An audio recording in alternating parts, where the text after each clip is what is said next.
Hello, hello, everybody. How are y'all doing?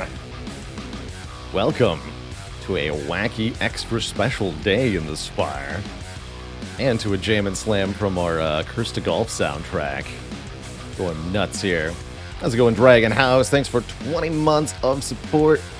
Much love to all the happy birthday wishes in the Twitch chat. Anubis the Reaper, Spire Fox, Golden Shibe, Hawkeye, June, July, August, Werewolf 4K, Deep Pyro, Zizification.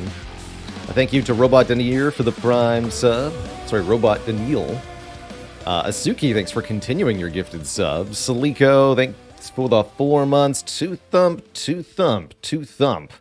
Could this be the source of all this support? Thank you. Hey there, Chase D, Gokika, and everybody else. Miskatonic Blue, thank you so much for the 1,000 birthday bits. Heck yeah. Let's go in Cuspidal, Too Wet, Antidale, Icy Cold, Dog Barker, Ebb and Flow, and everybody else. Thank you, thank you.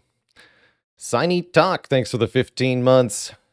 And the birthday wishes. Kron with 11 months in the Prime sub. And Hey Righty with 6 months, the half year. It is a cozy, well, sunny day.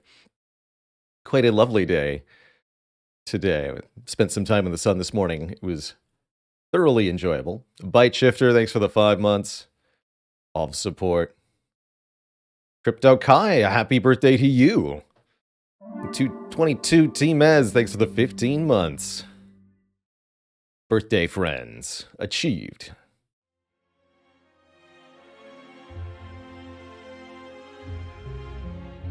Oh, I knew I meant to do something during the stream boot up that I didn't do, which is update my mods command for today.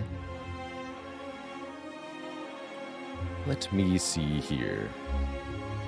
Today I've got an extra special set of Spire content aligned up for you all. I was thinking to myself, what do I most want to do in the video game, given that it is essentially my day to have fun in any way I see fit? And what I settled on was, of course, what better than to tackle the Spire with my own personal favorite relic in hand, that glorious boss relic, the Runic Pyramid, which we'll be getting with the Filter the Spire mod, which, by the way, has gotten some cool updates since the last time I showed it off on stream. In Filter the Spire here, this is a mod intended to allow you to filter seeds within the game itself. Another one of OJB's amazing creations, also BE. With Filter the Spire, previously you could select a starting boss relic for your run, and now you can do things like choose the first boss relic that would appear, choose the first shop relic that will appear, filter for certain Yao bonuses, and even choose early cards. So for example, if you want to start with an early feed, you can do that here. Or filter for any relic, an uncommon, rare, a common, whatever you want.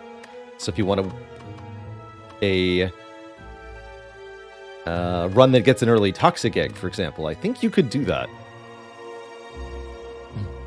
Hey there, Lupin, good to see you. Freudian, appreciate you. Griffingtron, thank you so much for 15 months and a happy birthday. Bada bada bada. Bada boom. Werewolf 4K, thanks for the 5 gifted subs, by the way, as well as Oakheart Monster with 5 gifted subs. Chunt, thank you for the Prime sub of the 20 months. Thank you all for kicking off that hype train. So much ridiculous support, and we haven't even gotten started here. How's it going, Moigles? Welcome from the YouTube. Is Filter the Spire on the Steam Workshop? I believe this one is. Yes. If that's not the case, then you can get it right here at this link, github.com/kcc/filterthespire. Let me just see. Do I have a command for this mod specifically? Yes. Maybe it's not on the Steam Workshop.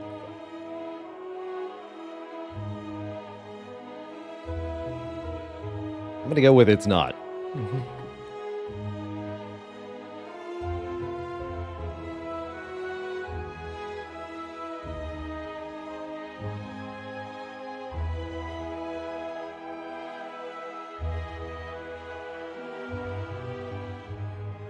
There's no way to list all this in one command. I'd have to, like, make a Google Doc and link to that? That's so dumb.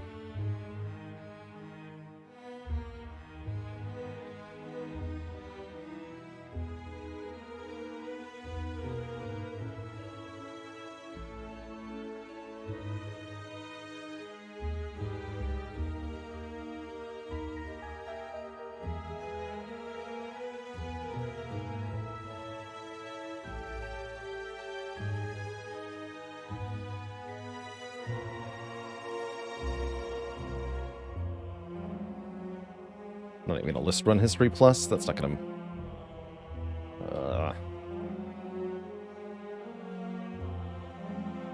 Relics. Ascension plus.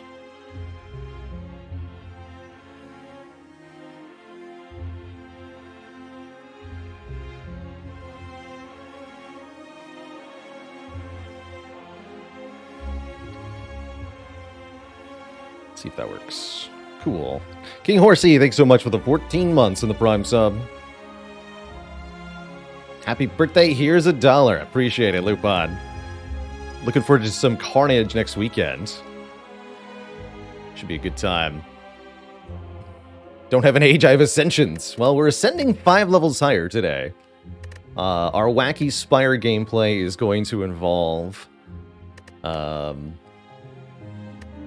starting with my favorite relic, of course, the Runic Pyramid, as mentioned, but also we're going to be starting with the Prismatic Shard, using this mod called Prism Power. So it's going to be Runic Pyramid plus Prismatic Shard, meaning we can find cards from any of the 4 characters, regardless of who our base character is, and then giving up our starting relic for the Pyramid. So we'll have Pyramid and Shard as our 2 relics to start. If that sounds too easy, which is what I thought, then let's add some difficulty in the form of additional bosses here.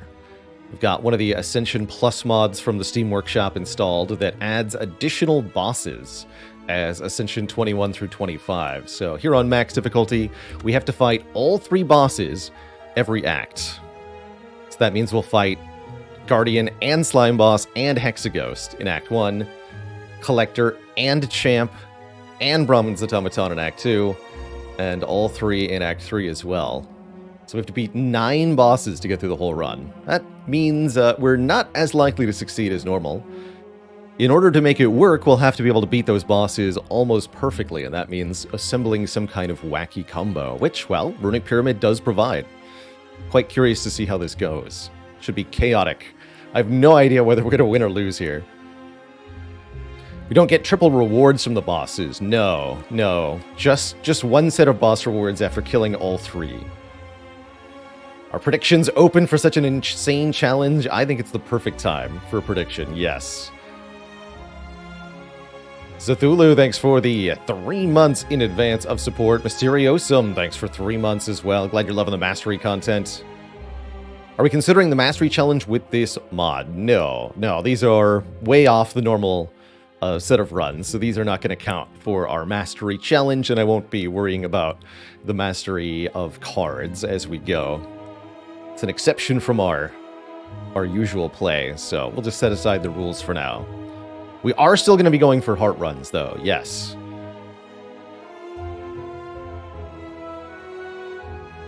Just get Pantograph, easy. That would make it a lot easier. Would this mess up our streak? Again, no. We're playing on a separate save file. We're playing under completely different conditions. I don't think anybody would consider a seeded, extra difficult run to be a valid part of a win streak one way or the other, so this should not count for that on any level. We are on an ongoing rotating streak, it's true. But that might have to wait for a little bit. Boris80, thanks for the tier 1 sub. Welcome to the Cozy Sub Club.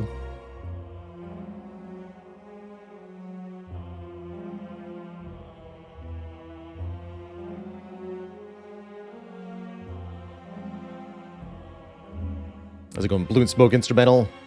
And Starbuck, thank you for 18 months, that year and a half. So let us begin here. I'm going to start as Ironclad base.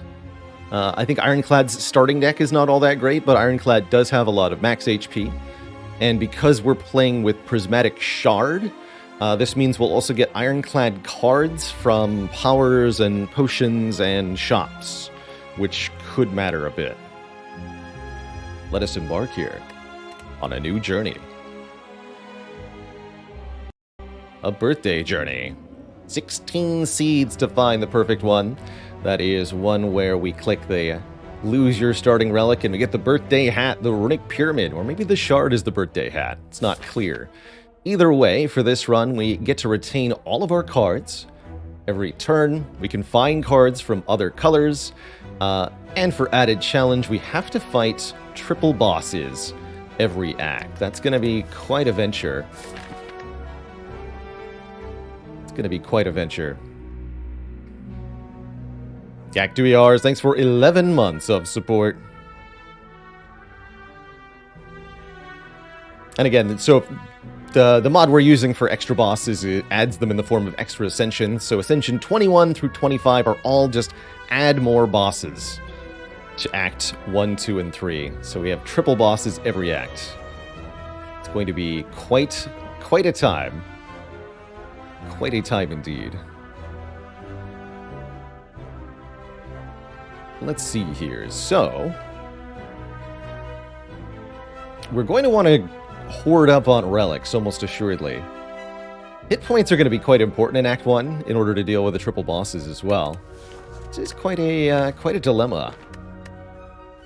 I don't think we should go for too many elites. I think these two might be the easiest two to tackle here. A late shop right before the bosses, after we collect on the elites, seems good. And we can snag a couple of upgrades before those elites. I think card rewards are probably going to be more important than ever for two reasons. One, because if we're going to fight 3 bosses, we're probably going to need more cards in the deck than we normally would to get through one boss. We're also going to see a hot mess of cards, so looking at as many cards as possible to be able to find anything that works well together, I think is also going to be important. And so that we can get combos, which the Runic Pyramid will support. That's the goal, anyway. Will it actually work? Not sure. Not sure. Will there be Spire all day today? I think we could definitely see maybe a little Tater or... Actually quite itching to continue our last spell playthrough as well. Maybe we'll do that tomorrow. If only we're getting triple boss relics. Triple boss, triple content.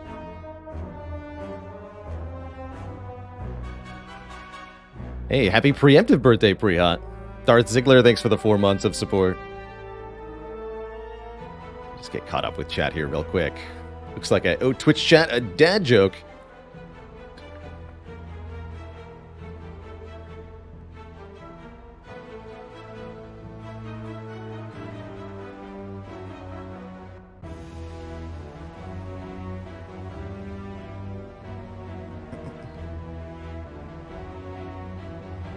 Did we ever finish that Civ game as Canada? Yes, Canada was elected world leader. Successfully, we managed to pull it off. Quite narrowly, actually. I'm thinking you might do a Civ 6 revisit in the nearish future as well. Does replacing our starter relic with Pyramid increase or decrease the feasibility of the challenge? It definitely increases it. Definitely. Alright, here's a dad joke for the chat. What do you wish a ship on the day it was built? A birthday. Happy birthday to the ship. Morty Zakai, thanks for the 2 months of support. Exactly, that's birth with an ER. What is Gremlinob's favorite dessert? Creme brulee, I like that one. Creme brulee. So we're on easy mode, huh? Easy mode, but also hard mode. Yes. Yes. We made it easier and harder, and I think it's going to be a hot nonsense, quite frankly. But how does one defeat a jawworm? That's the ultimate question. We're on feed mode. This stream is a live feed. We just triple defend here. We can easily outblock the Jawworm now, because we're always going to redraw the defends if we play them. And then we just strike 3 times to win here. Note that we're not going to heal after each fight. We don't have the starting relic of the Ironclad. These are our first 3 choices. Infernal Blade Weave, Sneaky Strike. Sneaky Strike with Runic Pyramid is actually pretty powerful, although we'd have to find a way to discard a card from our hand, which is not at all guaranteed to be offered to us. Infernal Blade's kind of nice and reliable. You can upgrade it to be 0 cost, and I think it is quite nice with the Runic Pyramid. Let's grab an Infernal Blade. Embrace the random.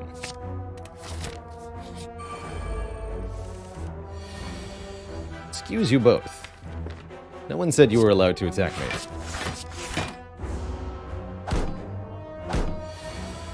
Alright, well, it seems that they cannot be negotiated with. Prepare to be bonked.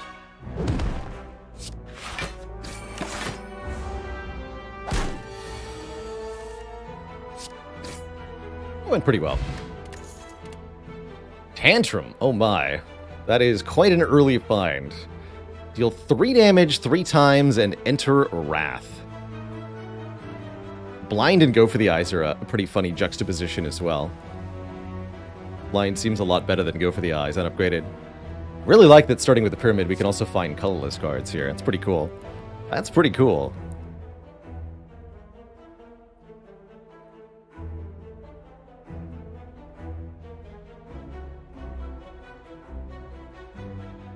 You liked weak, or angry? I would like to be angry. Now we just want to find a way to gain strength, and this deck is going to really start to pop off.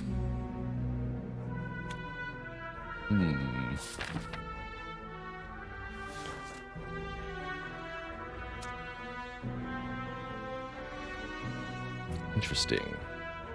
Considering using the attack potion here, otherwise we're taking at least 8 damage, which is a little bit awkward. We have quite a few more chances to get potions before our first elite, and more good cards, too. Normally I wouldn't advocate for using a potion this early in a run, but this is a bit of an ugly situation. And if we get any amount of decent damage, we can just kill them both.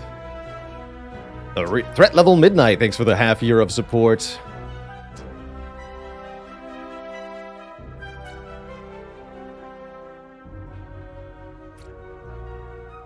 I'm going to use it. Just got a feeling here. I think that's all we needed. We do Tantrum, Uppercut, Strike, Strike. Yeah, I'm okay with that move. 3 block cards offered to us. An interesting trio here. Deflect just blocks for 0 cost, always welcome. Backflip draws more cards to allow us to retain more cards.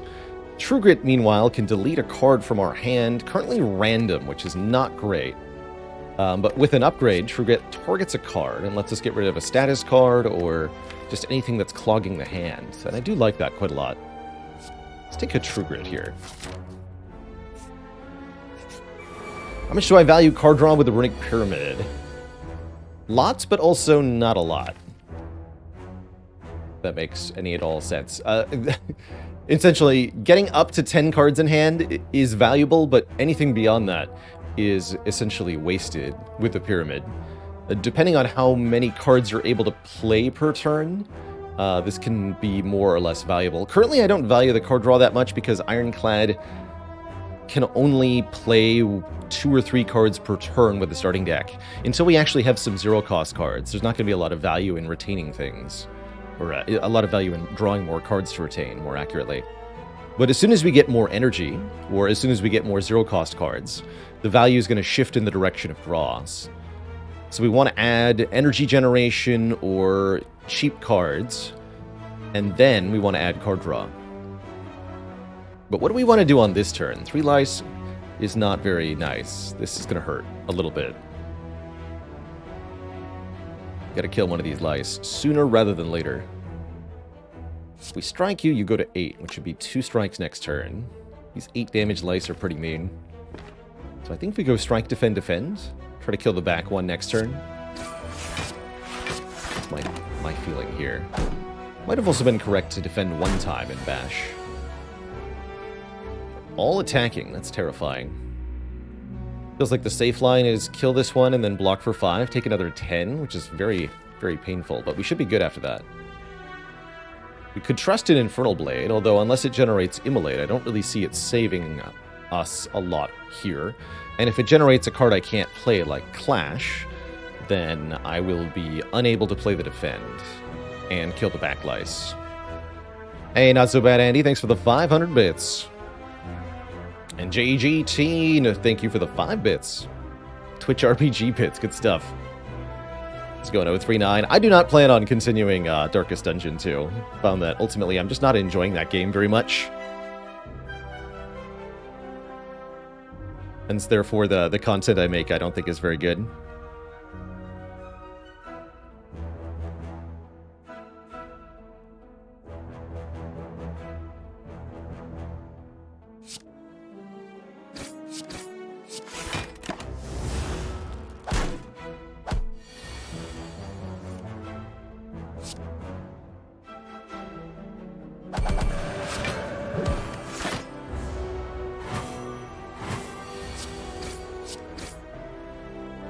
Lice are gone.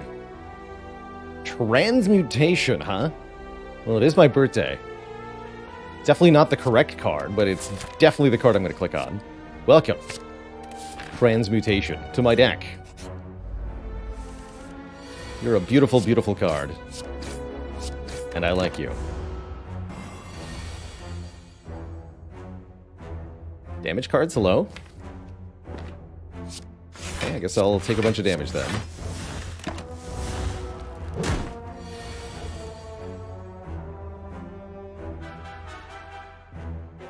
Tantrum Bash is kind of a bad deal. It's got to be Tantrum... Yeah, that's much better. Play this! No Hand of Greed, how sad. Not even one Hand of Greed. Okay, that fight at least went pretty well. Trip seems exceptional here. For 0 cost, we can apply Vulnerable to 1 or upgraded more enemies. And that's really going to help this deck work a lot better. We were just talking about the desire for 0 cost cards. Here's a great one. Get in the deck. And we're going to upgrade Infernal Blade first. I'm not going that way. Okay. Yes, Infernal Blade first. Become 0 cost. And possibly True Grit next. I'm not sure about that. We'll think about it. Bonk.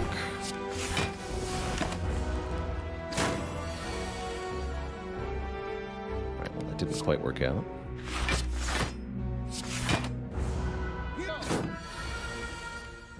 Here we go. Body Slam.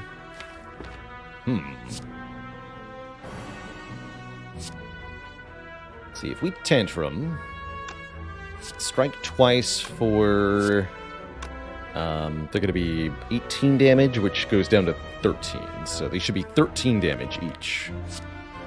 Which means we could deal 9, 13, 13. Which is not 43. Sounds like I should defend Transmutation then.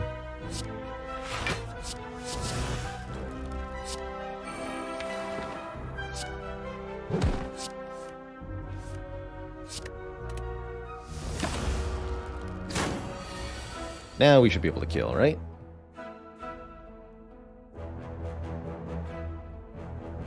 Can we? We can still only do 9, 13, 13. Which is 35. Pretty short here. So I think we want to defend, body slam? And then next turn we can kill. That leaves us a little uncomfortably low on health going into these elites, but I think we'll still be okay.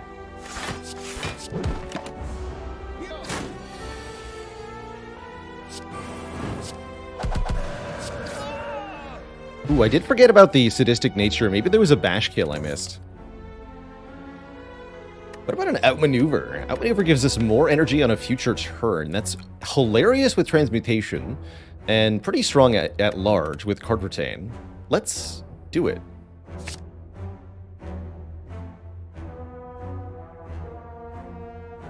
Yeah, it makes sense to me, 039. Ultimately, my feeling on DD2 is it kind of feels like they forgot to include the part that's fun about a video game. I don't know, there's just something, it's consistently stressful and agitating in an atmospheric way that's quite good, but then you don't have the reward feeling that brings us to the video games, ultimately. I don't know, at some point of opening a treasure that feels great, or leveling up the characters in a way that feels good, it's not quite there. Fascinating, really.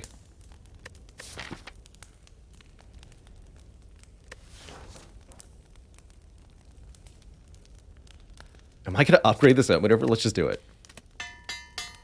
Let's just do it. Surely this will work, right? Surely. Ooh, that's going to help.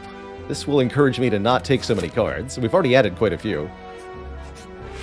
And I'm actually really happy to see this fool here. Little do they know. Oh, little do they know. Little do they know what's about to happen here. This is great. Check this out. So turn 1 we play Bomb. Turn 2 is Outmaneuver Bash. And then turn 3... I use Violence to get the Tantrum back? Maybe. Yes. Get him, Bomb. Obliterated. 31 gold and a courier. Alright, now we just need to continue to fight enemies that are asleep, and this will continue to work really well. How do we feel about a headbutt? Put a card back on top of the deck. Do decent damage. You can't headbutt Tantrum, but we can headbutt Outmaneuver or True Grit.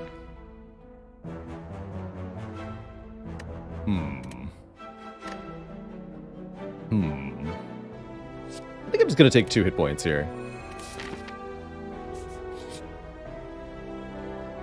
Golden Idol is amazing because we have Courier, so we definitely take it here. I guess I'm okay losing a bit of max health, because we can get it back with the Singing Bowl.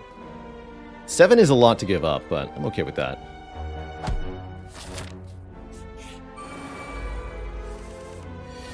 Oh, Outmaneuver Transmutation. I think we're going to hold on to Infernal Blade for next turn, actually. Let's just Outmaneuver Defend this turn. Take 5 willingly. And then... oh my. Triple Defend, Transmutation for 3, I suppose.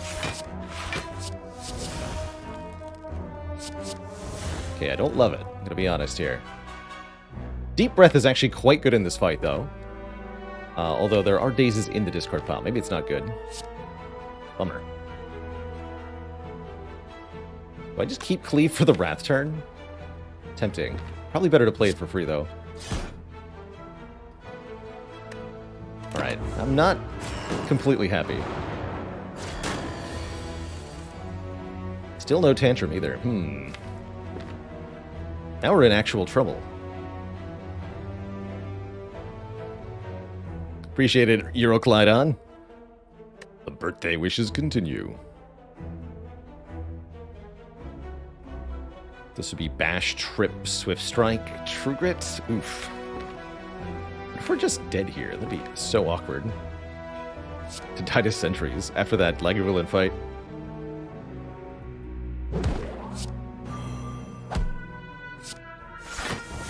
And then we want to, before all these days get added, now we want a Deep Breath, which puts us further away from Tantrum, I suppose. But I'm okay with that, actually. Just 2 strikes defend here.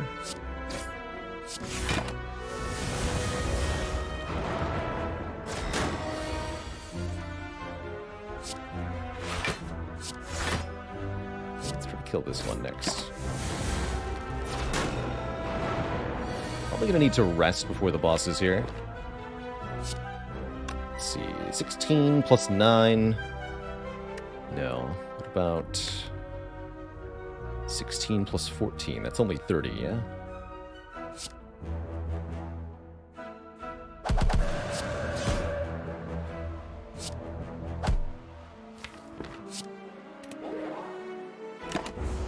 Let's go and Q-Bayer. That's right. Thanks to the Filter the Spire mod, or the... what's it called? Sorry, thanks to the Slay the Relics mod, you're able to, if you're watching on PC, mouse over our relics on screen and get a description of them. You can also open the deck by mousing over the deck and clicking on the deck area so that you can see all the cards that are in the deck at any time, even if I'm not currently looking at the deck screen. Alright, we took a bunch of damage to those sentries, but I'm actually okay with how that played out. Happy Flower is obscenely good with the Runic Pyramid. Do we want a real cleave? Having some AoE is not a terrible idea, but I don't think we're going to need it for these bosses. Tranquility could be nice for dealing with the bosses. I'm also okay with 2 max health here.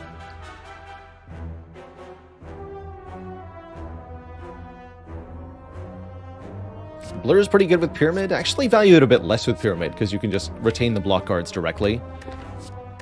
Still some good uses for it, but I don't feel like we need them. 22 health to upgrade 2 cards at random, you say? It's almost a good deal. Almost. We're here to go to the shop, though. With the courier, we can get a lot done here, potentially. I see that we're offered Feel No Pain. I see that we're offered Clockwork Souvenir. Shockwave and more. Shockwave seems pretty good. Hey, Spectorials. I think the runs will be pretty good today. We're kind of loading the dice a little bit for some extra special birthday runs. Souvenirs so we could play Biascog. I mean, there are a whole bunch of debuff cards we could see that would go really well with this. Feel No Pain is definitely very good. I mean, we already have True Grit, and Infernal Blade, and a Transmutation, which all work with Feel No Pain. I think it'd be pretty silly not to take Feel No Pain for this run. So let's do that. You could take the Souvenir. I'm also down for Shockwave card remove.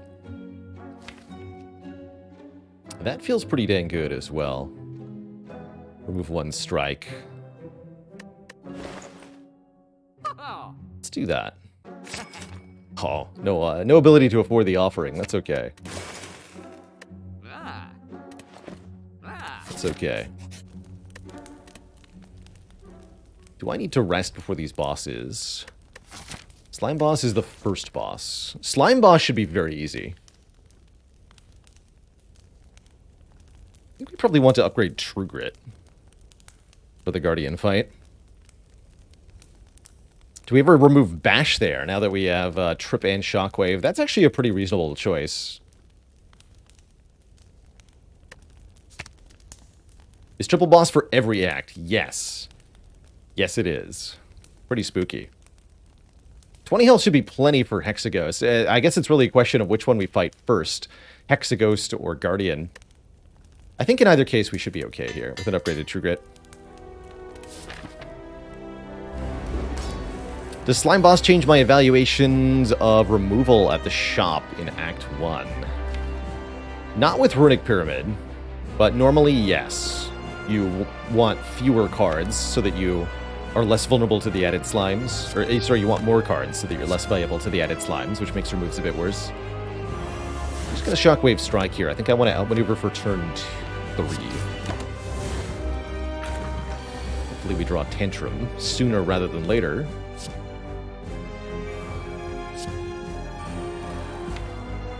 But you never know. Slime Crush. No Tantrum at all. Is the way it goes sometimes. Thankfully, we have other methods. Like Mass Transmutation.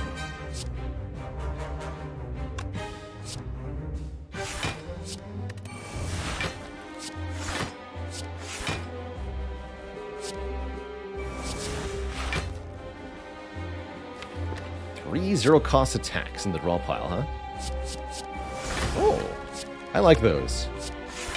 I like those quite a lot. Well, prepare to get absolutely squished, Slime Boss. That's all I can say. Prepare to get absolutely squished. Do we want extra energy on turn 1 of the next fight? Neither Hexaghost nor Guardian attacks you turn 1, so no, I want it on turn 2. Prepare to die. Bonk. Well, Transmutation saved the day. We all knew it would. Who's next? Guardian is next. Alright, we got the correct order. Hexaghost last. That's good. That's really good. Yeah.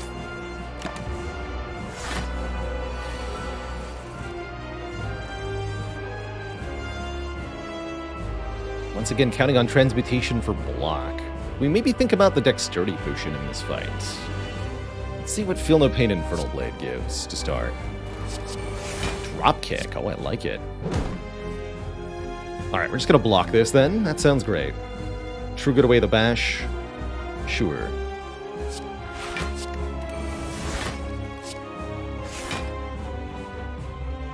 Transmutation for 1? Or I can hold on to it. I'll Transmutation for 1. That's actually not useful because I got rid of bash. Fair enough. It's True Good food now.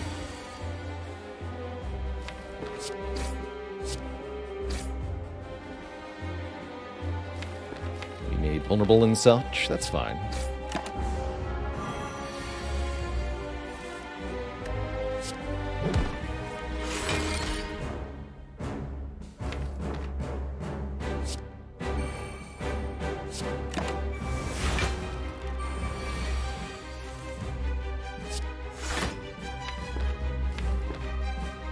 Don't want to get rid of too many strikes.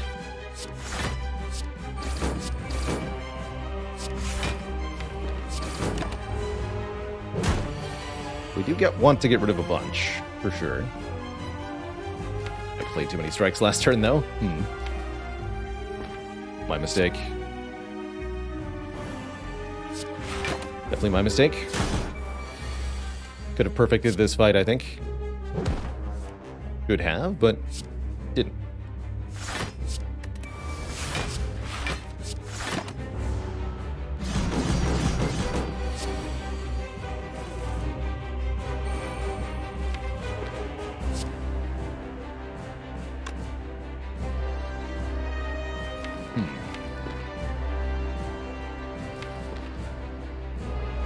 Am I able to do enough damage here?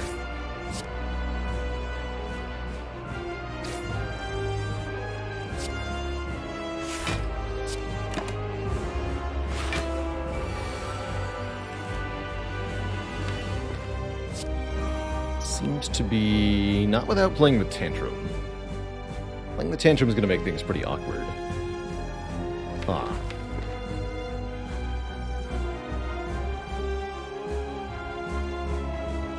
Trouble. I sense trouble here.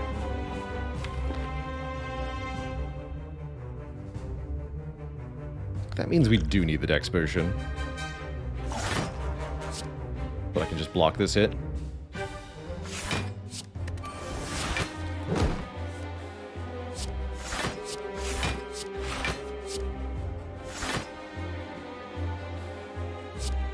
Fine. Go trip, strike, strike, outmaneuver.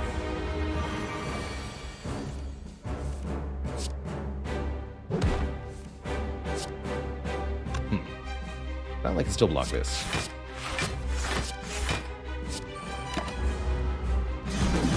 Just ignore the Steam Vent. Easy. That's definitely how you beat Guardian, right?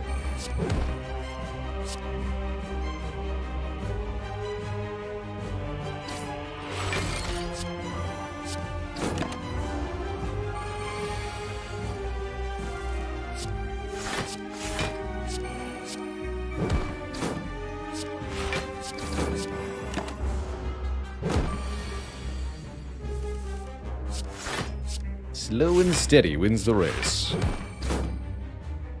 Easy. So I want to make sure we don't empty our hand, because then we can draw a bad hand. That's what got us damaged earlier, was actually playing too many cards.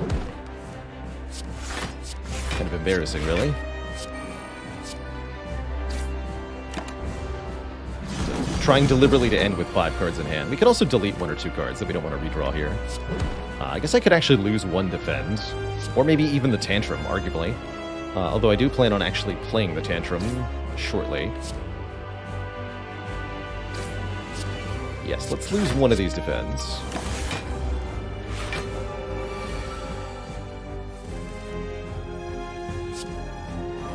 Am I playing Tantrum here? I think that I am.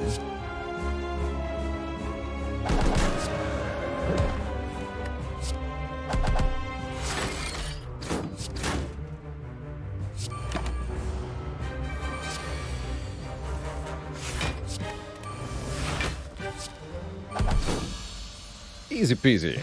Alright, Hexaghost is last, and I will be using the Liquid Bronze on Hexa here. Gonna happen. I'm also gonna transmutate for 3 right now, I think.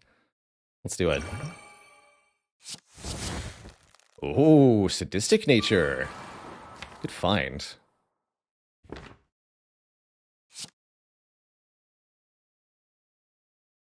I'll take True Grit for next turn, actually. Not that I'm going to need it. Actually, still hold off on Shockwave. Maybe that's the right play.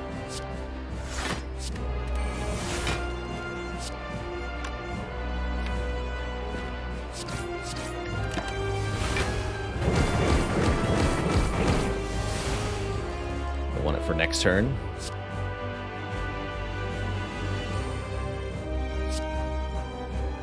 And we're going to use Tantrum relatively early in this fight.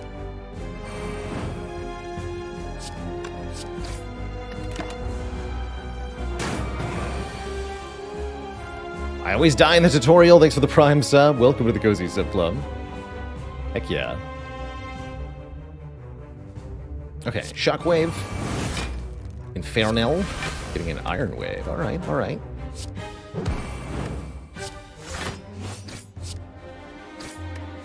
Probably Tantrum next turn.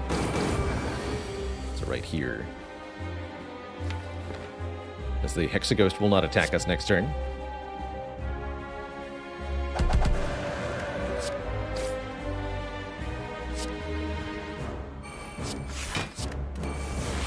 Turn after next, though. Actually, quite a bit of damage. Got the True Grit, though. All will be well. Right? I think all will be well. Wait, it's 18 by 2. Oh, that's right, because you're not weak. It's maybe too much. Let's see, did I do myself here? We're gonna get 10 plus 15 plus 3. 10 plus 18. Yes, I'm gonna live on 1. Excellent. Glad I'm not dead. Thank you, good instincts.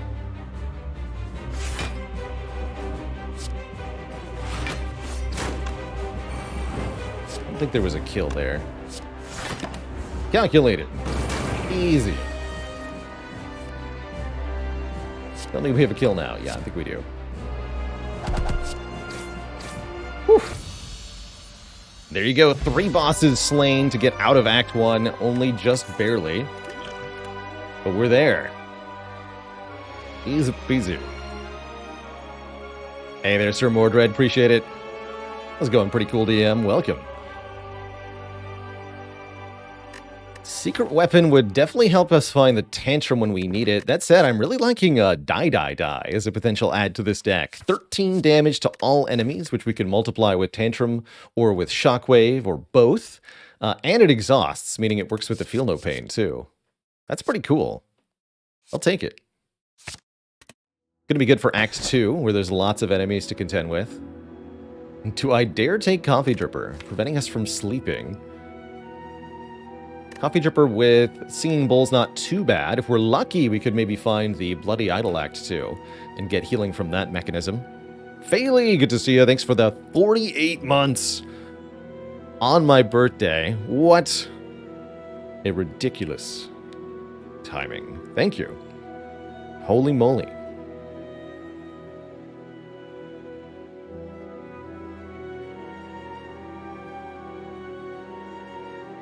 So good to have you today. We're doing some Runic Pyramid plus Prismatic Shard plus triple boss runs, and it's been quite an adventure so far. Does Astrolabe interact with the Prism? No, we're only going to get Ironclad cards if we take Astrolabe.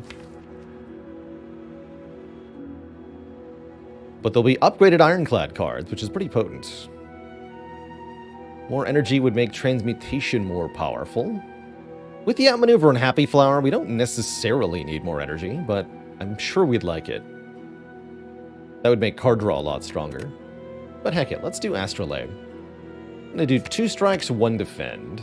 Actually, no, 2 strikes and bash. We get Headbutt, Heavy Blade, Second Wind plus. Second Wind is obscenely good. I'm still hoping we can find strength to make this Heavy Blade alright. And I'm liking the Headbutt. Excellent work. Skid Marmy Mark, thank you so much for the 5 months.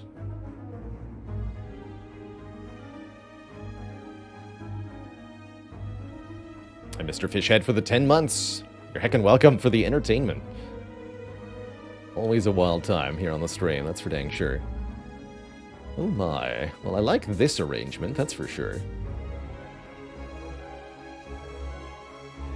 Take either a Rest Site or an Elite on the way. Do like events with the Bloody Idol here, or the Golden Idol. Let's take a few events this act.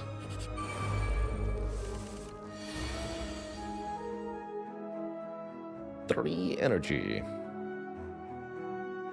Let's see, this would be 25.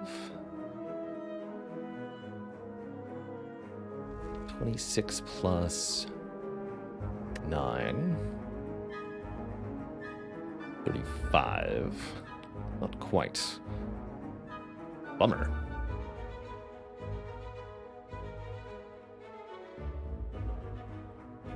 Big bummer. Is this lethal? Unfortunately not. I think we're 2 off from getting both of them if we use the explosive potion. Unless it's... Yeah, because we'd have to Tantrum then Dadadai Headbutt.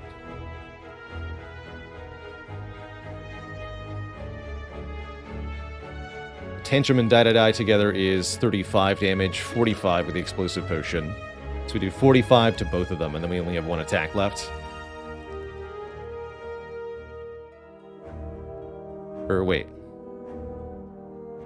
No, that should work, right? Because we... No, that was already counting Tantrum, yes? Yeah, this is 26, 36. 36 plus 9 is 45. So, again, Tantrum Dadadai doesn't kill either of them. Or take 17. It's not or. There is no or here. It's take 17.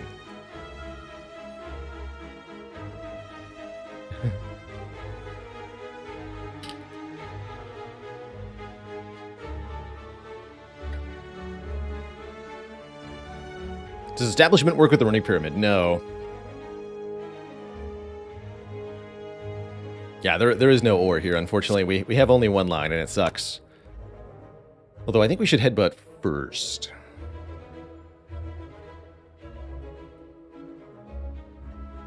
We need a 40, 34. That's a good number. Let's spend the energy.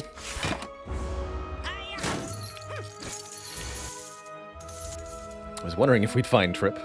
Cute. This is now 39. Alright, so we're still using the potion. We go Tantrum, Trip, Dadadai. It's not a great start to the act, but here we are. 26, 36. Yeah. Kind of the same either way.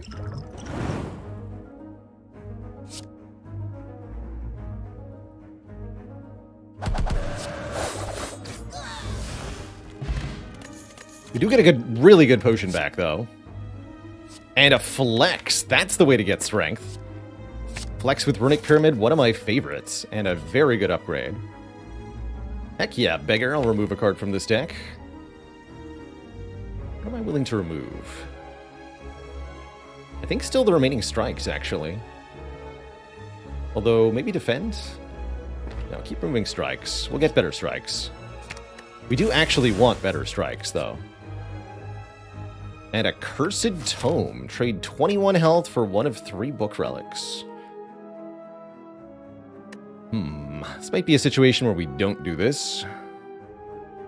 If only Cleric offered you heals in Act 2. If we got the Necronomicon, it'd be quite nice with Heavy Blade. But the others don't seem all that good. I'm gonna not read this book. We're illiterate, dang it. We're offered bites now with only 1 strike left, huh? Dang. Would be a nice way to heal. Or refuse those too. Here we go. Upgrade all our strikes to defense. 4 upgraded defense actually seems pretty potent in a deck that is lacking block at the moment. I think that could help quite a bit. Let's do that. And we are going to upgrade flex? Question mark? Sure are.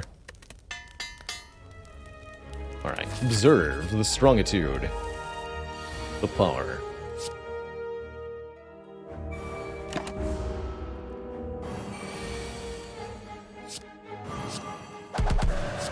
Bonk.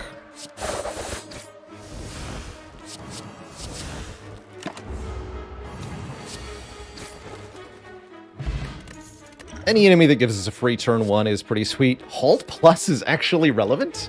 That's pretty entertaining. Block while in Wrath. Or block for free when you're not in Wrath. For a smaller but still reasonable amount. Cute. That's cute. Not sure I actually want it. I mean, with a free upgrade, though. I mean, let's do it. Sure. Sure, let's do it. And we're also offered the Ritual Dagger, which is kind of crazy here.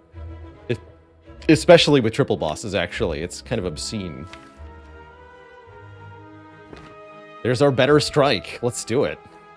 Root Reducer, thanks for the 5 gifted subs. Welcome to the Cozy Sub Club, one and all.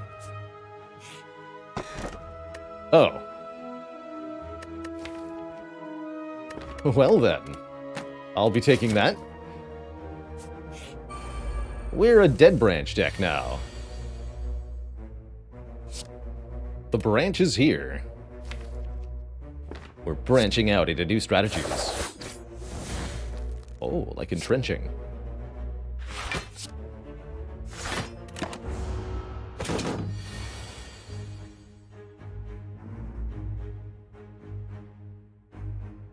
Colorless potion here, I think.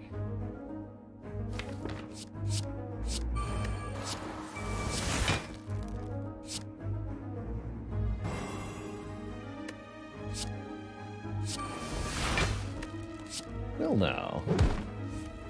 Seem handy.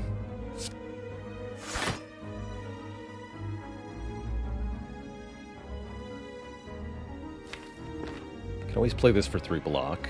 Don't exhaust it then.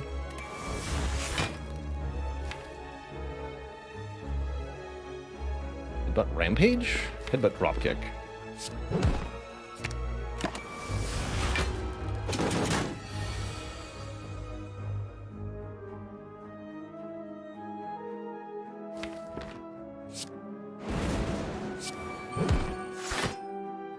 Second Wind can block for a ton.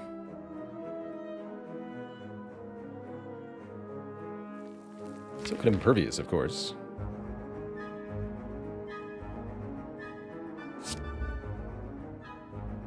I Shockwave, Defend, Halt. We got a 6 block, 14 block, 17 block. Take 1?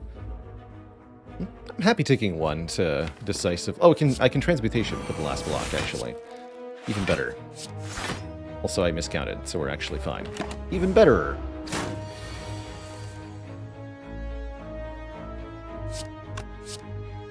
Alright, math time. Oh, that the Flex Plus is on top. That's even funnier. Okay, we should do this then. Impervious. outmaneuver. And do some really quick math now, actually. It's going to be overkill. Tantrum would be, if I flex for 4 strength, Tantrum will do 7 base, 10 by 4. And then Heavy Blade would be 34 times 3. Yeah, that would actually just immediately kill the Book of Stabbing. That's too much damage to get the Ritual Dagger.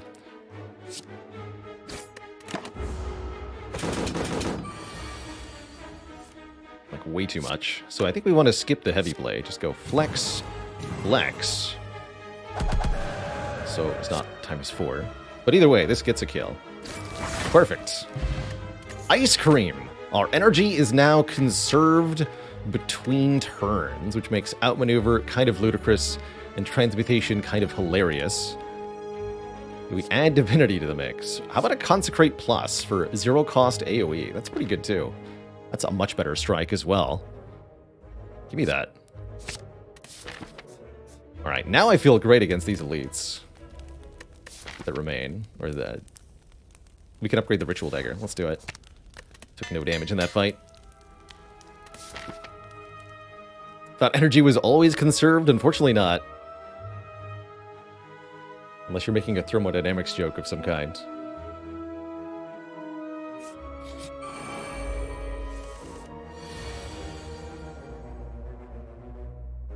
It's not quite enough. That's fine, though. Get him.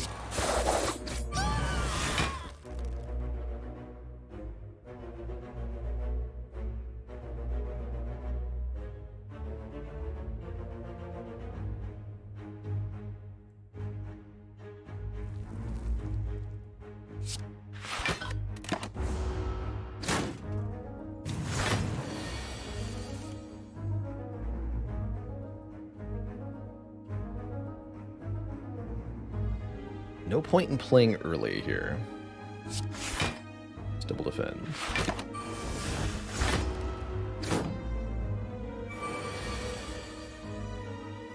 Now we're talking.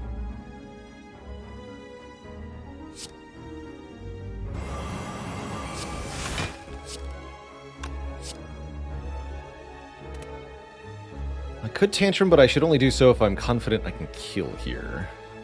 I don't think I am. Also, I want to kill with the Ritual Dagger, so don't do that.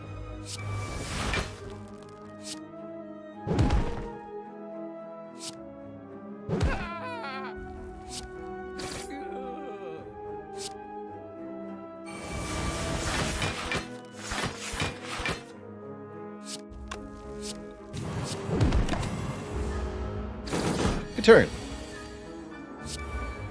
Beautiful turn, even.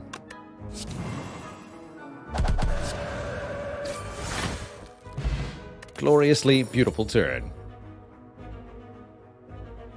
Don't joke about the second law of thermodynamics. It's no joking matter. How does the Baylor website get the data from the game? A beautifully coded chatbot and a script that runs on my computer coded for us by the wonderful Faylee. That's how.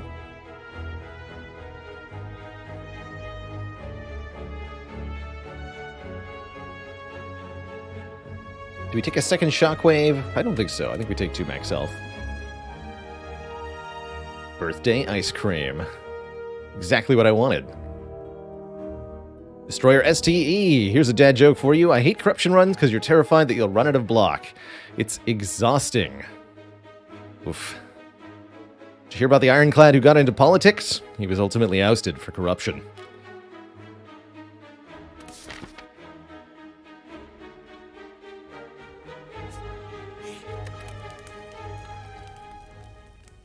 I guess we can keep upgrading cards, because we, again, perfected that fight. I'm going to upgrade Transmutation, because it's my birthday. Chemical X? That's pretty close. Maybe this was the dupe Necronomicurse run? That's really funny. Even got the Darkstone Periapt. What could have been? It's funny. Do I dupe Transmutation here? I can actually see duping Outmaneuver of all things. Could dupe this Ritual Dagger, even though it's a little early for that. Disarm seems quite strong. Can I explain the higher level ascensions? It's all extra bosses. Here in Act 2, we're going to have to fight all 3 Act 2 bosses. We'll fight Champ first, and then either Collector or Bronze Automaton, and then whoever's left. It'll be quite tough. Panic Button also seems really good here. Gee, Panic Button is obscenely good.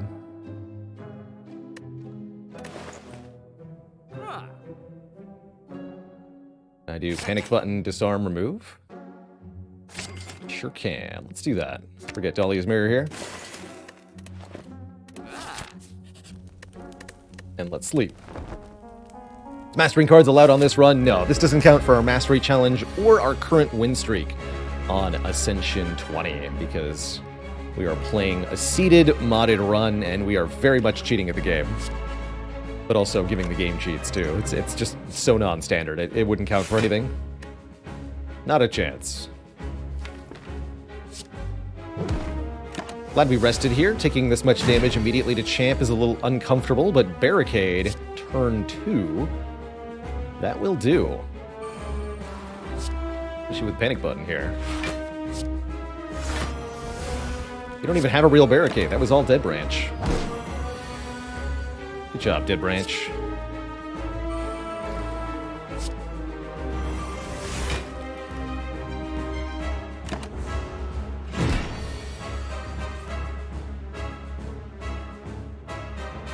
Is it time to bonk already? Could certainly hit hard here, although I think we should accumulate block and energy and such versus the Champ.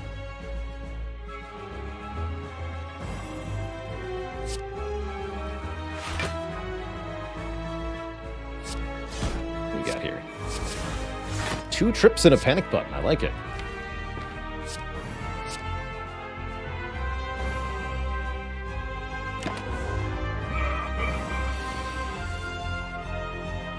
I like it a lot.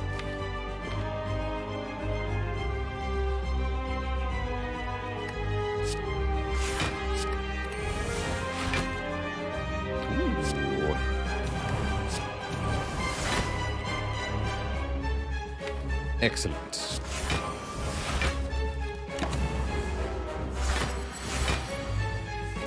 Metallicize all you wish, Mr. Champ. Not gonna save ya.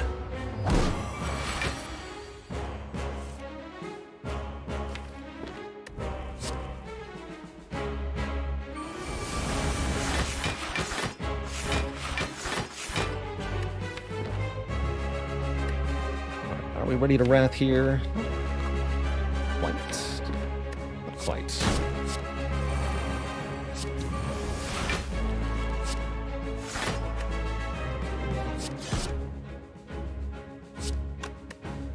Don't play Whirlwind.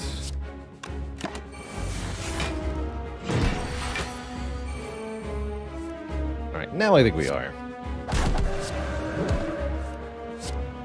Bonk.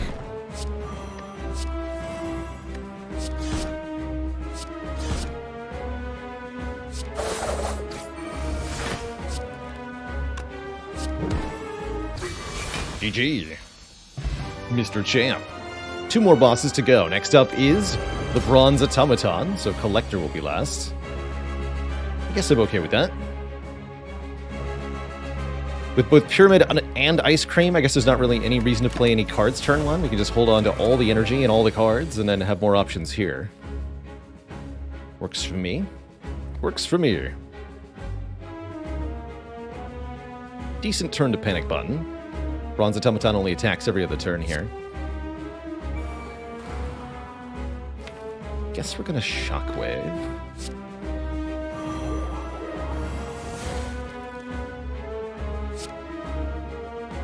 Don't think we want a Wrath yet. Too early here, although it would be very convenient to wipe out the minions, conveniently. It'd be convenient to wipe them out conveniently, you heard me. Oh, Barricade's back. Well, welcome back, Barricade.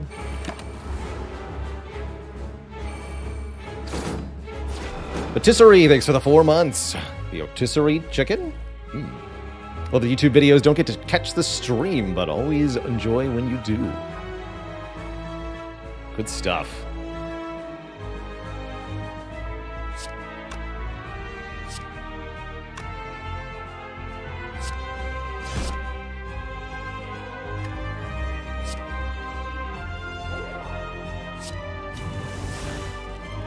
I'll play that. Looks like it's gotta be worth it. On some level.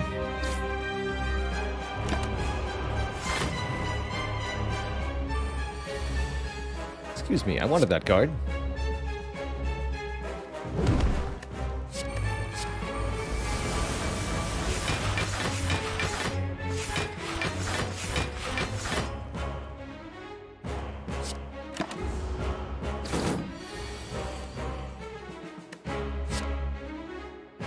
Beam his next turn.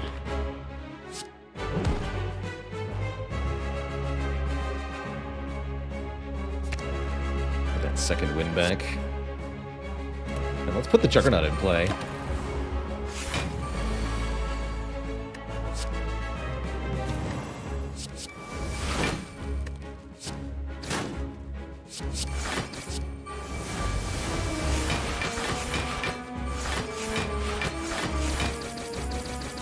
Take that.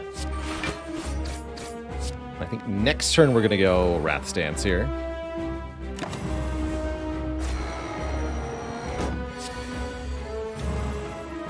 Yes. This does 90 damage. Clash time? Let's do it.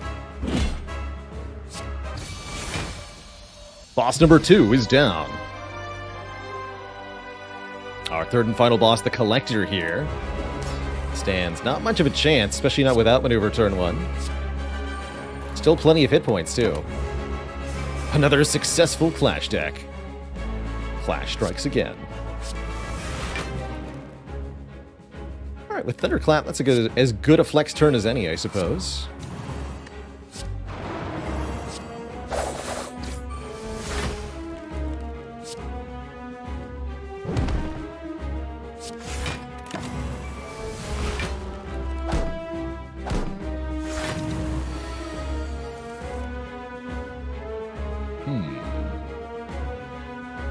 Six block per exhausted card. Seems like plenty here. A headbutt the outmaneuver.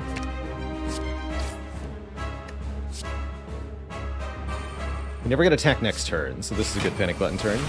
Ooh, hello.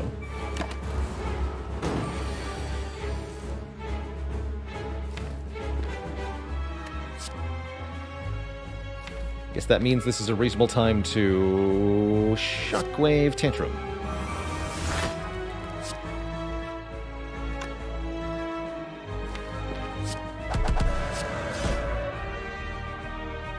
Sure.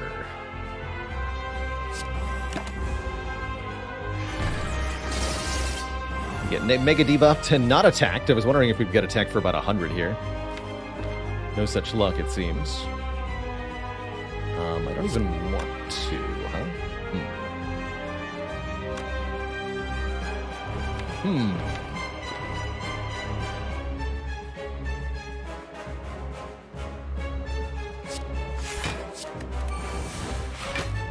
There we go. Get some damage here.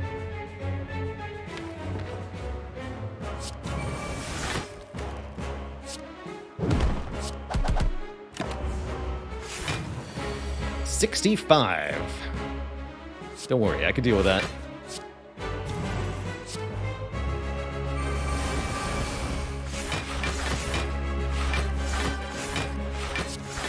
Easy peasy.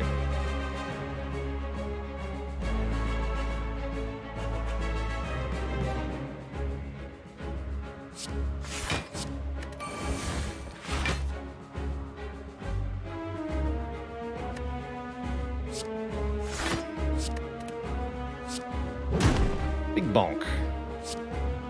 Big stab. And it's all over. GG, we're out of Act 2 successfully. Finally collecting our rewards, and oh my, are they ever some rewards. Scrawl is here. Master of Strategy is here. But perhaps more importantly than either of those things, Phantasmal Killers here, allowing us to double our attack damage on the next turn, meaning we can multiply our damage by 2 with Wrath, times 2 again with Phantasmal Killer for times 4, and then times 1.5 with Vulnerable for times 6 damage. That's going to be a yes. Scrawl actually not as useful as normal because we have the Dead Branch here making new cards for us. Don't think it's ever Pandora's box here. We only have our Defends remaining from the starter cards, and they're all upgraded. Runic Cube would be extra card draw that I don't think we need. Let's go with Slaver's Collar. We get bonus energy in boss and elite fights. Notably, there are more bosses than normal here. And we have to fight the Burning Elite. And with the Dead Branch, we can definitely take advantage of more energy. So, happy to take the Slaver's Collar. Now we just need Divinity for times 9. Surely this will be easy.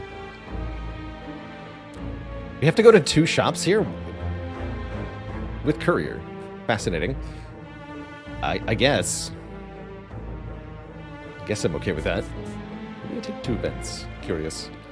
I would like to fight these 2 elites. Feels like we're pretty strong at this point.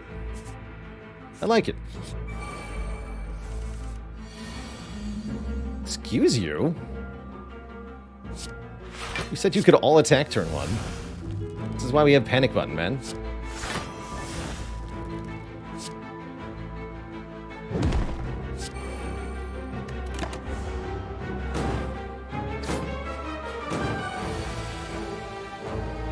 Perfect, I think. It's not perfect, unless this makes an attack card. That'll definitely work. Exhume lets us Ritual Dagger a second time here. That is actually the perfect Dead Branch card you've gotten.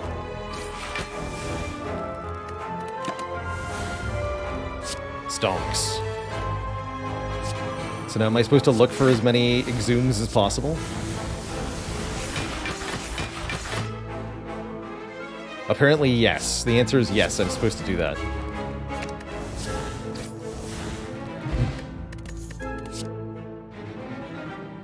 And there it is. So we just got plus 15 on the Ritual Dagger from 1 fight. Stonks indeed. Maybe I should have taken more combats. Oh, but we can trade the Golden Idol in for 333 bucks with Courier. That's better than upgrading the Ritual Dagger. And Glowing Tesseract can give us 6 max health, as well as create Dark Shackles. Maybe a Chrysalis? Maybe a Chrysalis. I think just Dark Shackles here. Take the hit points from the other options. Here I'll just lose the 4 max health that I gained in the previous event. Brilliant. Don't worry about it. I don't like being attacked. You're not allowed to do that.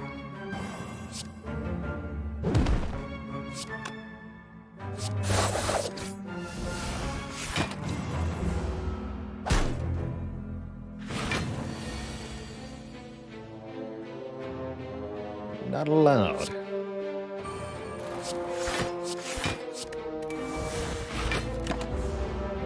Dog Barker, thanks for the gifted sub.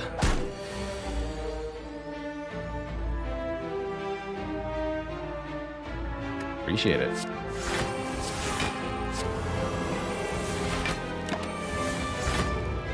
Zoom is back. We can't really use it for multiple Ritual Daggers here, but we can use it to kill the Darklings extra strong like. That's kind of nice.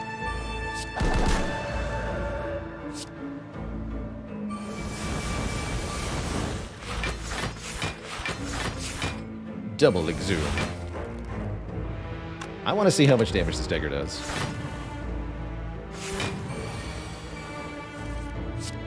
$318 damage, Ritual Dagger. 72 damage, Headbutt. Holy moly. I will take another upgraded Trigrid, actually. It's a good card.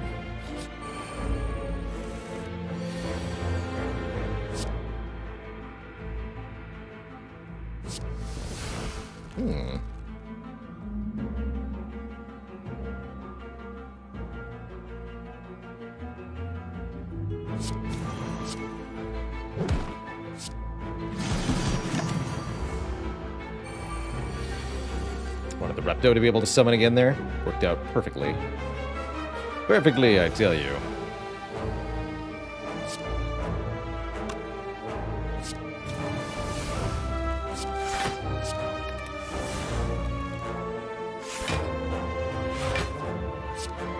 This turn could be a doozy. We'll see.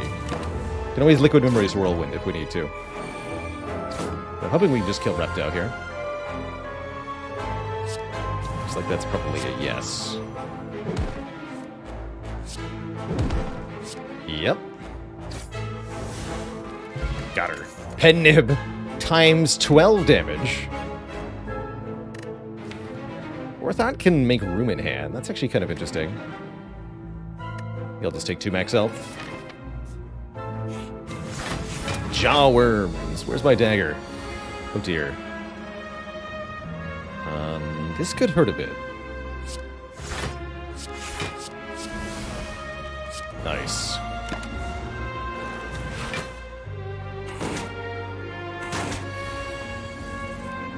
Perfect.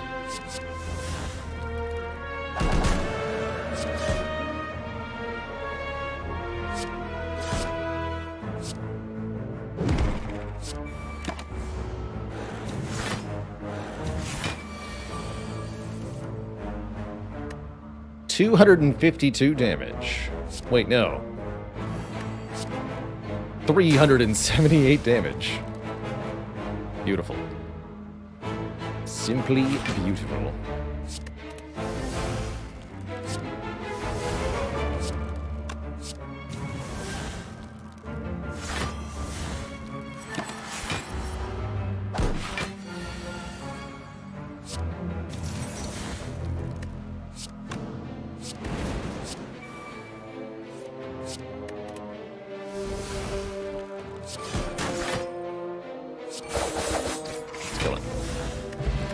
Too difficult to find an Exhume there.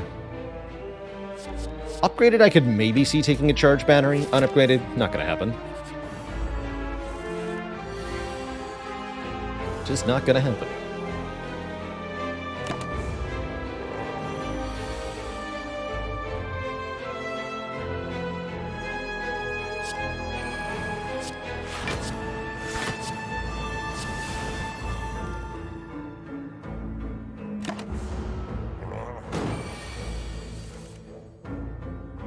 Phantasmal Killer, that's still fine, right? We just go a boop, and a bonk, and a chonk. Stab him for 489 damage with the dagger, and it's over. Just like that. Keep those potions. That's right, the slow effect is yet another multiplier, allowing true shenaniganry to ensue. Is this what I want? Upgrade site? Yeah, it is. Let's upgrade Phantasmal here.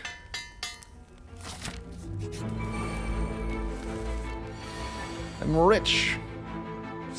Did you get it?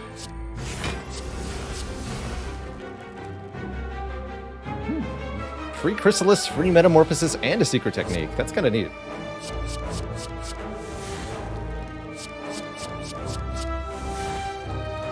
And I got Barricade and Trench also. Amazing. Problem is I can't generate any block next turn. Actually, yes I can. I have Boat Thingy. Amazing.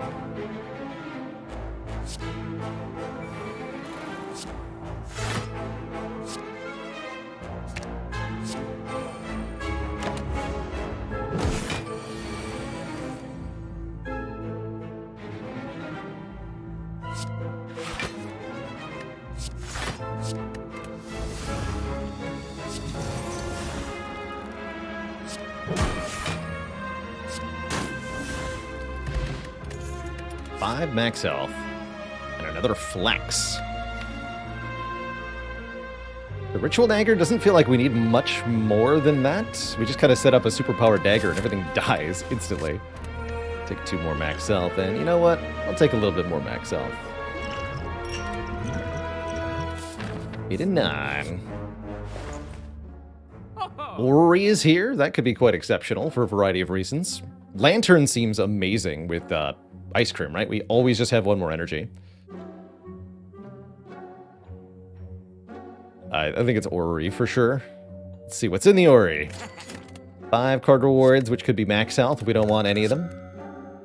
This is okay. Oh, we sure want a Purity Plus with Dead Branch. Double tap's kind of hilarious with a dagger, too. Another halt. Like 3 halts we could have had. Backflip's not bad. We've seen surprisingly little card draw. Yeah, and I do think the Lantern is quite spectacular. There's a bag of marbles behind that Lantern. There's also another shop coming up, so we might want to consider saving our cash for that. Could go double purity. The purification. Could buy that power potion back. Just gonna fight this elite. I like your haircut, sir.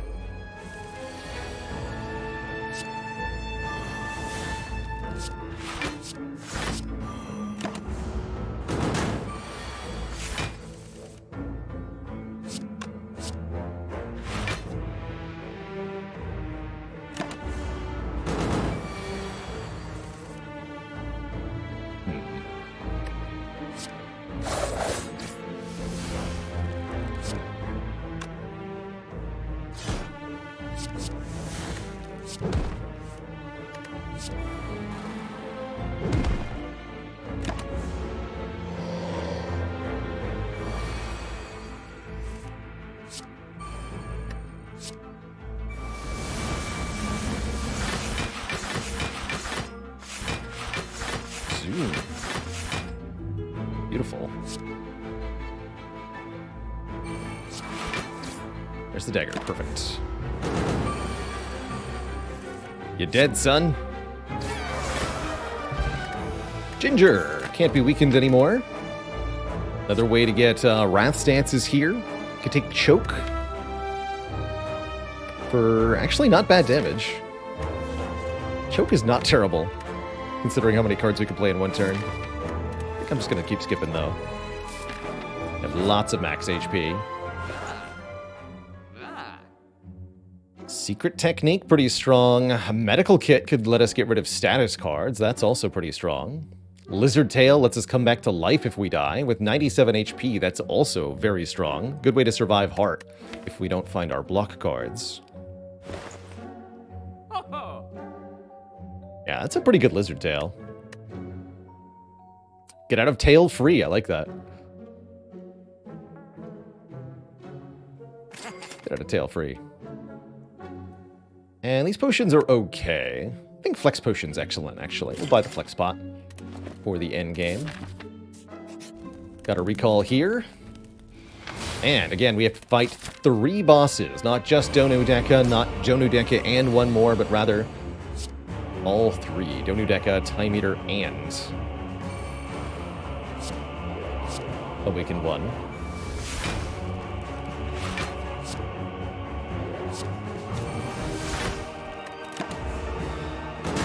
So our hit points have to go a long way, and that's also part of where the Lizard Tail could come in, is actually, instead of helping us with Heart, the Lizard Tail helps us with the Boss Gauntlet.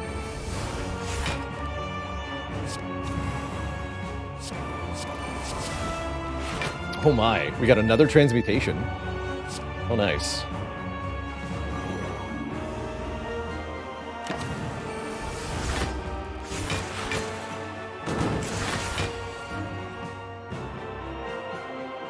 Excellent.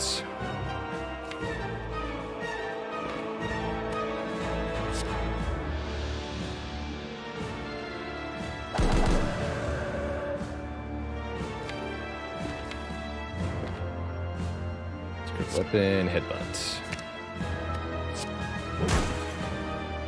Headbutt trip. Kill you with Ritual Dagger.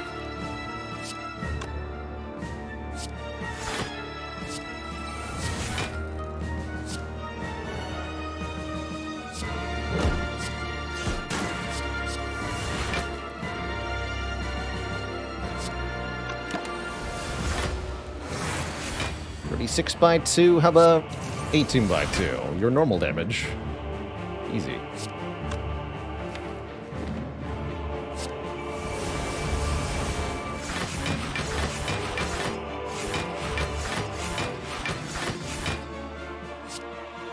Make an exhume.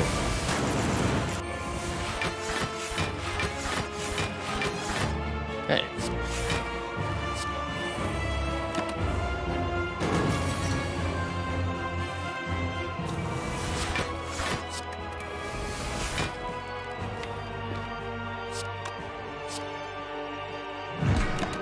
Squished.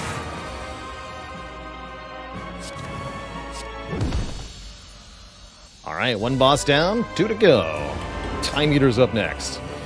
Got Ritual Dagger in the opening hand. Seems promising. At last, company. Company for the slug.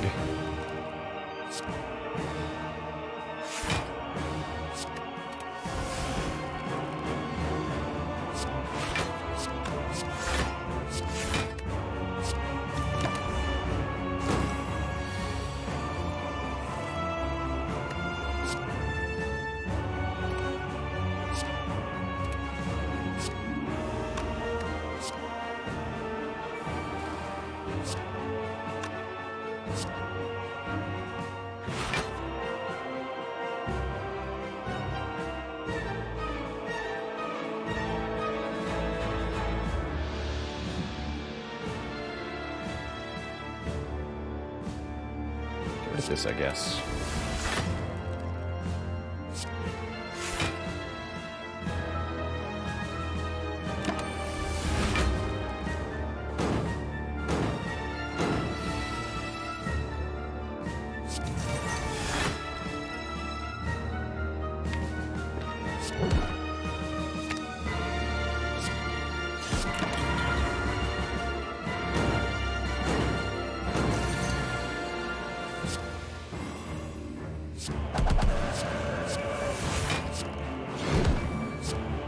Boop.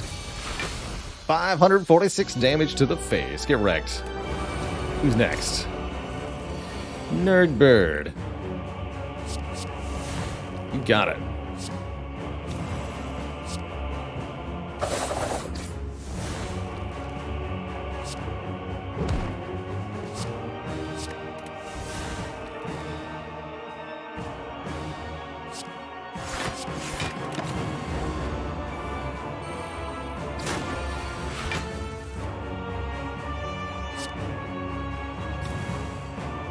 Great turn for Dark Shackles.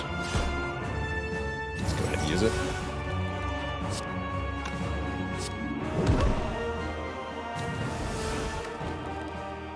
Maybe.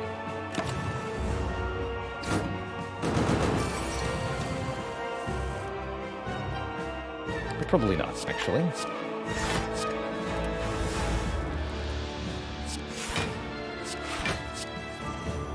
Okay, there's Ritual Dagger. We can use Ritual Dagger on the Cultist, or we can try to kill the Awakened one with it, which sounds better.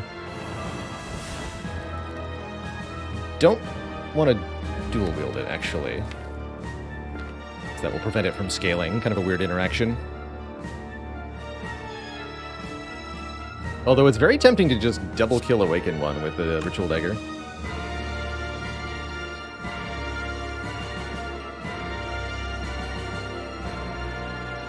Although I've heard if it's the only target, it does work.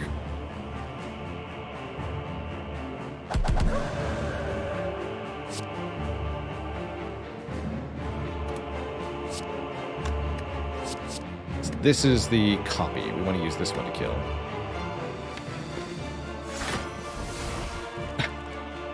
Of course. That actually works out, though.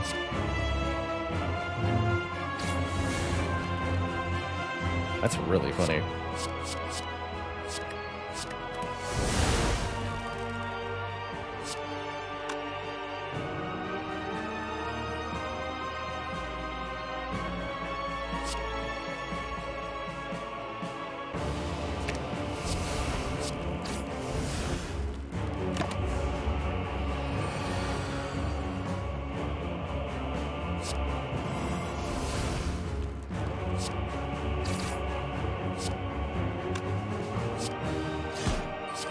Yeah. Get stabbed, nerd. To them, but deep pulsing dread can be felt out the room is this. The heart of the spire, the source of this all-powerful dagger. Ready your blade and deal weight. What? Oh yeah, because of all the bosses. 6,000 damage. Bosses increase your score, by the way.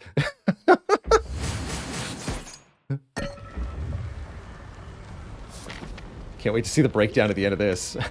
That's a good time. Missing a full 10 HP. I just sleep. Although upgrading Feel No Pain is pretty good too. I'm gonna sleep. A good year. Indeed. Aw, I can't afford Brimstone. Or much of anything, really. Just Clothesline. I guess that's fine.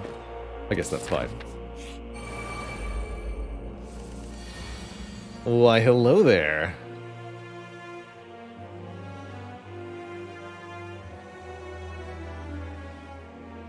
Don't mind if I do. I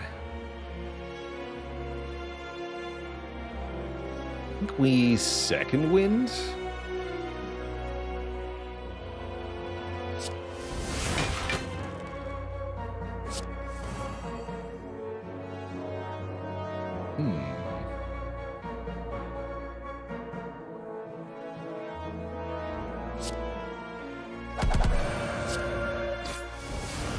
Imagine Exhume in this hand, said chat. Just imagine. Imagine the power. Easy. Ooh, concentrate. Like that a lot, actually. Welcome. Datsunoko, thanks for the 2 months of the Prime sub. So that was another plus 10 on the dagger. It's now 108 base damage. Pretty nutty.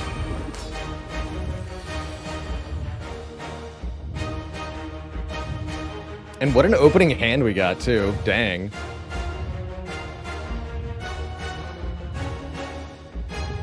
I might just hit it with the Ritual Dagger turn 1 here.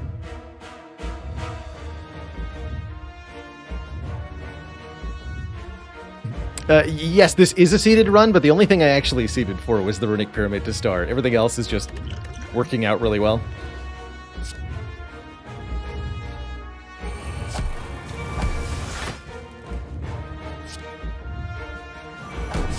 Hiya! Double hiya! Alright, almost cap damage turn 1. That seems pretty good. Don't worry, we'll exhume that dagger. It'll be back. Fear not.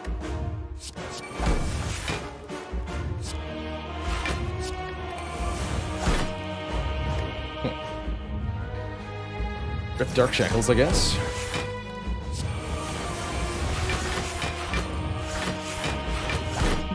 This seems like a pretty good card.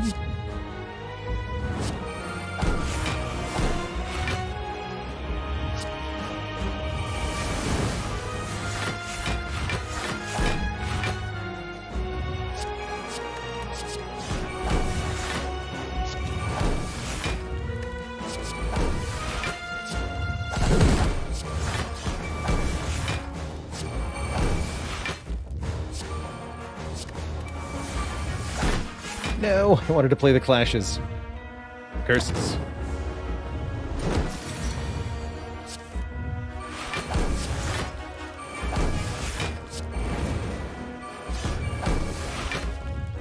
Curse you.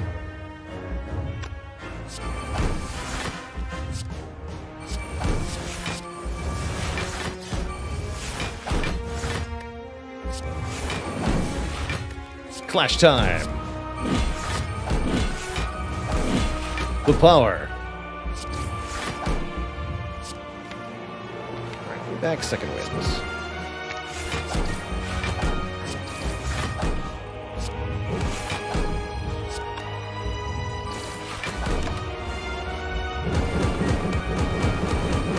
This poor heart, man. This poor heart.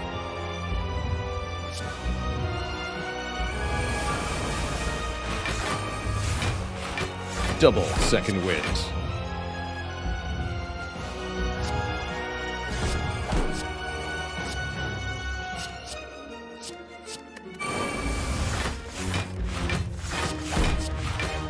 Juggernaut, no!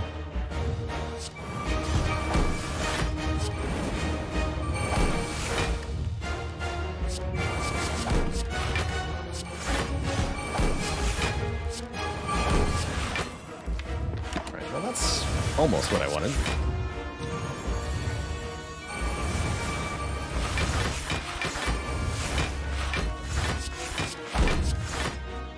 Is it tantruming time? I think so. Still missing that Exhume, though.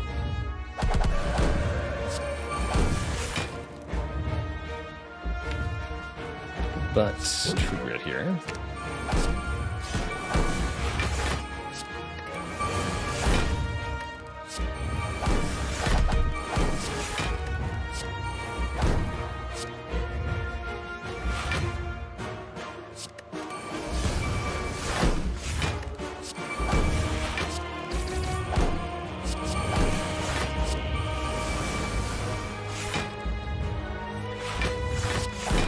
Power.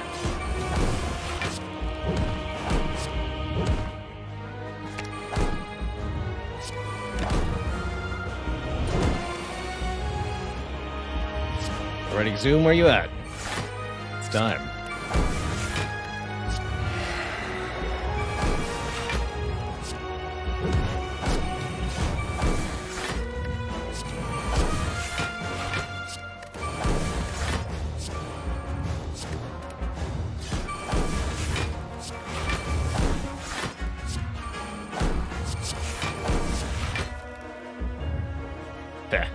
GG, Mr. Hart. What a run. What a run. GG, everybody. GG. That was an extra silly pile of nonsense. And I can't wait to do it again. We're going to change characters and repeat this absurd experience, I hope. GG. GG.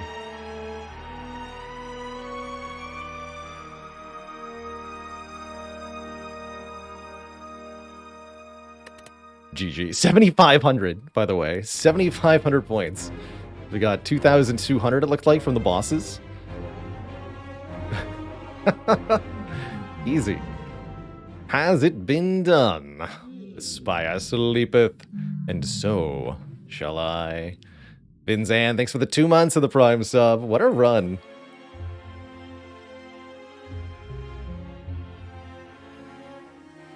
And yes, that's you've got it exactly right. Not so bad, Andy. The extra 5 ascensions, in this case, add extra bosses.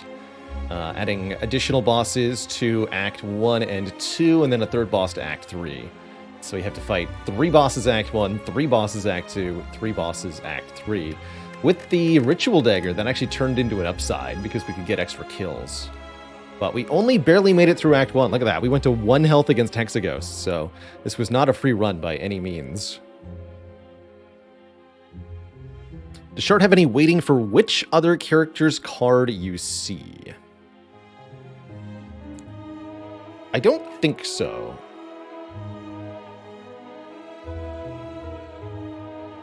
Generally, how Spire generates cards is that you determine the rarity first, and then which specific card is second. If that's how it still works with Prismatic Shard, then if certain characters have more cards of a particular rarity, they'll have a disproportionate presence in the card pool. For example, when we look at rare cards, which is the smallest pool, Ironclad has 1 plus 15, 16 different rare cards. But the Silent has 19 different rare cards. So when being offered a rare card after a boss reward, for example, you have 19 out of however many to be offered a Silent card, 16 out of however many to be offered an Ironclad card.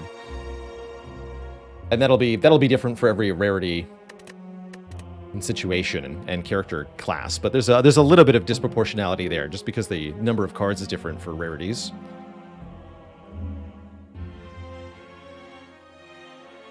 Appreciate it, Tim Marluzzi. All the happy birthday wishes in chat. Always good to see. Sad Defect player who loves Prismatic Shard and always wants orbs to work. Those are definitely a bit at odds with each other. So I can see why you would be sad. They definitely don't work all that well. Shard and orbs. Screaming Flea, thanks for 3 months. Been watching the YouTube runs on your lunch breaks. Delicious. We are 33 today, or I am, I suppose. 33 today, Tinmar. Or 33 over the weekend, more accurately. Is the Silent next? Yes, we'll be doing Silent next, who has arguably the weakest starting deck. And no starter relic because of the Runic Pyramid we're swapping to, and the lowest max health. So Silent should be extra tricky here. But perhaps the Silent cards in shops will be valuable. Element AG, thanks for the 7 months. Yes, I'm Brandon, thanks for 30. That's right, Wet Lotus. Each character has the same amount of total cards, but not the same rarity quantities. In addition to that, not every character has the same number of starting cards. So, for example, there are 75 total cards in the card pool here, 15 rows of 5. Silent, Defect, and Watcher each have 4 starting cards. Defend, Strike, Eruption, Vigilance for Watcher, Defend, Strike, Dual Cast Zap for Defect, Defend, Strike, Neutralize, Survivor for Silent. These take up some of the 75 card slots the character has. So it's 4 starter cards plus 71 additional character class cards.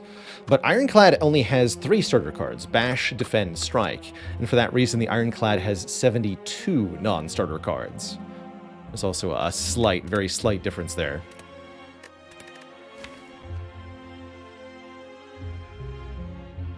Now that I'm officially old, have I lost the ability to digest greasy food yet? I'm definitely noticing a few differences in getting old.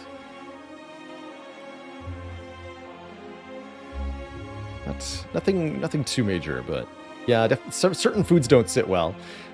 What I noticed most was in my mid-20s, I lost all of my alcohol tolerance.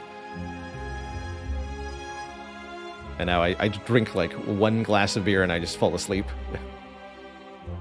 Herox Theory, thanks for the Prime sub. Welcome to the Cozy Sub Club. The Taco Bell enzyme.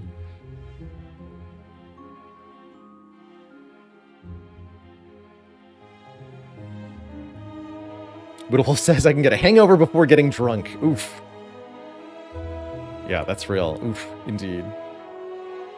Anyone ever tried runs with a copy of every card from a character? I think we once did a run with a copy of every card in the game.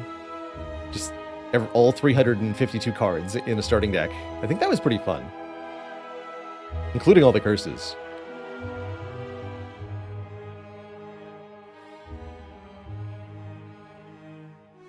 Lost your ability to eat Doritos without outburn.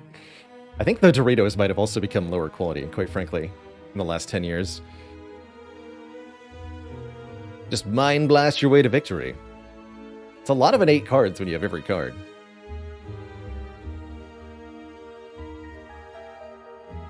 Wadley Dolphin says, I just turned 38 and I've had heartburn ever since in celebration. Good stuff. Hey, I appreciate it. How about Lotus?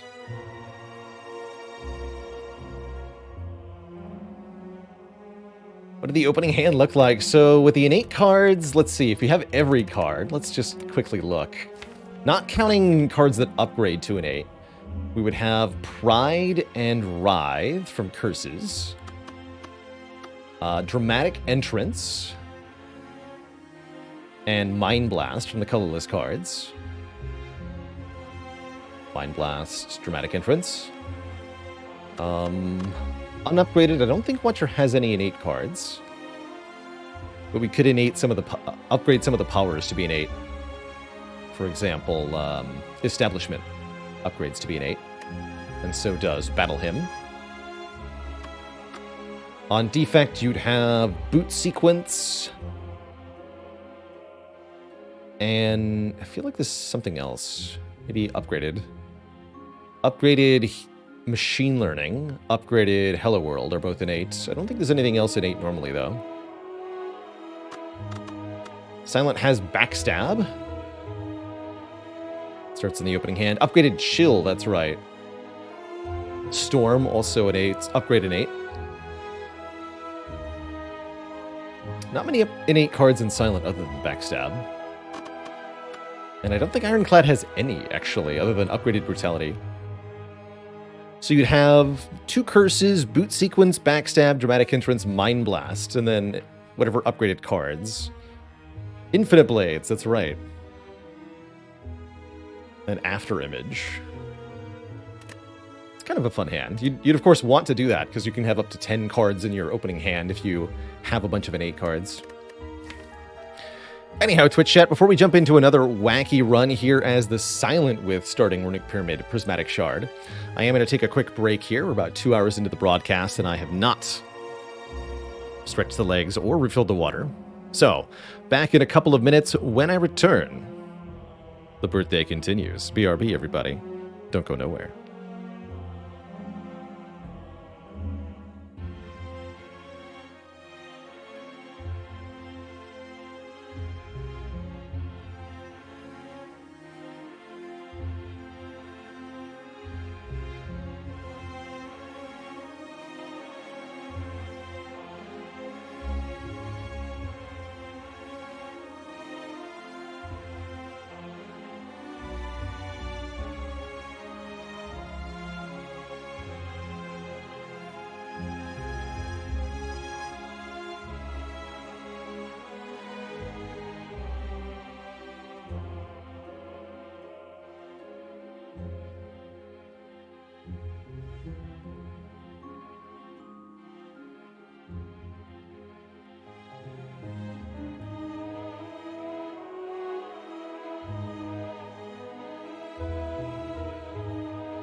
Alright, everybody, we are back. Thank you so much for hanging out. Actually realized I forgot to... I got quite distracted with everything that was going on. Didn't run a prediction for that last run, but we will run a prediction for this next run. So...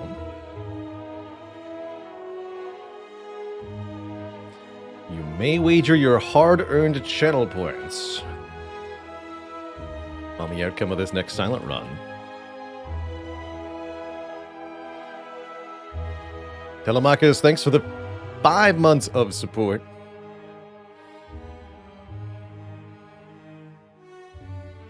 Sorry, the 9 months of support. Stark, thanks for 4 months of support and the happy birthday wish. And Kuro0, thanks for the 2 months. The happy birthday.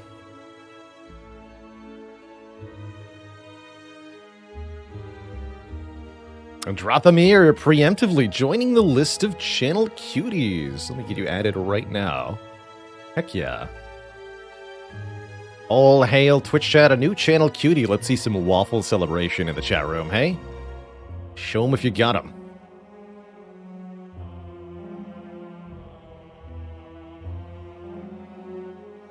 You're on the list. Alright, / prediction.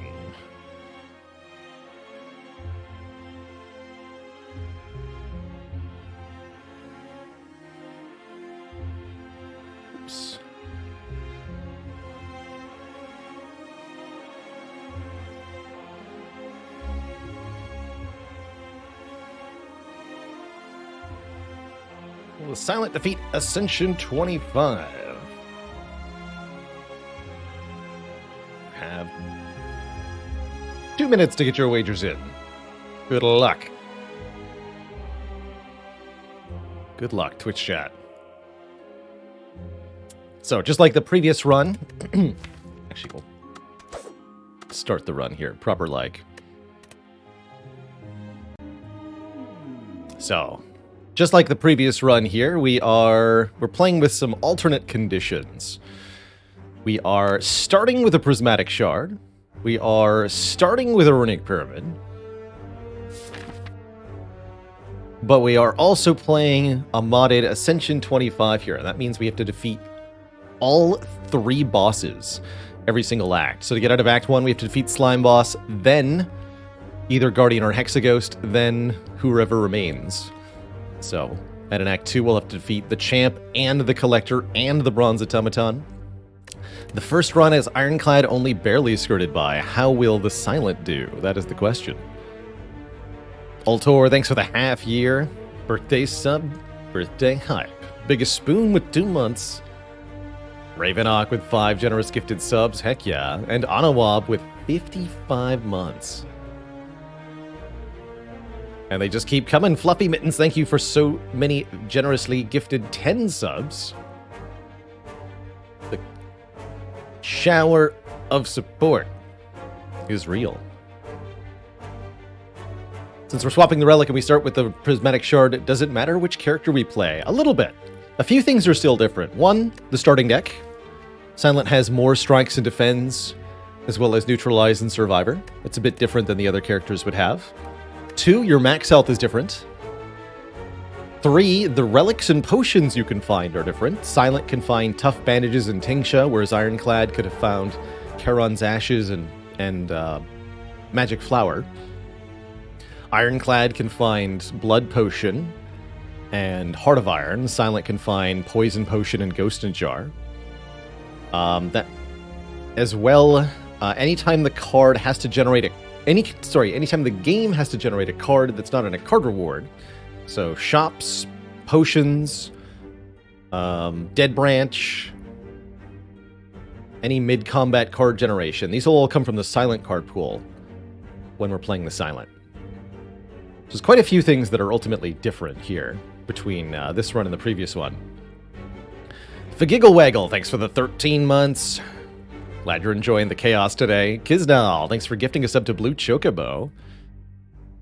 What a delightful color of Chocobo. Why do I not play with the Prismatic modifier? Short answer to that one is I can't also boss swap if I do that, because the way custom mode works.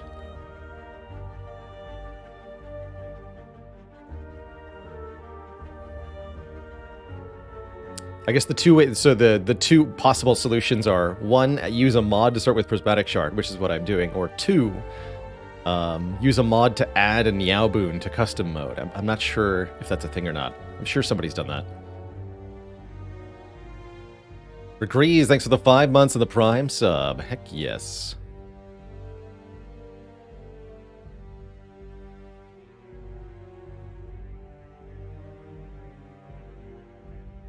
Custom mode Niao bonus does exist on the workshop. I'm not surprised to hear that. Good. Glad it's out there. My favorite color, if you can't tell from the stream visual elements, my favorite color is most definitely blue.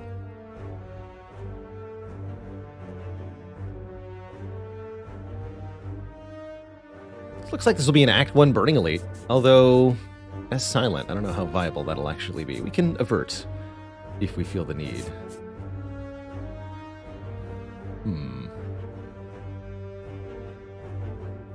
Okay, definitely these two then. Definitely those two.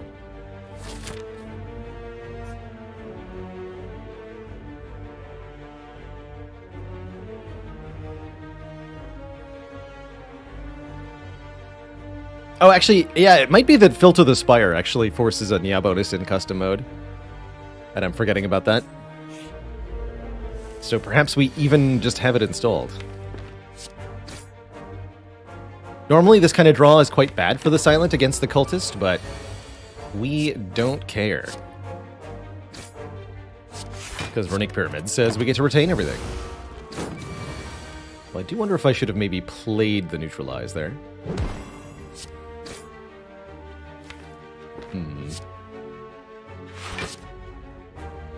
Definitely a little bit behind.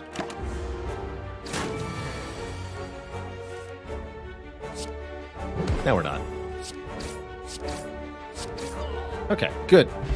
Very good. Sneaky Strike, Carnage, and Rage. Rage seems really interesting on Silent, actually. Very good overall with Runic Pyramid, as it's a zero-cost block card. And if we get access to Shivs, this could be obscenely good. I'll take it. Would I ever consider taking 2 Tantrums in a Watcher run? Definitely. I think Tantrum, often unnecessary in Duplicate because it puts itself in the draw pile. You can draw it over and over again, but having 2 copies is definitely reasonable, especially if you've got any sort of strength or just a large deck and you want to be able to find the one Tantrum quickly. Zonar, thanks for 46 months. Feel like you were celebrating your 45th birthday yesterday. A blue fact for me. Classically in Japanese, both Korean and blue use the same word. Oh, I think. I'm not very good at non-English pronunciation, so I might be butchering things here. Nowadays, the word Midori is used for green, but when it comes to traffic signals, the green light is a very slightly blue color, so they can legally call it the blue signal. Huh.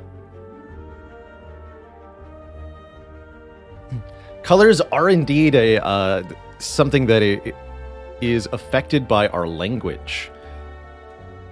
Languages that have more words for different shades of color end up with people who can visually differentiate that color better along the boundaries of the word. Whereas cultures that have overlapping words don't have the same results. It's quite interesting.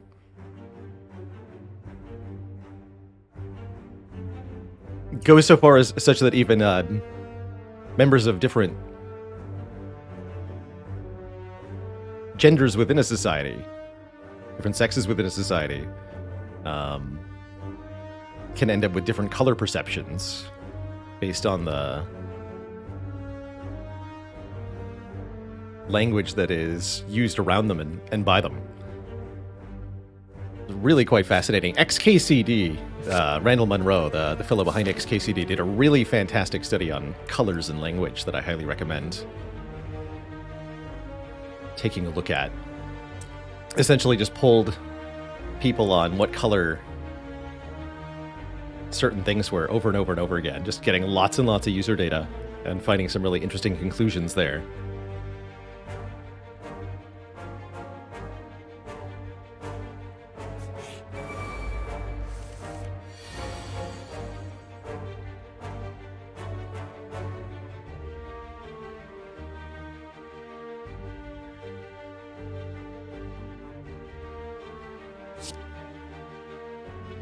Boop you. Bop you. Block.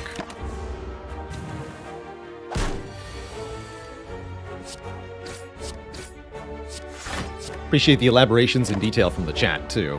Burka, thanks for 8 months. Birthday bits. Going Mouse Master. Not a bad first potion. Definitely down for Beam Cell with Pyramid. FTL is pretty good in the early game, too, but it's no Beam Cell here. Beam Cell's going to let our attacks do substantially more damage, and I'm already feeling like we can dodge this early shop. I'm going to keep this neutralized. That means discarding a strike versus Jawworm. That's a little awkward. Or I can take one. No, we'll do it this way.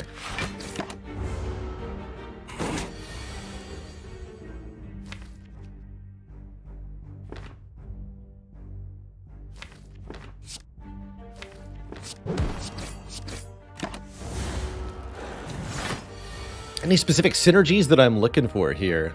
I would personally love to assemble After Image and Juggernaut together, although I think it's relatively unlikely that we see that. That's one of the best to get with Pyramid here. I'm just moreover looking for stuff I really haven't done before, something new, unusual / interesting. There's plenty of ways to achieve that. Okay, another decent first potion.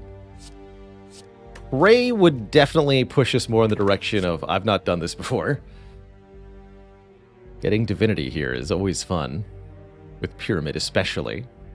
Headbutt is a more reasonable pickup in the short term here. Put a card back on top is excellent.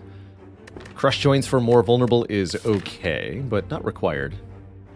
I'm going for that Burning Elite. I probably shouldn't take Prey.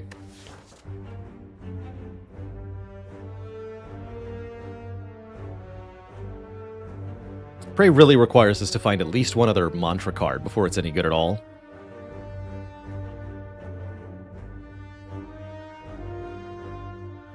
Well done, Hoya. I actually often say that Rampage is one of the worst cards in Slay the Spire, because there's so many more efficient ways to scale up, but in a minimalist deck it can work pretty well. Well done. I've not had a lot of good Rampage runs, but maybe the day still lies ahead of us. Valentian, thanks for the 16 months. Alright, I'll take a Headbutt. Headbutt lets us take the next mantra card a lot more easily. And with 2 potions, we get to avoid the shop for now. Can't afford a relic, so I don't really want to go to a shop. This is probably the fight to use the Essence of Steel, based on what I'm seeing here. Provides us full block on this turn, and the following turns could matter quite a lot as well.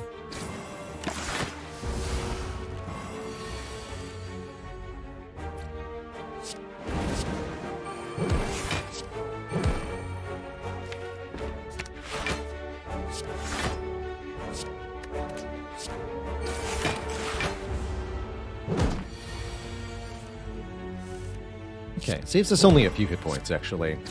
Maybe that was a bit premature, but if we find another potion shortly, it won't matter too much. Dramatic Entrance starts in the opening hand, does damage to all enemies. Not too bad. Normally I don't like it that much without the Silent Starter Relic. But I like it with the Rage and the Beam Cell quite a lot, actually. Decent upgrade, too. This gets 4 more to every enemy. We do need some additional help, and we might be running into 5 slimes or 4 gremlins on the next floor. So I'm going to pick it up here, as it has a high chance to be immediately useful. Unfortunately, this was not it. We just strike here. How about one big slime?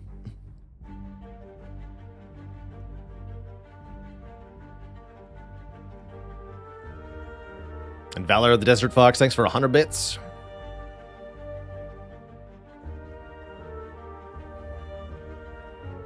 Old chair wishing at me.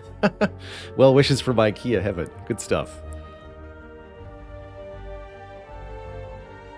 Have I ever played Tainted Grail? I've watched a little bit of Tainted Grail, but I've never played it myself. We're 33, Woody the Hoodie. Jotunborn, thanks for 41 months.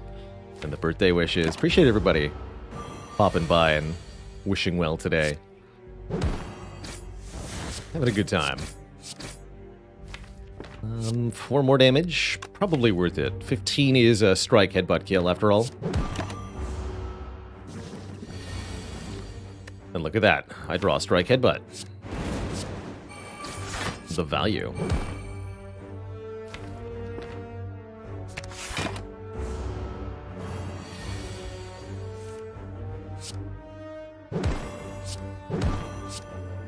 Clean fight. And we do get a potion, so I don't feel bad about using the Essence of Steel earlier. Pommel Strike is quite nice in any deck with a lot of zero-cost cards, which is what this deck has. Not much use for the Retain of Protect. We've already got Pyramid. Happy to take a Pommel Strike. Might even consider upgrading it, although I think I'd rather upgrade Beam Cell for the extra Vuln turn here. Feel like you owe me some zany seeds. Well, that is an exciting prospect. Oobla.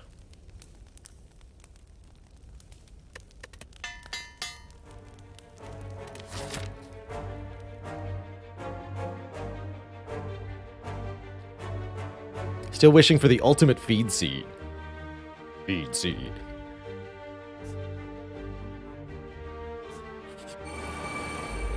I want to have more max HP than the heart.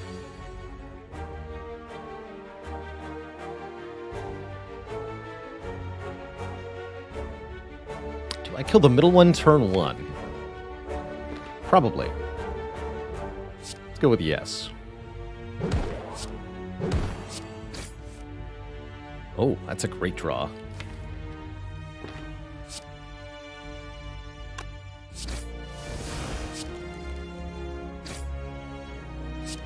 But Pummel? Or Beam Cell. They have Artifact, so yeah, Pummel.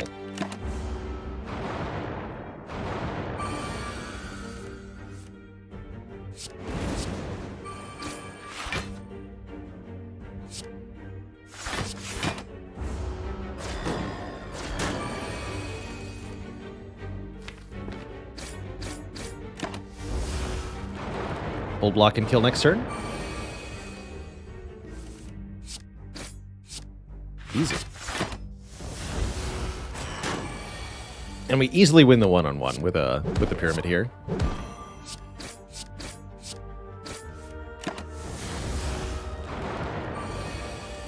Even if we draw 5 dazed.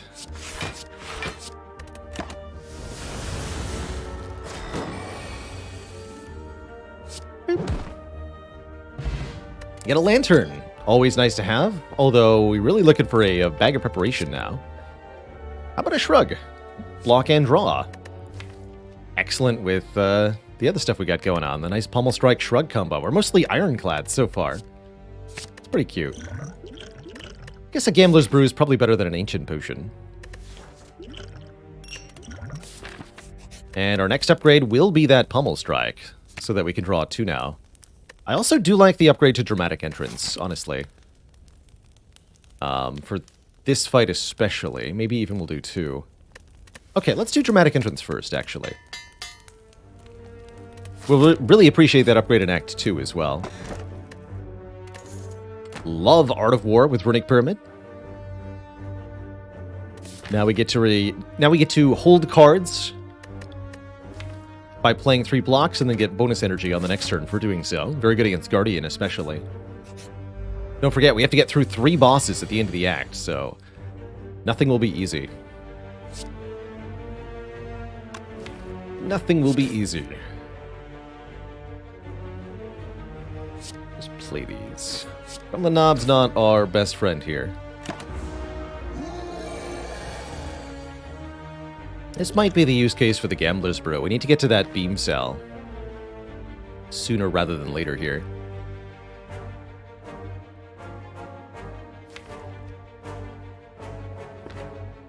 To guarantee it, we'd have to discard all 8 cards. We don't want to do that. We only want to discard some. I'd rather discard the middle 4.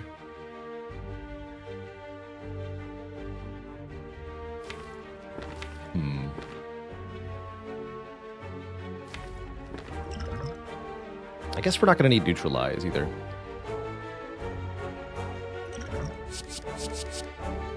I'm going to keep the rage, because it can block quite a lot this turn. Did wonder if that would happen, though.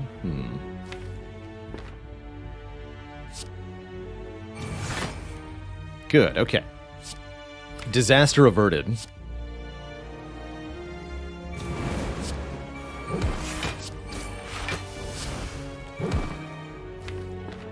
Will this be enough damage? Yes, yes it is. Good. We kill Gremlinob without taking any damage at all. Thanks to the Gambler's Brew. Beautiful. Blood Vial heals us 2 per fight. Genuinely kind of useful with the 3 bosses. We will get 2 hit points per boss fight. Streamline is kind of sweet with a headbutt here, but I'm thinking Leg Sweep might be the primo block card we're looking for. It's a really good Streamline.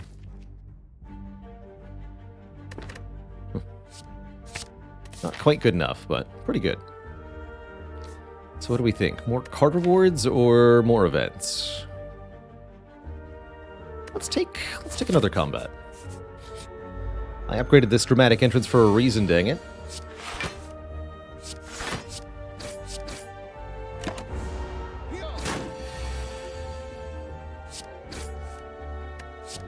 We're usually waiting for the dramatic entrance to line up with Beam Cell before we actually play it against a single enemy. Like so. Rip and Tear is pretty good damage. We do want some more damage. I'll take a Rip and Tear.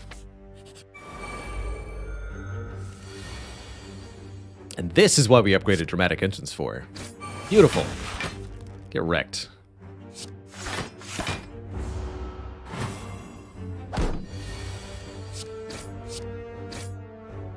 Blood Vial's actually putting in work.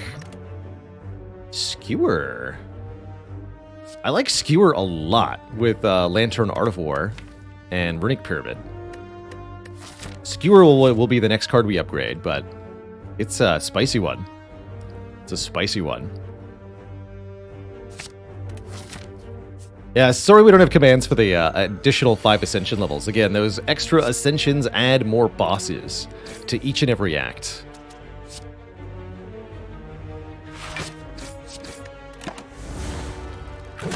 Triple boss, Act 1, 2, and 3. No bosses, no extra bosses, Act 4. Heart is just normal, thankfully.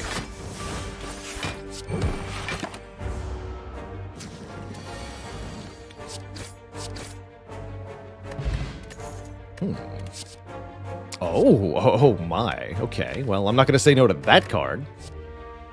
Could have had Prostrate Prey, though, just saying. We now have a Hand of Greed with Runic Pyramid, and we're fighting Slime Boss. Also have a Headbutt. We're going to make so much money. So much money.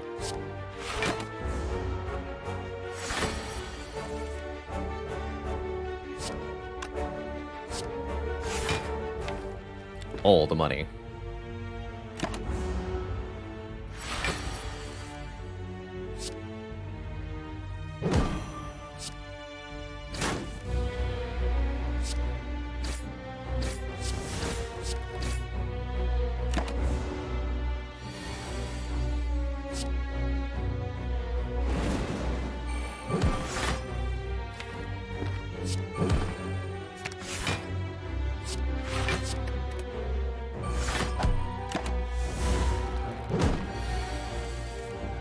Every last dollar. Especially with a pen nib. This would be a lot better if I hadn't taken the leg sweep. Flying Knee is okay, especially with Skewer. Bit odd with the Art of War. I think we can skip this one.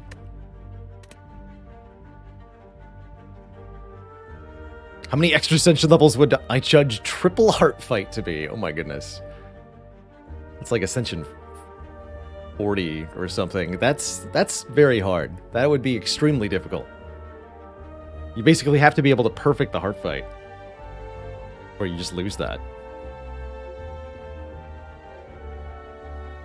Well, the triple Spire Spear Spire Shield could even be worse, arguably. Does a 0 energy skewer make rage go? Yes. You will get blocked from that.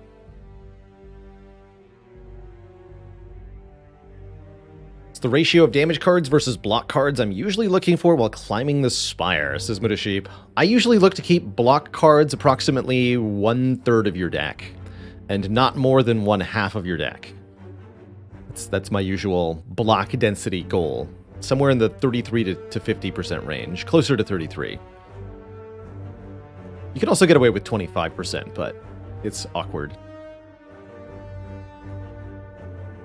And that's partially why I recommend adding for your... You start out with about 50-50, right? You have 5 attack cards, 5 defense cards for the most part. 60-40 for defect. You really want your first several cards to be damage cards to get the block ratio down towards that 33% number. Why not use the regen potion there? We definitely could have gotten away with it. I'm not sure we are going to need it at all, such that I might be able to keep it for Act 2. Also, with Hexaghost coming up, I don't necessarily want to have a lot of health, as that Hexaghost turn 2 attack will depend on the current HP. I also owe the chat a dad joke.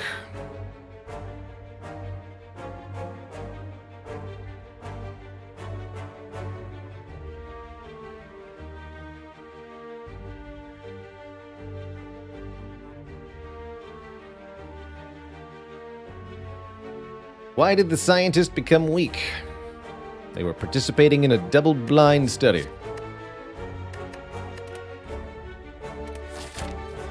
Alright, I'm going to leave both the card and the potion on the ground there. No refunds. Now, the real question is, are we going to be able to get 100 gold from Slime Boss? That's my question.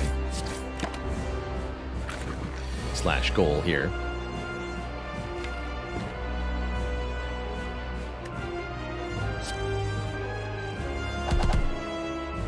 So I'm just going to play this for hand space. Perfect.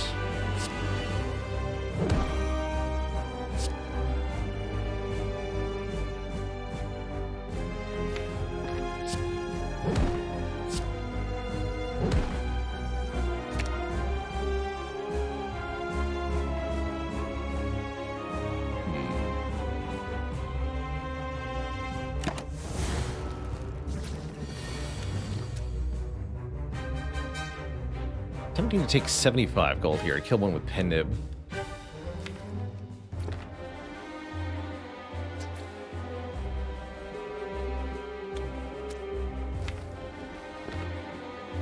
I think we can do better, though.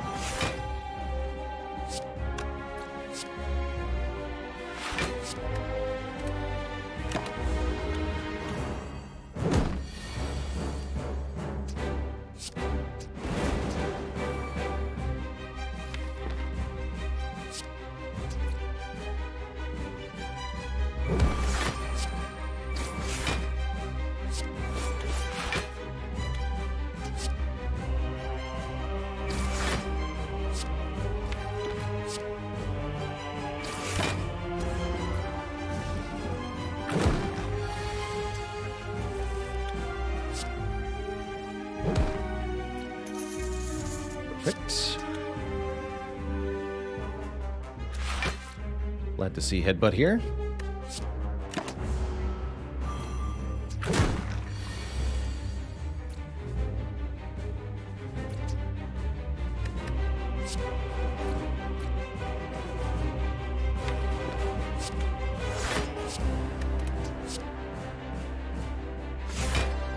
Headbutt you. But this one it splits. I don't really want to split it yet. It's going to attack me next turn, though. This is full block, then. Now we want to split it.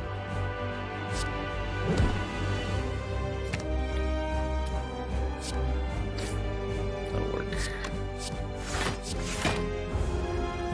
Second phase of this fight can get a little bit awkward as we try to get our greed kills. In fact, I'm actually going to kill one of the green slimes here. I want to be weak. Well, actually. Yeah, I do want to be weak.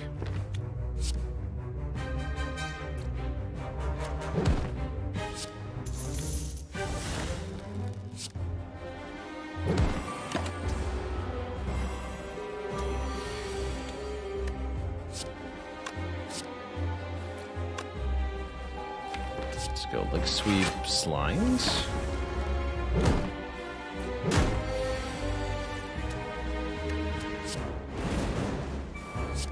Alright, we should probably kill one of them. To avoid this getting out of control here. 75 gold, that'll do, that'll do. We have 2 more boss fights, I can't lose all my health to this nonsense.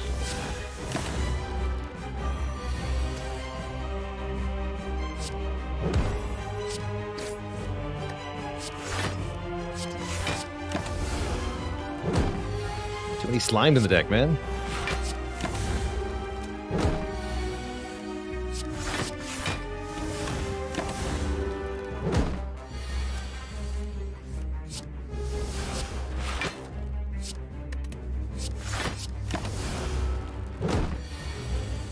There we go. Ka-ching. One boss down, 2 to go. Next up being Guardian. Excellent order of boss fights. That's definitely what we wanted to see.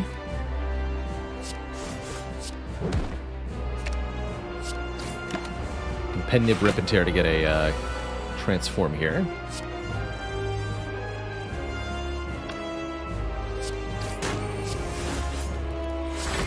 And then Guardian with Runic Pyramid is pretty easy, doubly so with Art of War.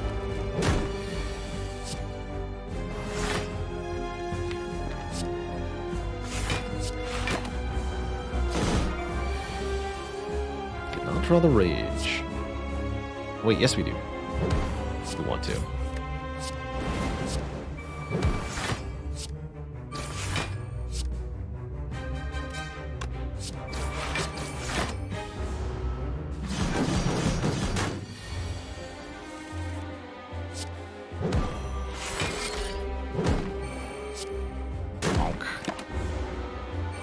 Skewer there too. No biggie.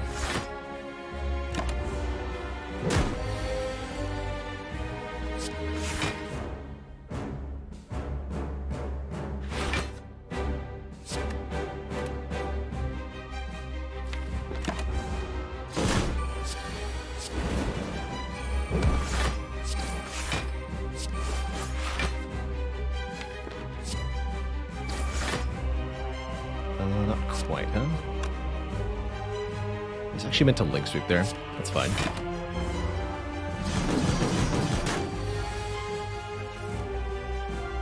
I also could have done Strike Skewer, actually, is what I should have done there. Either way, GG.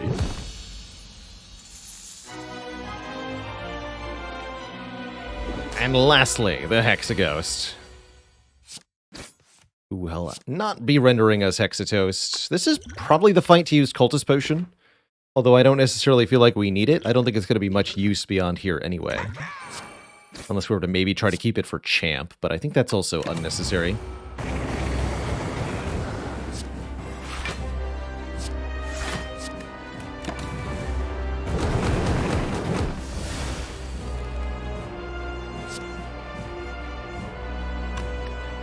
Yes, casting Skewer with 0 energy and Rage will give us additional block. Sure will.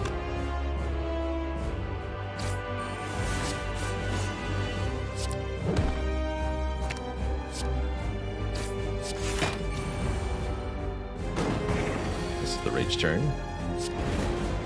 So I'll even demonstrate that here. 0 energy, Rage in play. Gain 3 block. And increment pendant.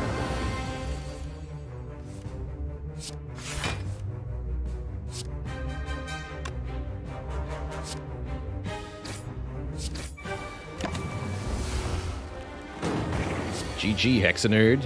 You're toast. And we're rich.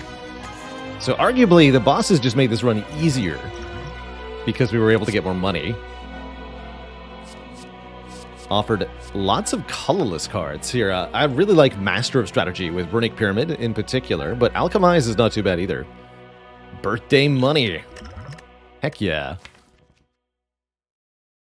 Alchemize is also pretty good, but I genuinely think we want to be able to get more cards in hand as a priority here. I'm going to take Master of Strategy.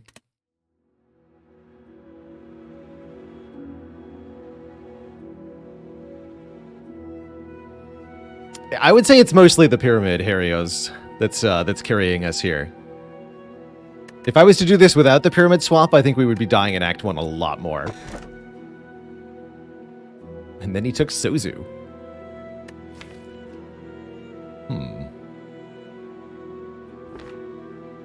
Does make me regret the use of the Cultist Potion a little bit. Guess we could also go with Cursed Key. It's not that bad. Not going to take Ectoplasm. Let's play with Sozu. No more potions. Let's make this a little harder. We are dealing with Champ first. Stinky Champ. Is one shop going to be enough? No, we should fight more elites. What fun will this run be if we don't fight enough elites, you know? Where's the challenge?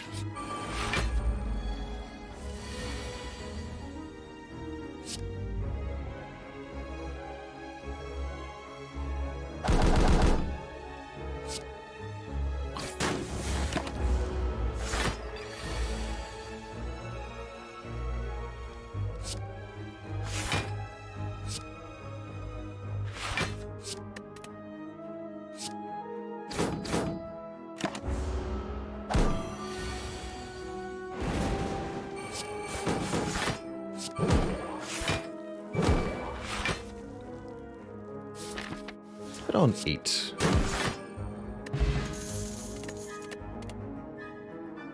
Dark Embrace. Alternately, Body Slam is also pretty absurd here. I am a certified Dark Embrace enjoyer. Dark Embrace is going to make the Rage do stupid things. Take a Dark Embrace. Anytime a card is exhausted, draw a card, it says. And that can have a lot of powerful implications.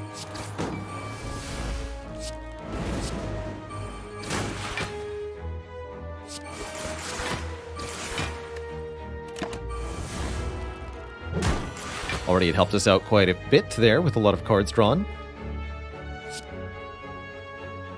Not helping us that much on this turn, unfortunately.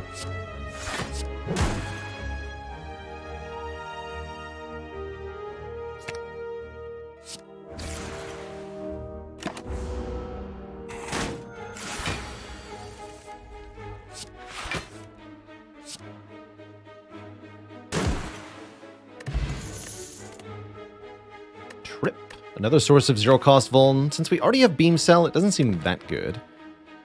Second Headbutt's okay. It's more control of the Hand of Greed. If we want to triple Hand of Greed in certain fights, the second Headbutt helps a lot, actually. Let's take a second Headbutt. Just for the Hand of Greed control. And let's get launched by a Snake Plant. Just for fun, I guess. With Rage in hand, I think I'm just going to end turn and Art of War here.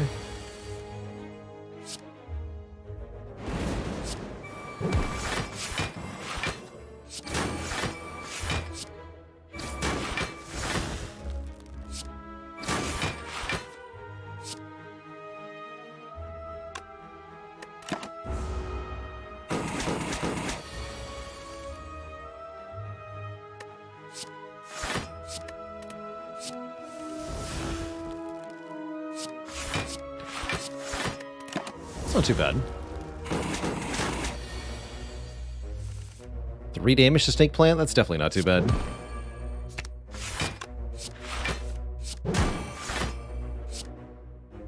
D7's not quite right.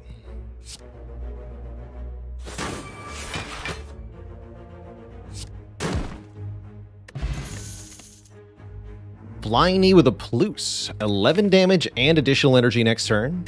That's certainly good enough. It saith Pluse, you must not refuse. But you must remove strikes, because they are definitely worse than Flying Knee. Big time. Well-laid plans, who needs it? Alchemize number 2 is here. Oof. How about card draw in the form of Centennial Puzzle, and energy in the form of the Nunchaku? How's it going, Radiant Ray? Chat's got you covered there with that link. Do I ever play the Daily Climb? Not anymore, Vap. Used to enjoy the Daily Climb, but I found the modifiers got a little repetitive after time. So, these days I prefer to make my own daily with custom mode or mods whenever I want to do something out of the usual. Medkit would let us delete wounds. That's kind of nice with Runic Pyramid, although not at all required. Actually quite important to note. It is cool with Dark Embrace, though. Dark Embrace changes this to be a lot better. And since we are rich, why not take all 3 relics?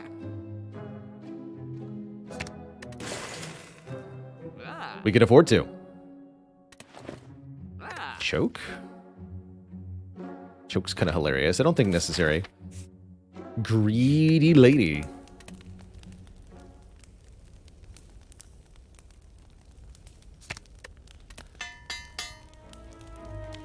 Now the rage saith plus.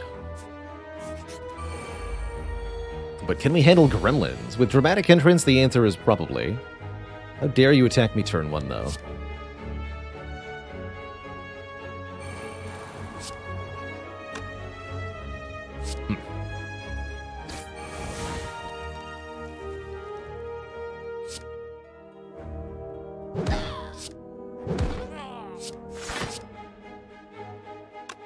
Keep this because of Beam Cell.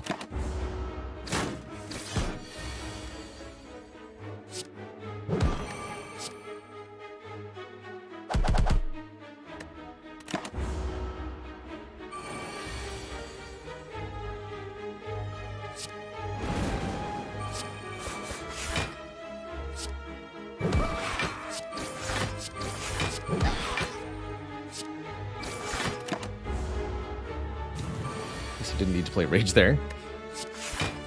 All good.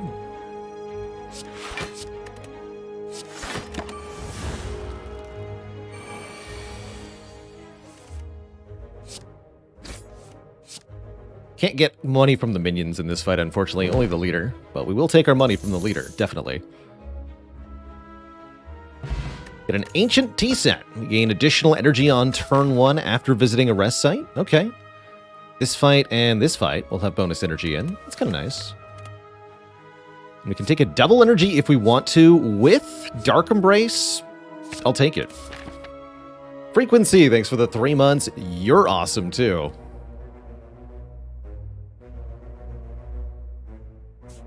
How bad were the other choices? Curse Key and Ectoplasm were the other choices.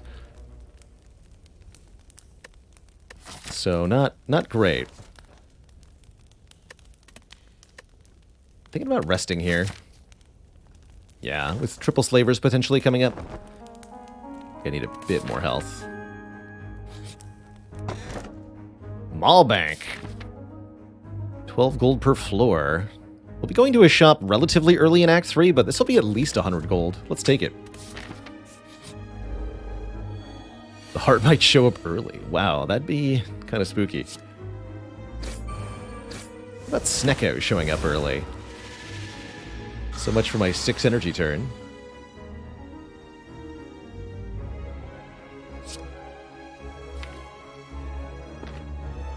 Play the most expensive defense. Talk.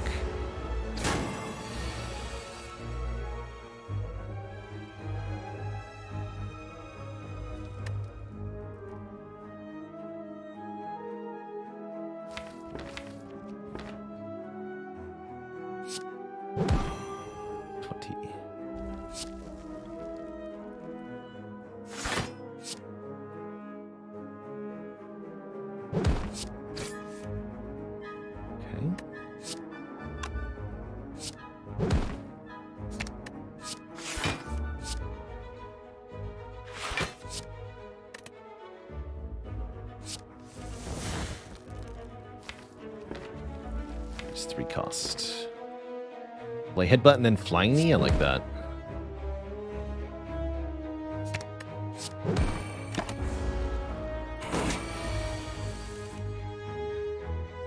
Okay.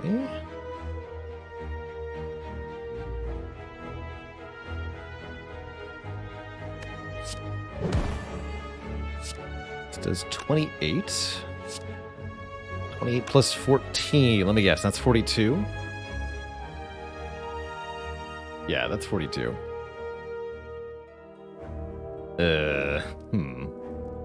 Worst double energy ever.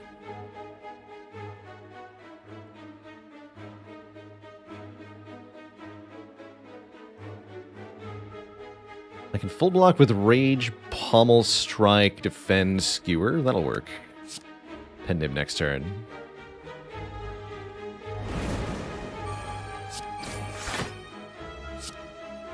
Taking advantage of that zero-cost Rage. Or the Rage with a zero-cost Skewer, rather, that we talked about. Good stuff. Now we can Pend him the Hand of Greed. Easy. Here it is, upgraded. 3 Mantra. Mantra? Mantra? I want it either way. Welcome to the deck. Yeah, with 2 headbutts, that's pretty potent. Let's just say. Skewer for 21? That feels right.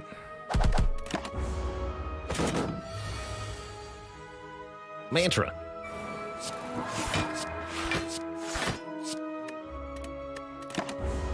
Should consider letting the book stab me a little bit. For the card draw, of course.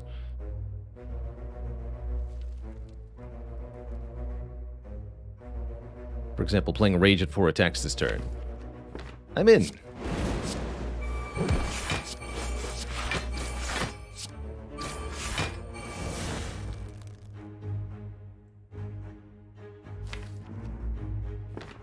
Never mind.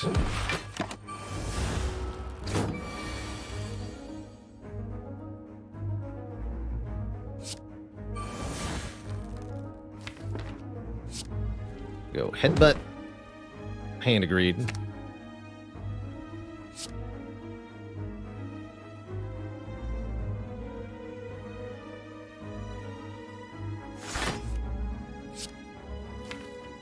Headbutt.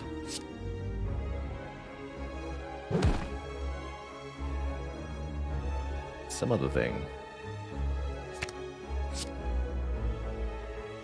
Is this gonna work? We could do 22 plus 6 plus 25. 53. No, that won't kill in that order, actually. So I have to kill without Hand of Greed if I want this to work. Which means I probably should have gotten Rip and Tear, not Flying Knee. Awkward. Yeah, that's fine. Take a tiny chest. Judgment. It means we can't benefit from Hand of Greed. How about a Ragnarok?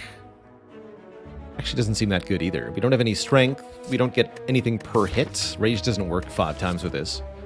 Skip it all. That's what I say. Skip it all. I think we upgrade Dark Embrace before double energy, but we want them both to be upgraded quite a bit.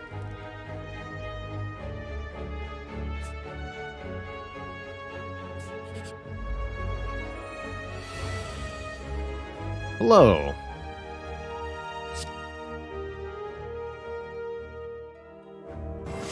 I see that this is going to hurt a little bit. I think I'm going to hold on to these 2 cards. I'm not getting weakened next turn.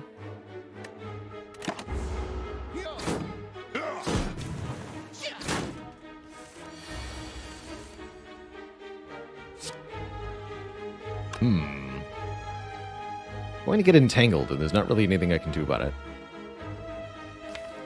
It's definitely not good. Wait, this isn't 38 damage. Got 11. Plus 12 is 23. 32. I guess if one of the hits gets the back guy.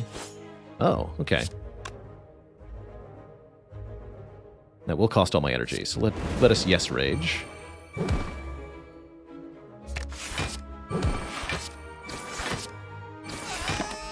Okay. No need for panicking.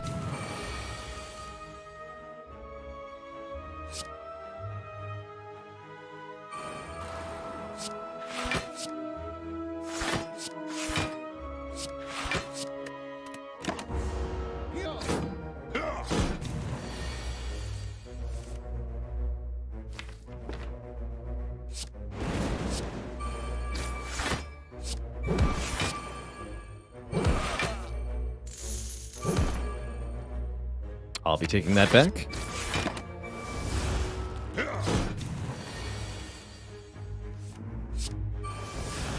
There's also no need to fear the wounds in this fight, because we could just play them with the medical kit and draw another card. So they're completely free.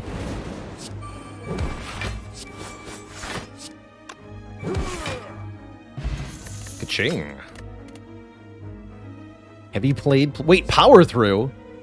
Hell yes, power through. With medical kit, Dark Embrace, here we go. This creates 2 wounds in our hand, which we can then play. That's exciting. Hey, just got out of a chem final. Hope you did well, Zavern. And Zyrovius, thanks for the 2 months and the birthday wishes. My day is going great. Let's take another fight. Actually, maybe this is the Thwack event, right? It's the Ritual Dagger, once again, offered to us a bit late this time. Still pretty potent here, but competes with Hand of Greed, so I'll take the 50 gold instead. Now we'll upgrade Double Energy. Alright, Champ's up first. We're actually not that good at Champ, admittedly. But we can use the Prostrate to win this fight.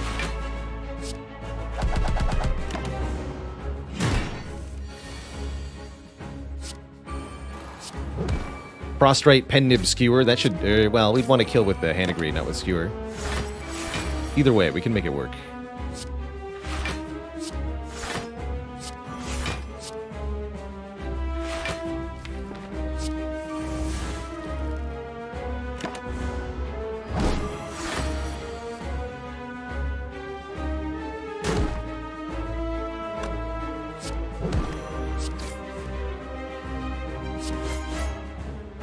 Meanwhile, we want to get Champ as close to half health as possible before we start stacking Mantra here.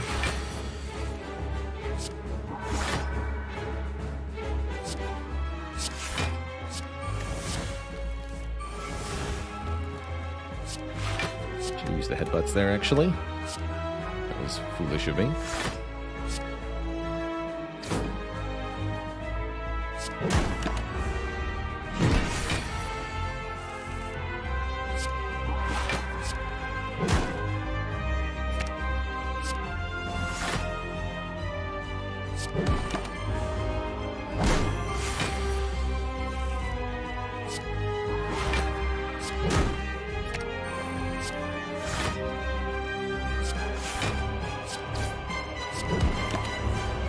Health per champ is 220. Wait, what? Oh, that was the 4th time. Okay. Was actually not quite ready for that. That said, with Double Energy in hand, I think we have exactly what we need here. 21 times 14 is how much? 294. That leaves Champ at 2 health, by my count. That's almost exactly the right amount of damage. The Blappening. Easy.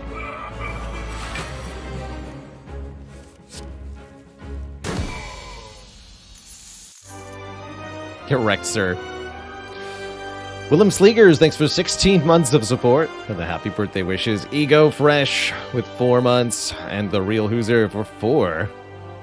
The Slappening. That's what you call a weapon? Sure is, buddo. Friendo, pal. That wasn't even my final pen nib. Oh dear, what's this, though? That's an intimidating turn, too. How dare you?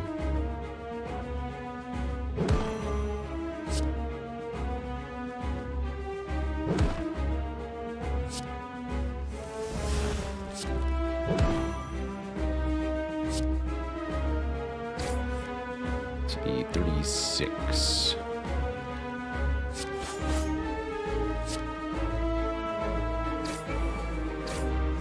There we go. Get rid of those stinkers.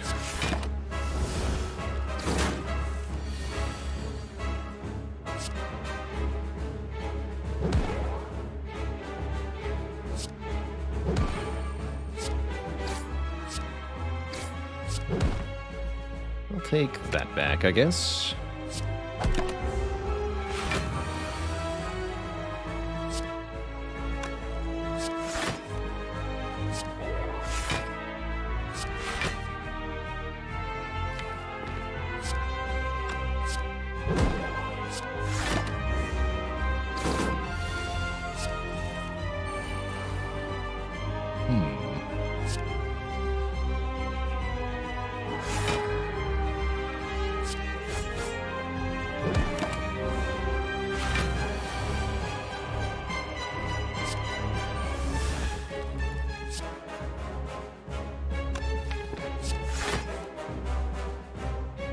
Gonna block this normally.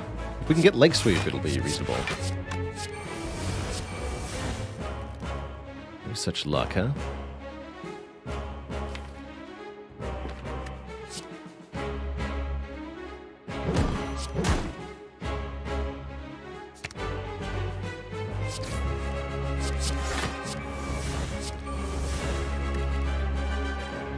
Yes, I'm just gonna block this normally. Whatever that means. 61. Easy. Easy peasy.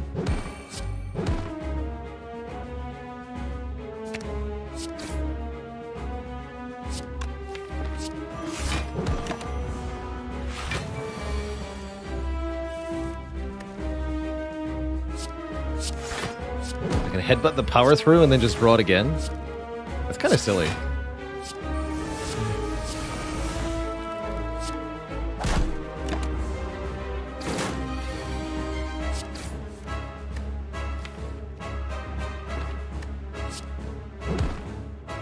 Let's just keep headbutting that.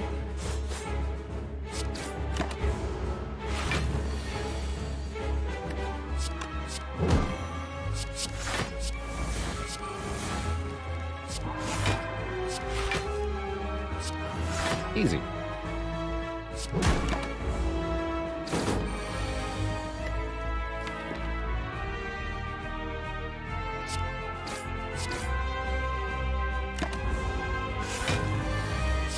Second Hyper Beam.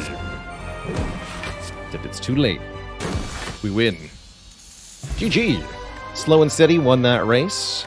Only one left, the Collector, who could perhaps be the most difficult of all. Definitely going to need to get, I think, a Divinity turn for this to work. Seems like a good start, though.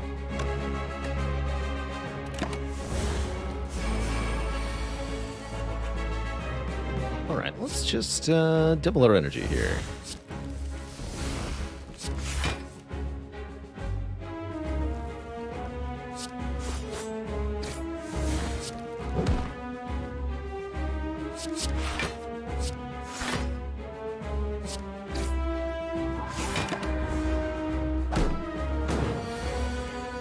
Oh, we got the resummon. That's actually quite lucky. We want to headbutt the prostrate.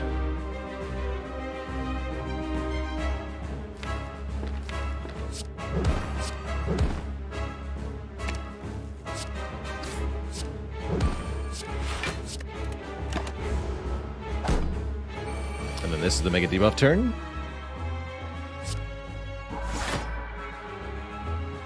Competitive this skewer? Let's do it.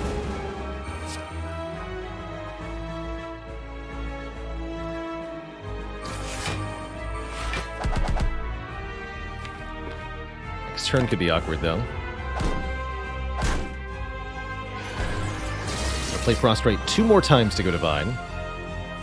Yes, this turn is awkward. This turn is very bad.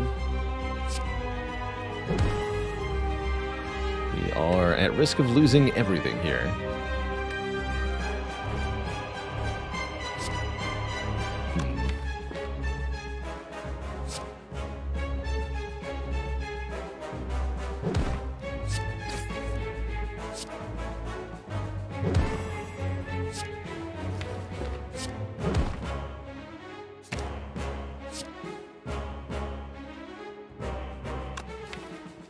was wondering if we need to regen potion. It's our only potion for the whole run, but we're gonna need some help here. I'm gonna use it.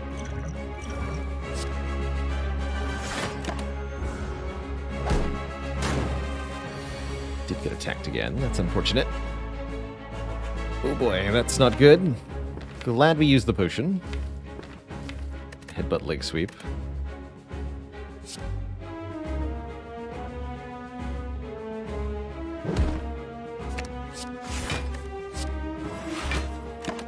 Ow. Okay, we got a break here, during which we'll probably want to kill this torch head.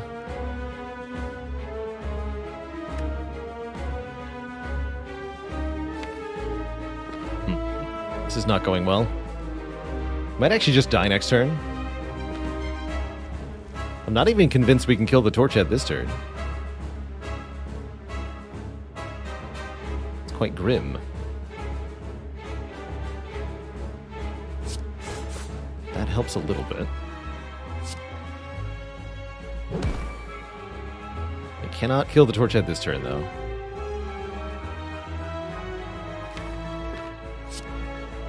Worrisome. But I might be able to kill the collector next turn. No, not if I can't double prostrate, right? Sprackius, thanks for 7 months of support.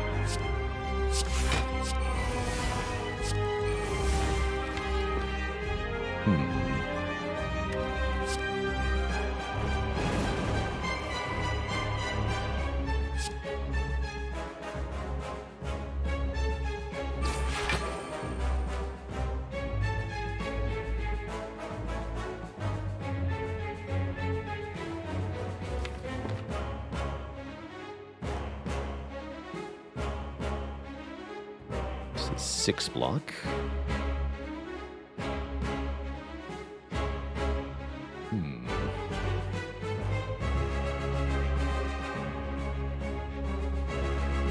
$39 incoming.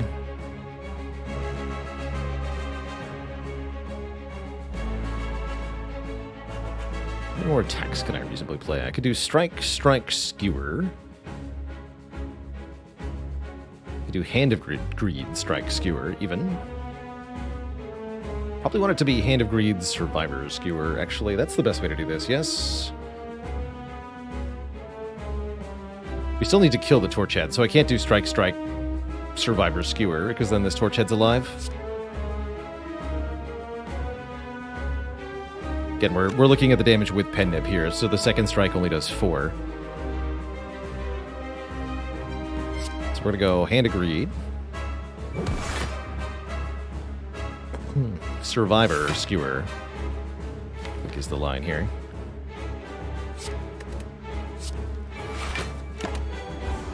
It'll save us from dying to this turn, though.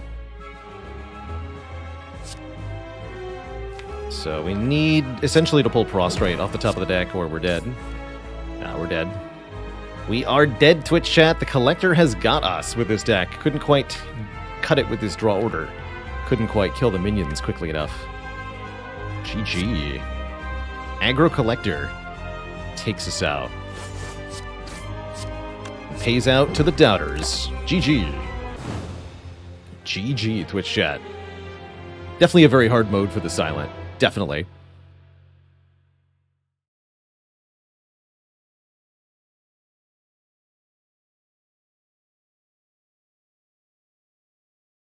Well played, doubters. Well played. Yeah, hey, I can attack for 39 every turn? That sounds great when you have no potions. Get collected. Get collected.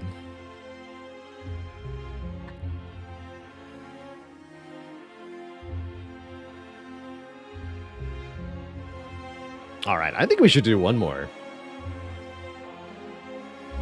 With the Defect. That's what we're going to do. So I will open up a new prediction here. Round 3, or I guess round 2 of betting.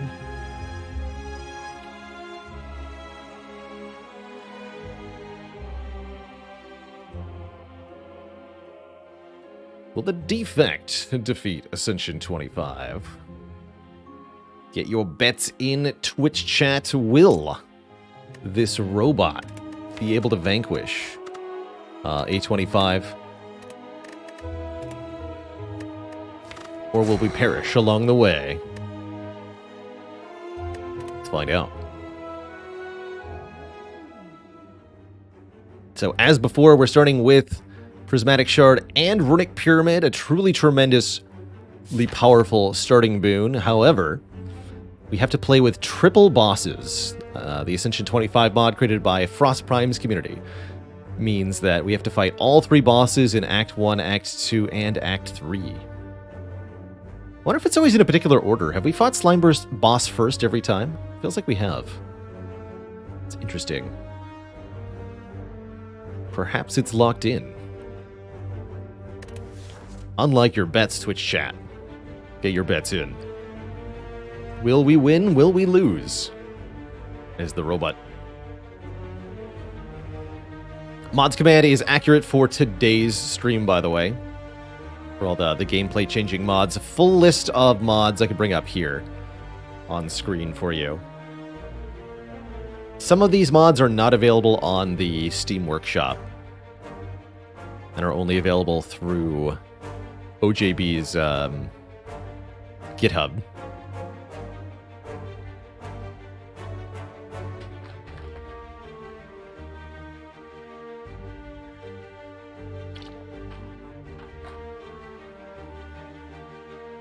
Although in retrospect, I don't know why I bothered running with Morniao, because I'm always picking the boss swap.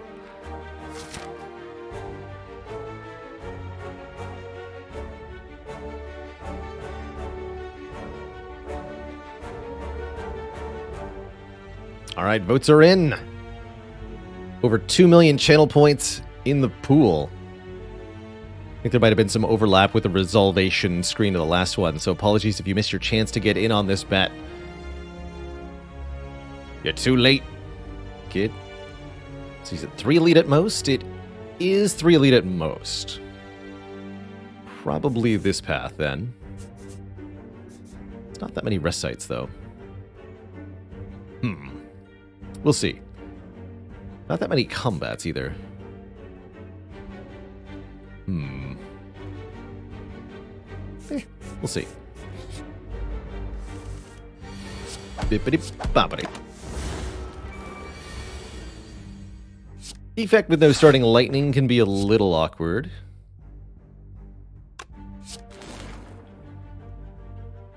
Definitely not able to block for the 1 damage here.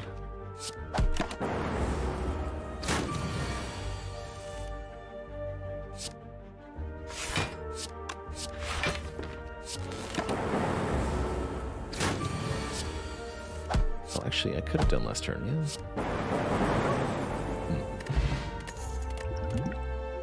Essence of Darkness is a mighty fine potion. Channel 1 Dark Orb for each orb slot.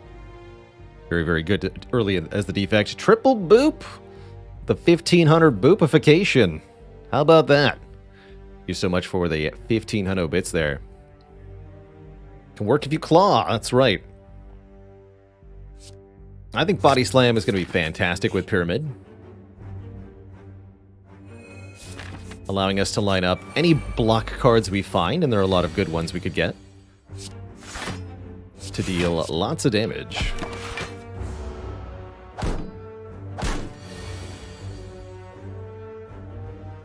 Big damage.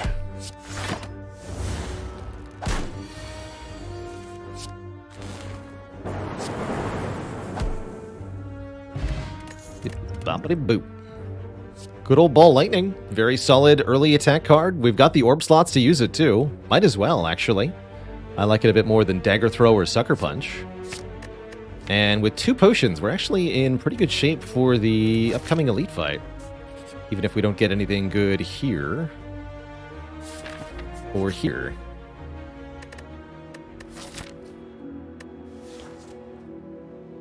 Transform a Strike into... This is a random Defect card, specifically. Into a Compile Driver. That's definitely better than Strike. Does 1 more damage and essentially always draws a card. I'll take it. I'll also take an energy cost reduction upgrade to one of our cards here. We could upgrade Zap, Body Slam, or Dual Cast to be 0 cost. At the moment, I feel like the Zap upgrade is best, but Body Slam is also pretty good, and I think will be very good later on. Let's do that.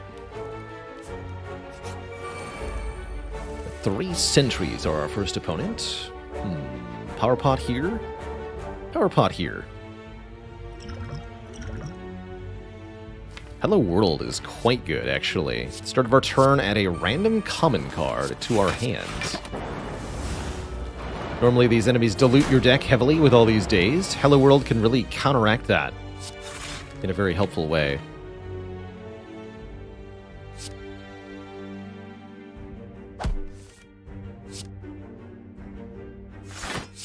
Although with Runic Pyramid, that's not necessarily that important, actually. I think it's still pretty helpful.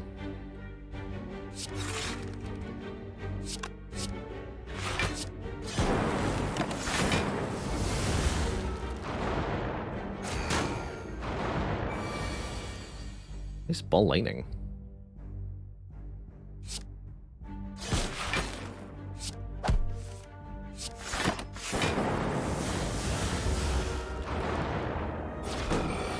How's it going, Battlecat Dota? Happy birthday to you.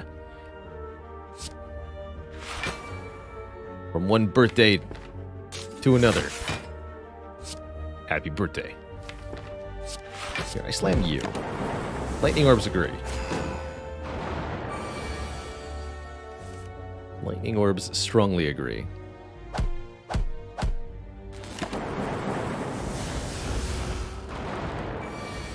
Good job, Hello World. That was a pretty smooth fight. Get a Maw Bank and Panache or Turbo are both very interesting. I like me a Panache deck. Play 5 cards in 1 turn to deal 10 damage to all enemies. That's really cool.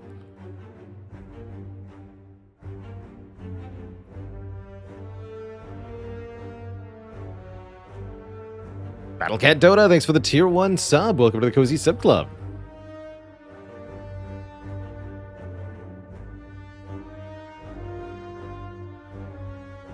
What do you call the day a comedian starts their stand-up career? Their mirth day. I like that. That one's from Luigi had it in Twitch chat.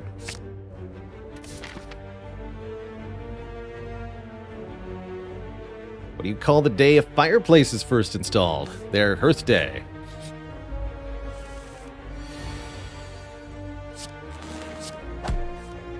Now. Tell him why. Why do you do this to me? You stinky jawworm, you. Beam cells back as a way to amplify our damage. Great with the body slam. So would block cards be. I'd love to see a block card. Meal Ticket's a block card. Meal Ticket's an excellent block card. Although one wonders if we should avoid the shop now that we have Maw Bank. We'll think on that. Might need the health a lot, though. Definitely might need the health.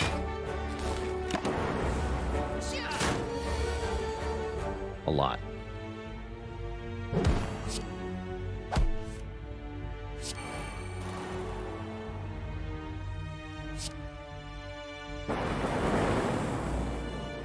This is not enough.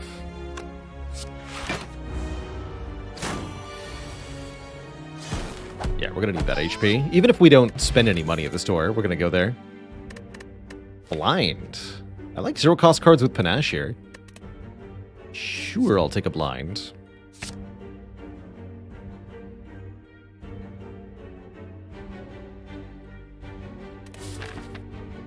How do we get Prismatic Shard? We're starting with it, thanks to the Prism Power mod. It's a little bit of a cheat. Okay, it's a lot of a cheat, but it's good. This feels like the fight for Essence of Darkness. Just go ahead and use it.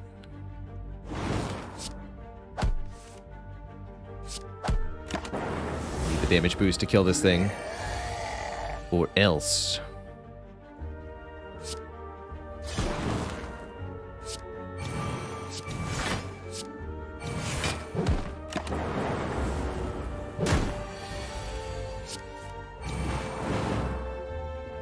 Beautiful. Get a white bee statue, so we're always going to get potions and card rewards.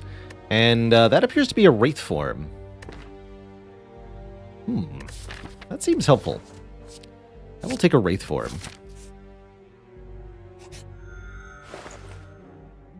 And I will probably take a seek and a genetic algorithm, so that we can seek genetic algorithm body slam together. And then I'm going to upgrade the algorithm. Have a nice day. Juzu bracelet. Cute. Very cute.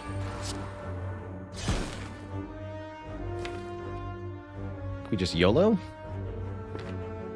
Just YOLO.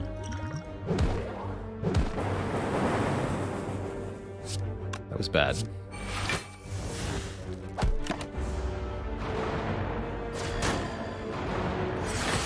That was very bad.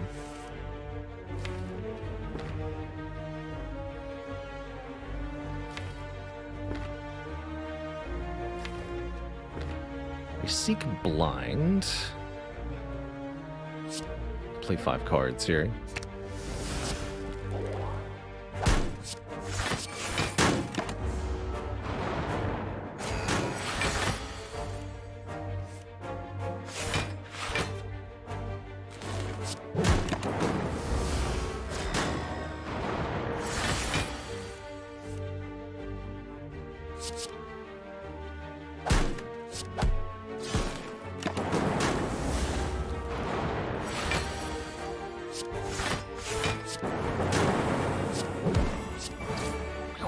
Power of Panache.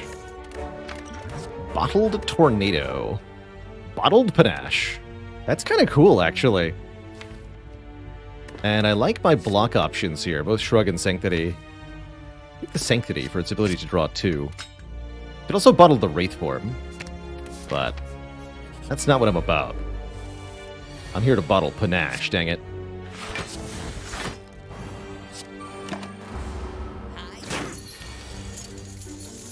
That's what I'm about.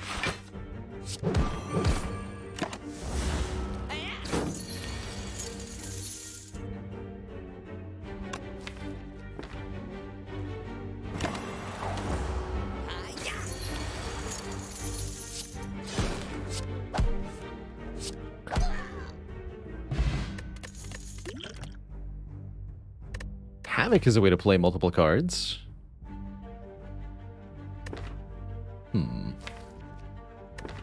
Don't have an upgrade for it, though.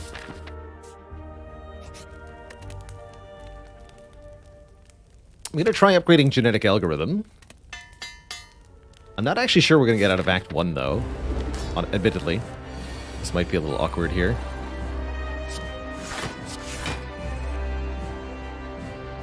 Especially with this opening hand. Versus the Slime Boss. Guess I can just Wraith form, but then what?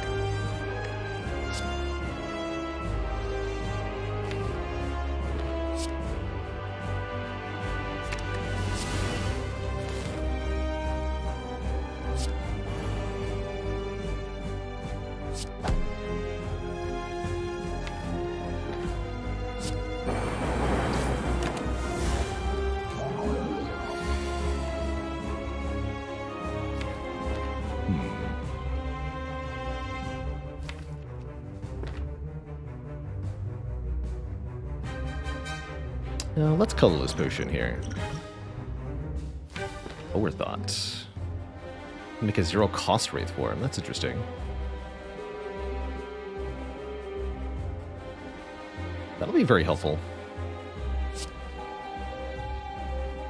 So what, take 13 here? I guess so.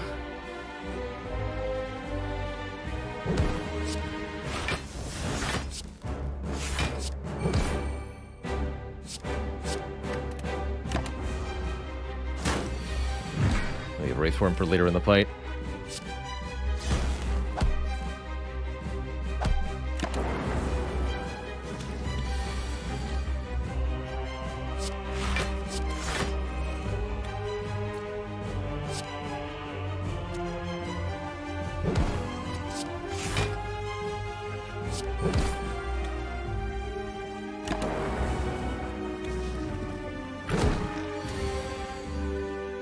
That's a few too many slimed.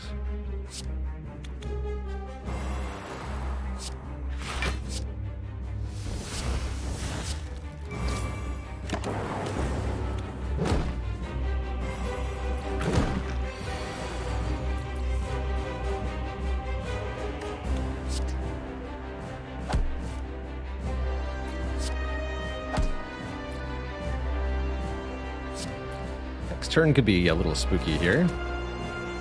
Should maybe forethought to get one of these slimed out of my hand? Yeah, we should. Even though it could be useful for activating Panache on this turn. Didn't happen.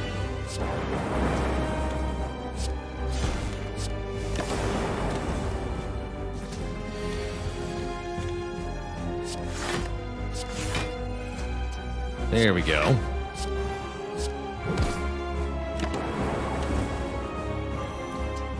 Survived Slime Boss. So, will it actually be Guardian second? Yes. I think it might be a fixed order here. It's actually good to know. Guardian might also hit us turn 2.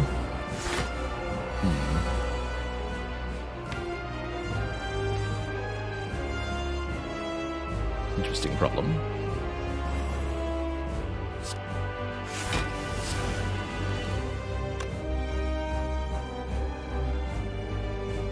If I seek for Body Slam, we can do 28 damage. That won't be enough. Seek Sanctity then. Yes, we're gonna get hit. Go to 8 health. I don't love that, but here we are.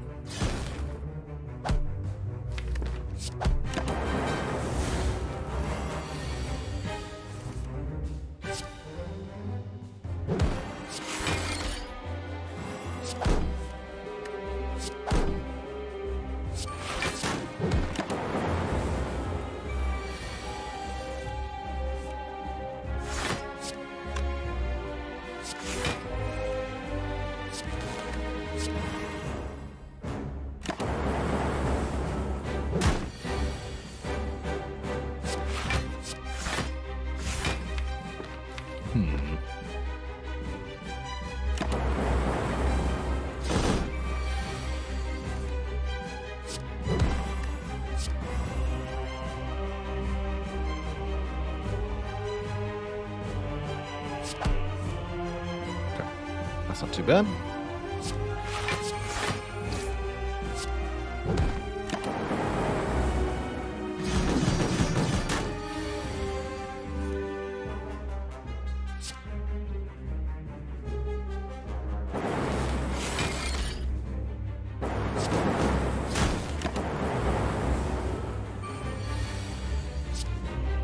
Definitely concerned that we have another boss fight after this.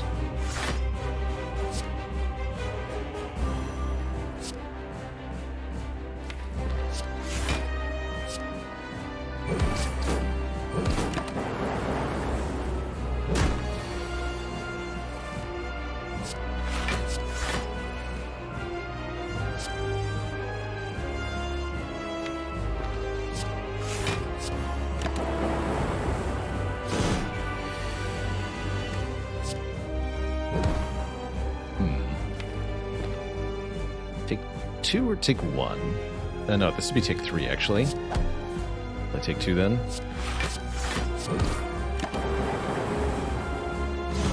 Five health Hexaghost. With Runic Pyramid, not too bad, but we're definitely getting worn down by the bosses.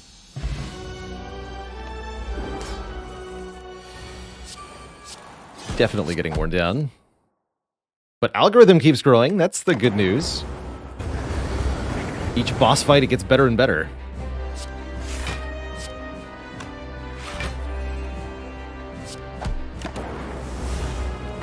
Hexaghost could be very difficult to do damage to quickly enough as well.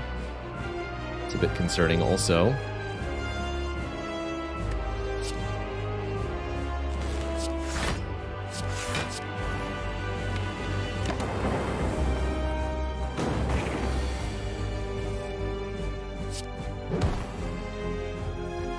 Algorithm here, yeah.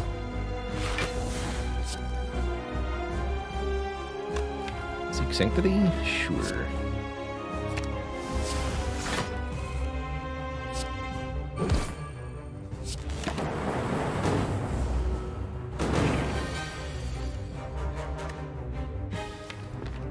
Definitely want to keep blind in hand here.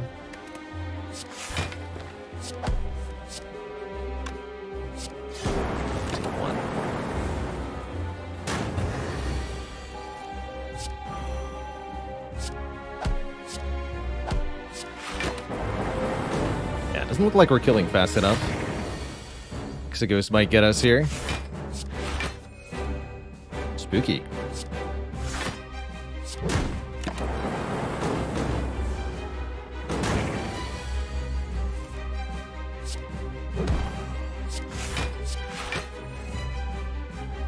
Also, I'm just gonna die next turn, right? Being intangible won't save us, huh? We needed to play Wraithform this turn. That's not good. That is not good.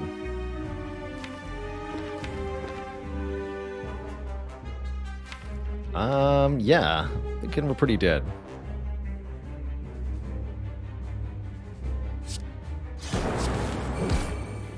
Clearly we're not doing enough damage. Right, so if we just play Intangible, we still die? We still die. And if I don't play Intangible, we also still die.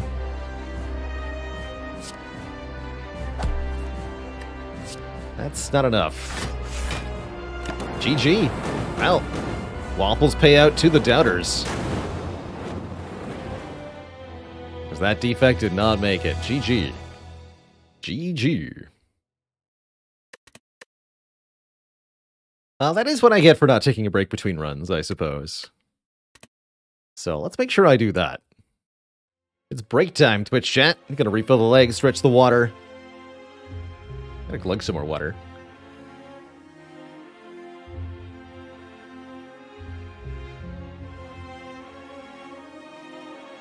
And then I guess we'll do one more with Watcher.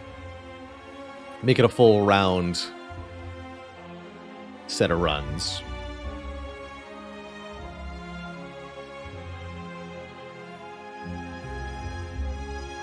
Isn't Act 1 hard enough for Silent / Defect even without 3 bosses? Yes. Yes. Yes, it is. Alright, Twitch chat. I'll be back in a few minutes. When I return, we'll play one more here as the Watcher. Be right back, everybody. Don't go nowhere.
Alrighty, chat, we have returned. Welcome back, one and all.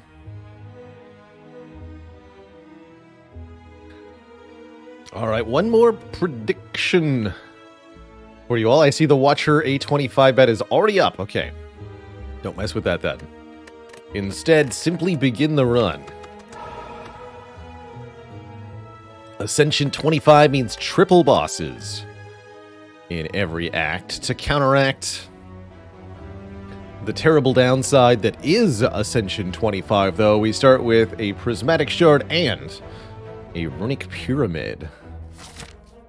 Will it be enough? I don't know.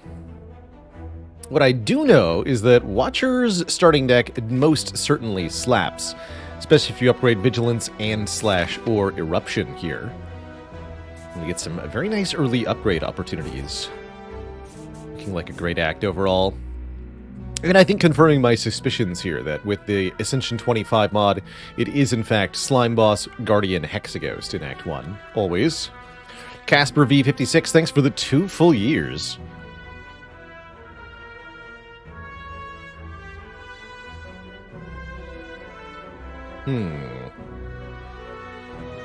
Perhaps go to the shop? Perhaps.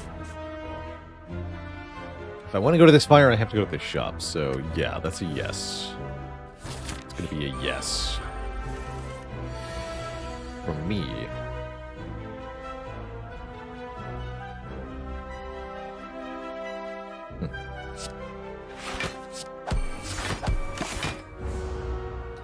Kind of an awkward turn 1 against these 2 lice. Take a bit of damage there, unfortunately. Piercing Whale with a Runic Pyramid. Don't mind if I do, actually. All enemies lose 6 strength for 1 turn in the absence of any decent attack cards. I'll take it.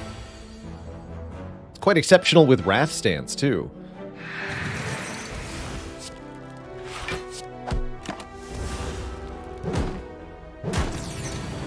Strength reduction is a meaningful way to block even if you're in Wrath. That is.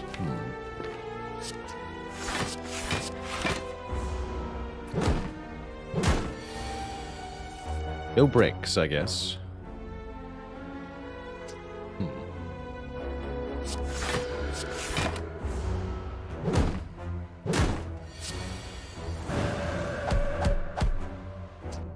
the blip blap.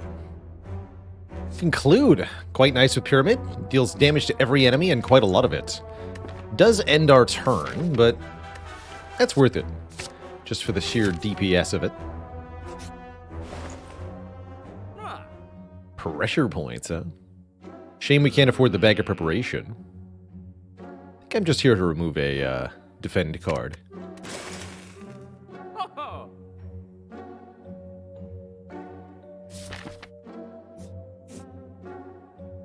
Yeah, we'll take one event. We can rest here. I'm willing to click up to 3 times. 4 times. Easy. We get a Mercury Hourglass dealing 3 damage to every enemy every turn. Which does add up quite a lot, especially in the slime boss fight.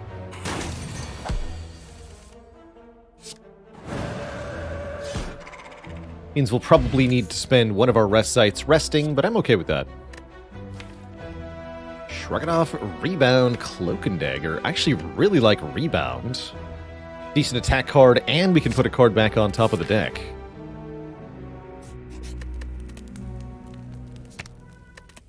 How's it going there, Joe and Andy Sue? For those birthday wishes. It's a good day to have a birthday.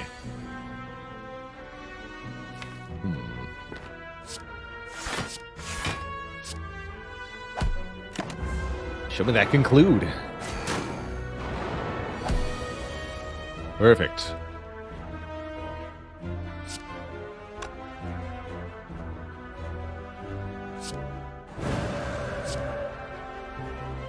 $18 plus 24, that's right.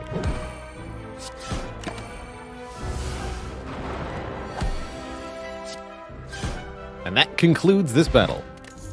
Oh, an Eternal Feather, what luck. Healing at every rest site.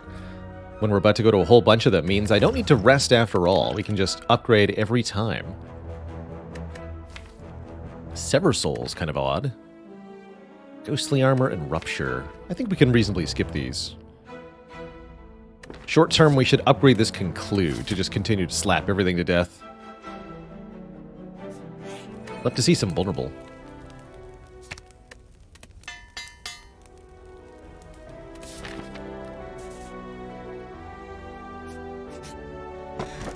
Another White Bee statue. Potions every combat. That's going to help quite a lot. No Sozu for us this time, please.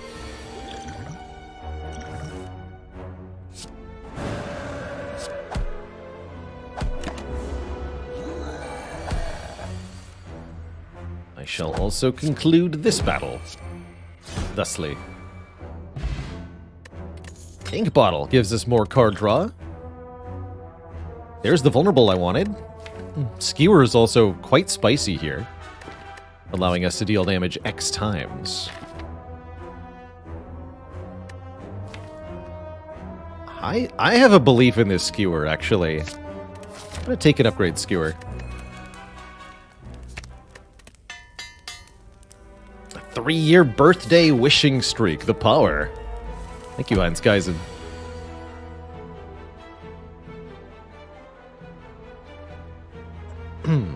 22 double, that's enough, right?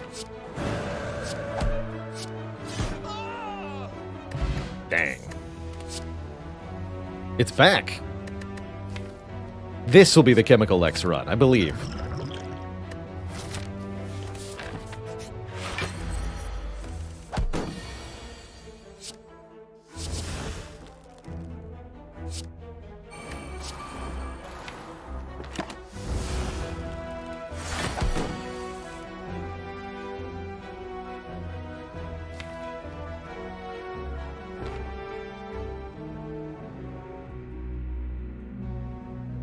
Skewer's only to be 60.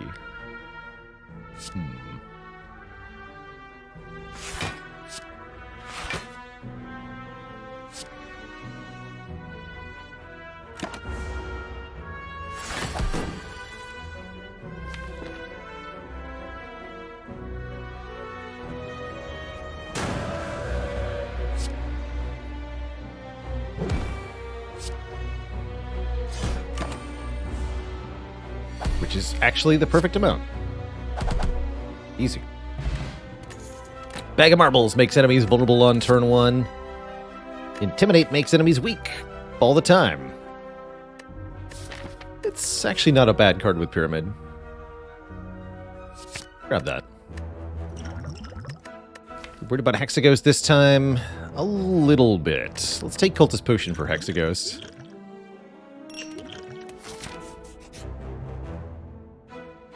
And I'll just take 5 max here.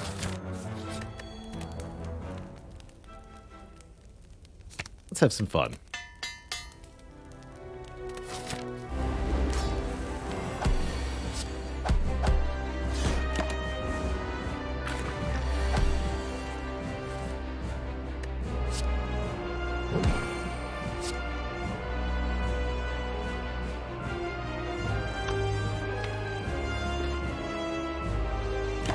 Not quite right. Should have played Defend Rebound Skewer, actually. This works too. This works as well.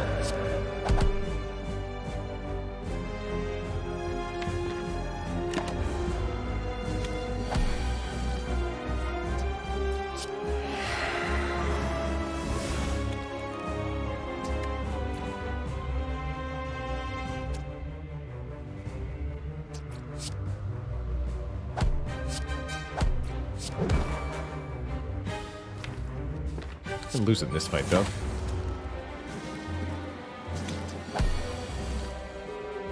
Blah.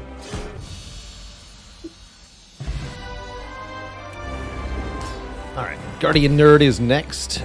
Here I will rely on Transmutation. Transmutation, what do you got?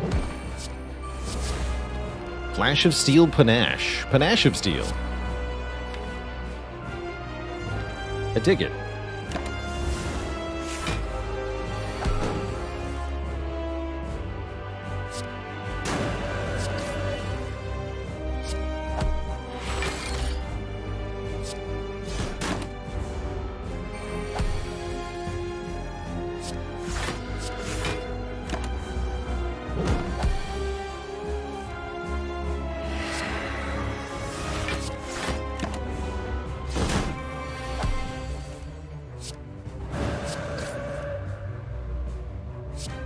$80 damage. Panache. Let's go Strike. Rebound. Skewer. It was probably better to just play the Skewer, but it was more fun at least. Hey there, Death Draw. Appreciate you.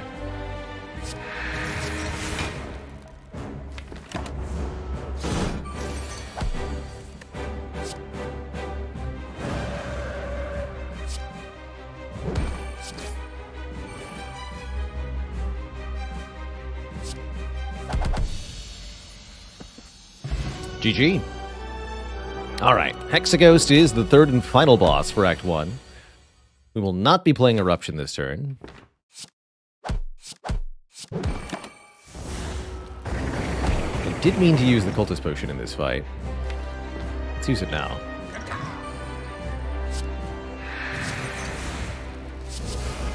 Ooh, okay, that's going to help a lot.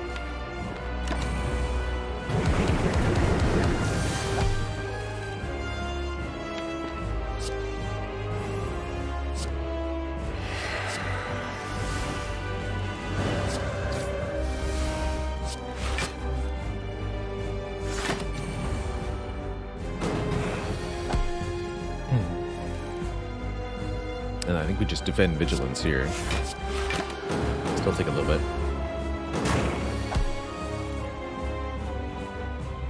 And then we go back into Wrath.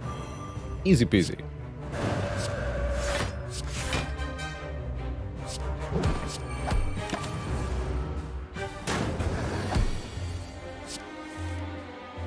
$42 damage X times. The power. Alright, we've successfully beaten the bosses of Act 1 and gotten our rewards here. Establishment Core Surge Master Reality. This already creates upgraded cards. Establishment doesn't work with Runic Pyramid, as Runic Pyramid is not retained. So it's Core Surge.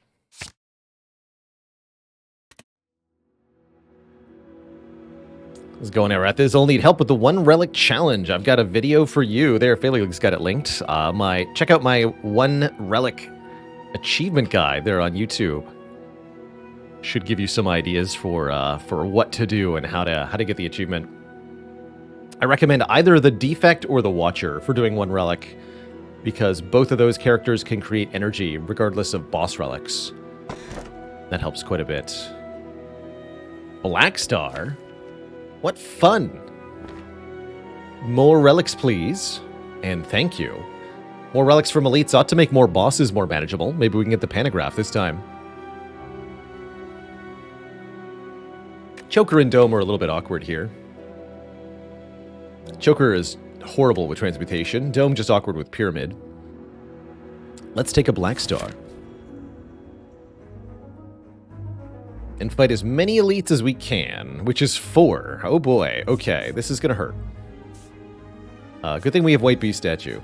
Let's just say that. And I don't get to go to a shop if I want to do this. Even spookier. I love it. Take some events, I guess.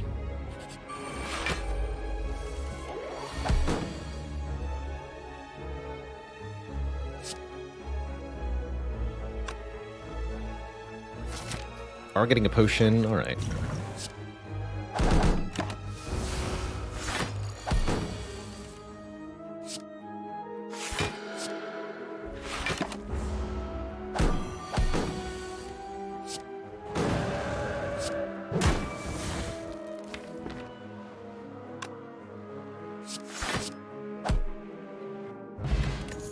Even better potion. If I had an upgrade to give, Foreign Influence would be pretty good. I don't, though. So I think it's not great. We'll skip those. Ow. Where's Golden Idol this run? Apparitions with Runic Pyramid. Now that's pretty strong. We'd have to give up half our max HP, which lowers the value of the Eternal Feather a bit. But overall, pretty good. Pretty good. Feels like we kind of have to. Alright, fine. We wanted this path to actually work out for us.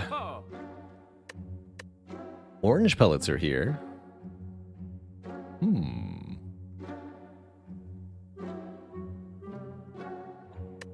Indignation looks very good as well. Wrath or Vulnerable, as we need. I'm gonna buy that. Maybe also Tantrum. Maybe. There, Magier, thanks for the 5 months. And that Prime sub. Heck yeah.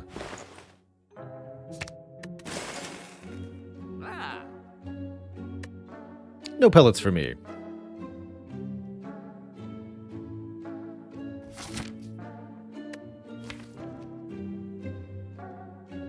But I think yes to Tantrum.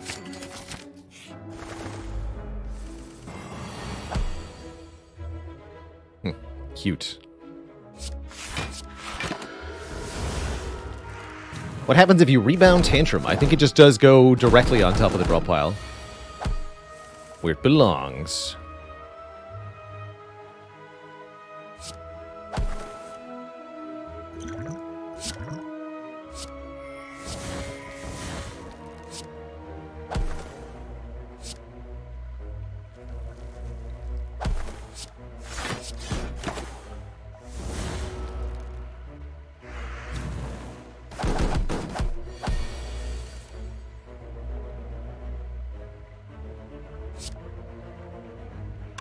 Let's find out.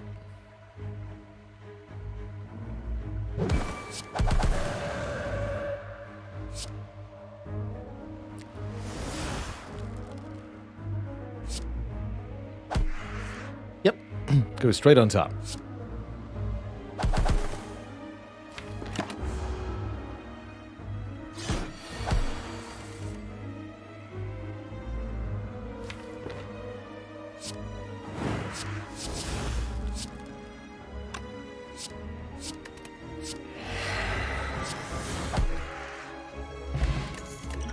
Really good potions for the first elite. And I'll happily take another Piercing Whale. Excellent. First up, the 3 Slavers, who are definitely spooky here. Yeah, they're definitely not the fellows we wanted to see.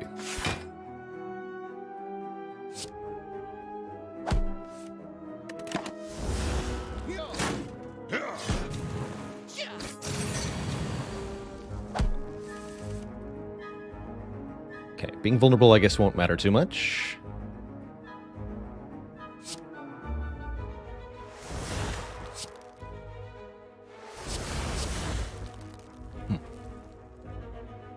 Keep that.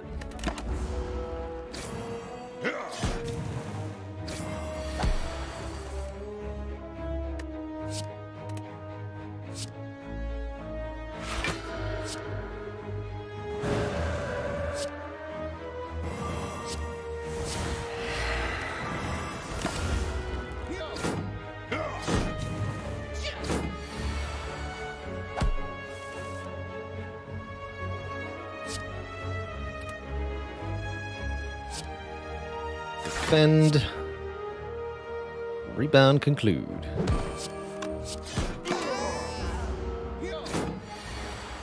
Guess we ended up not needing either potion. That's kind of convenient.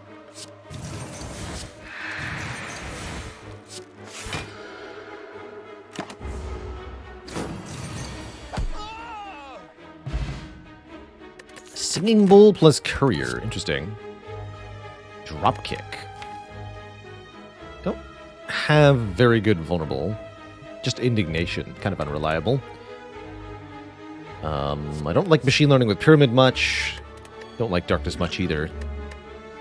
Blessing of the Forge seems much better than a Strength Potion. Although maybe it was Fire Potion I wanted to discard there. And we're going to start upgrading these apparitions. That way we can retain them without losing them. What the heck, man?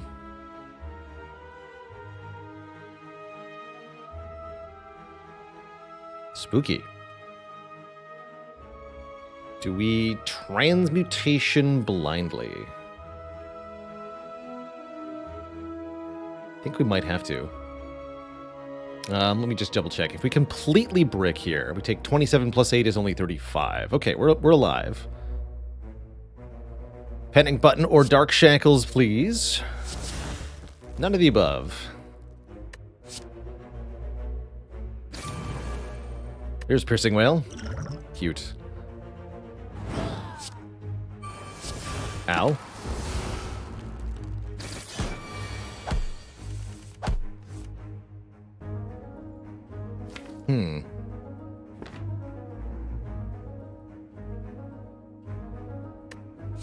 Made some choices here.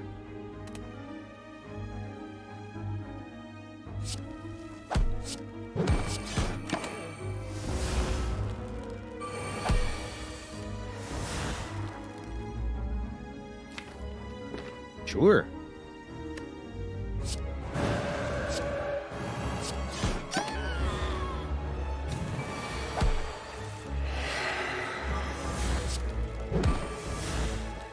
I should have just skewered there. Let's see if I can go around again.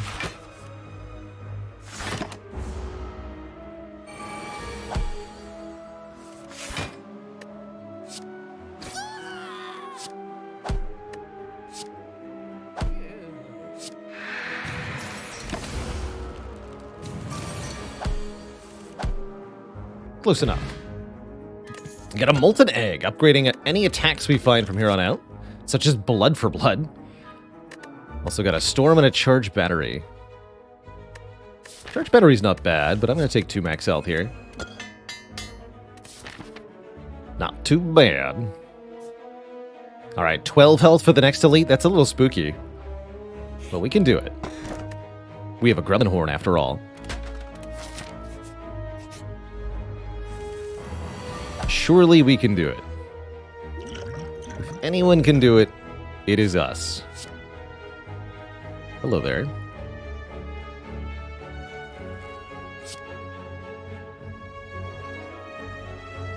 No, I do need to forge pot.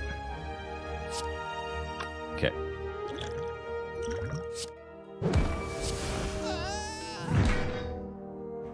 Easy peasy.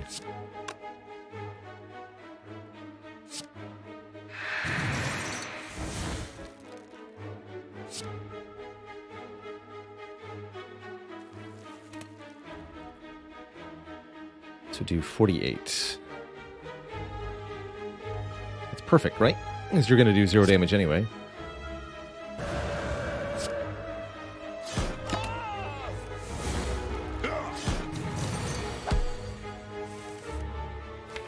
Excellent. Next fight is not another elite.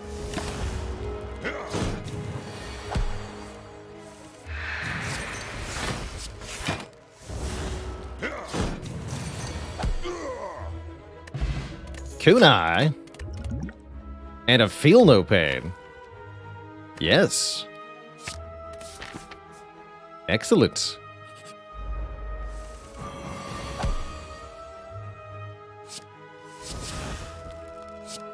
Sadistic nature, piercing wail. Let's go.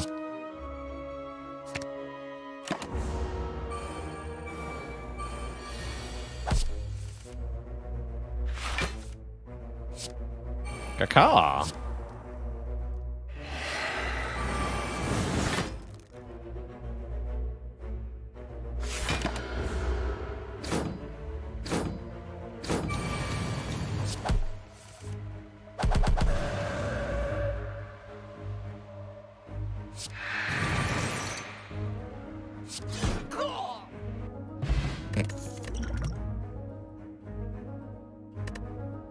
The flame makes the next attack do additional damage per hit. That's actually pretty good with Skewer and Tantrum.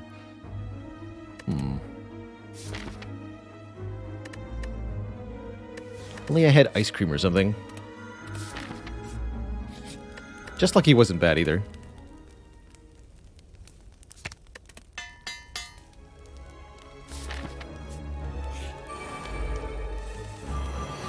Again attacking me on turn 1. This time I at least drew an Apparition.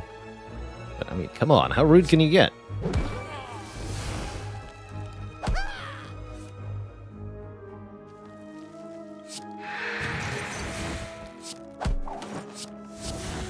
Ooh. Convenient apotheosis. The transmutation, thank you.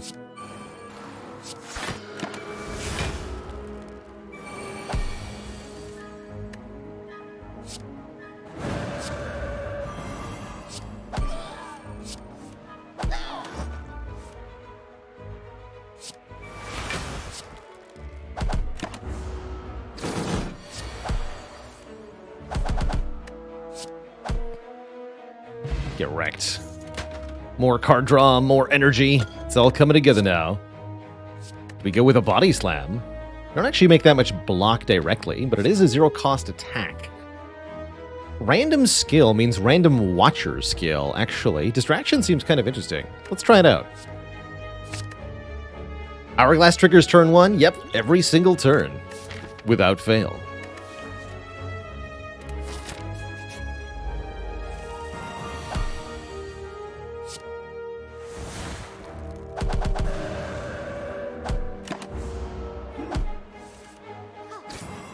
We even get to use that card draw.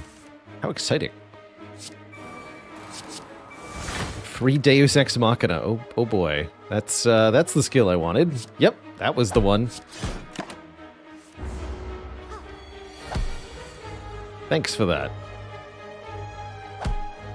Give me a hand of greed. Close enough.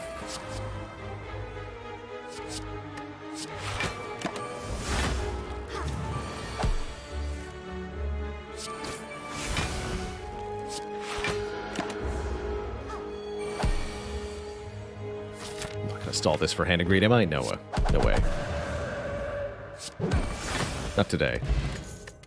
Got places to be. This is an actually good Iron Wave. It's upgraded, and I have Kunai. Sure. You can come along, Iron Wave. Welcome. Welcome to the deck. Hey, Milam Nava. So glad to hear that the Spire community has another awesome member in it thanks to the stream. Good stuff. Transmutation Infinite? Question mark?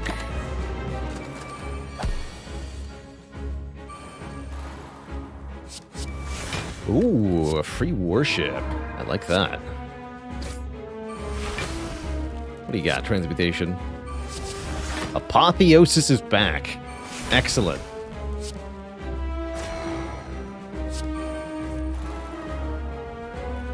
Let's just eat artifact with this.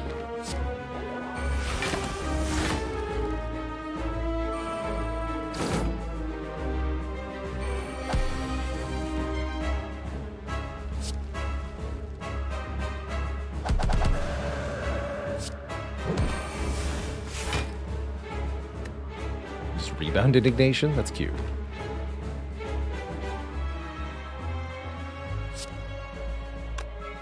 You have Intimidate.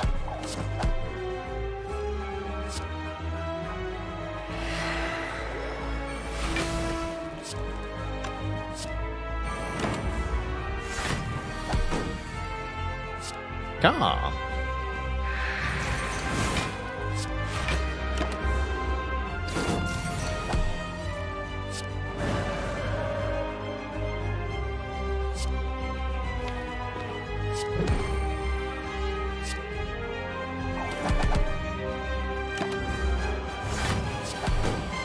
I'm a ghost.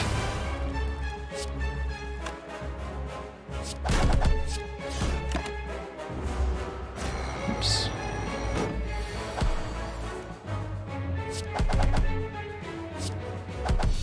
GG. And Collector. So we're actually fighting Champ last this time. Seems only the Act 1 boss order is fixed. Seems to be the case.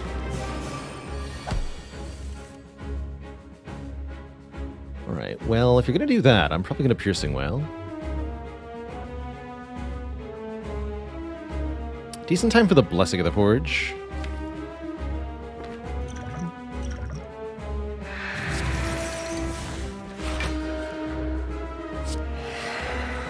Full block that way.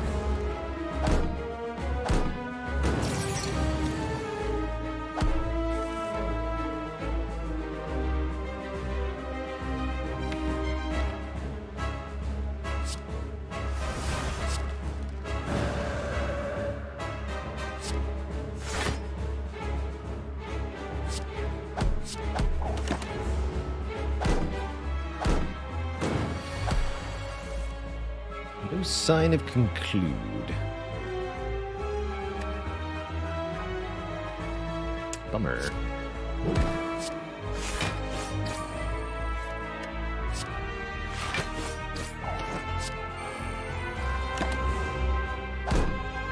Core Surge, slightly too late. Also a bummer.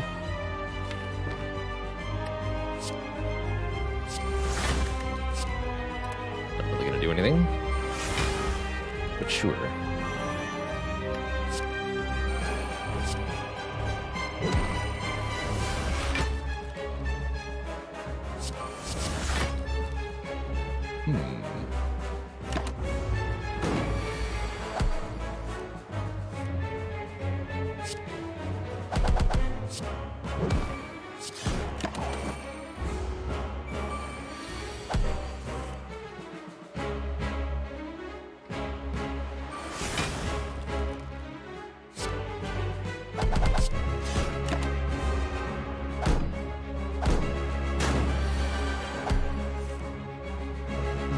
Now, out of intangibility options, let's take that 63 down to an 18 with one Dark Shackles. We're taking triple damage, so if we subtract strength from Collector, it's worth triple value. Minus 15 is worth minus 45.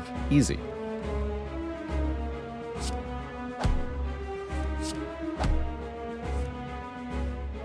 Easy peasy. That means Piercing Wail should bring it all the way down to 0, actually. Womp womp.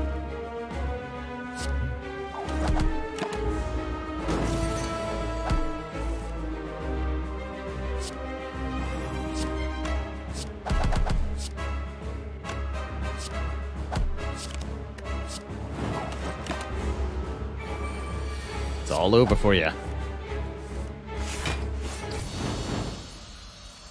GG. On to the champ. Third and final Act 2 boss. Ooh. Discover Master Reality. Cute. Discover Inner Peace is nice. Strike. Strike Madness.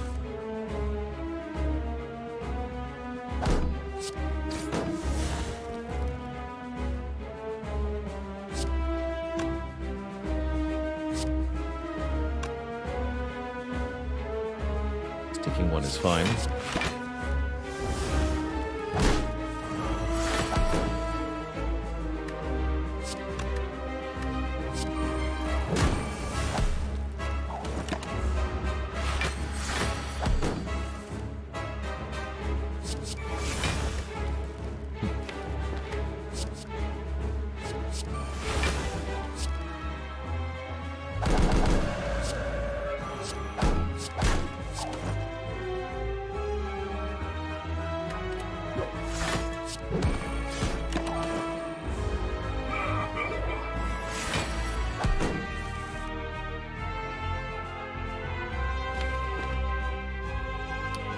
To use an apparition here? I don't think so.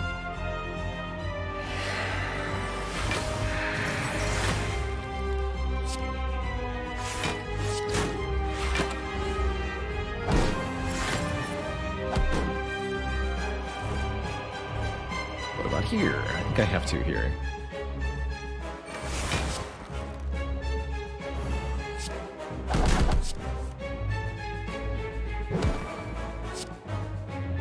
Bring champ below half just yet.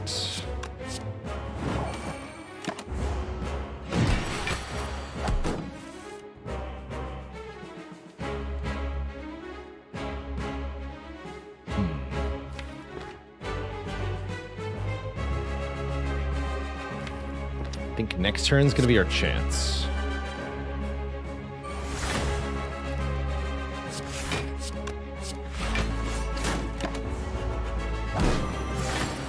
One of Champ's taunt turns. If we bring Champ below half health here, we won't get attacked next turn. It's our opportunity to do lots of damage here.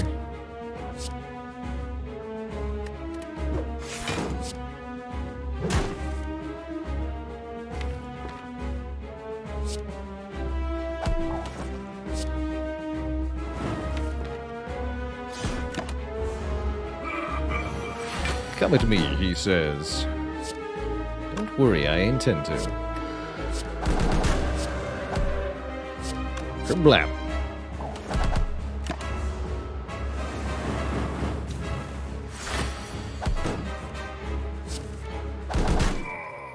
GG. And we're out of Act 2. And offered a lesson learned with a plus on it. If this attack kills an enemy, permanently upgrade a card of the deck. Might be relatively late in the run, but it's definitely not too late for lesson learned to be massively valuable.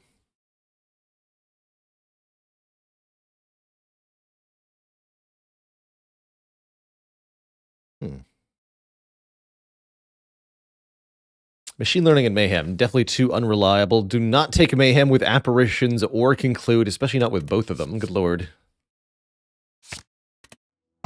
Terrifying. Probably don't want to Snecko Eye with the Runic Pyramid either. We can take Sacred Bark, double the effectiveness of the potions we're getting every fight. Or we can get additional energy from leaving Calm. With only one Calm card, the Violet Lotus is not very good.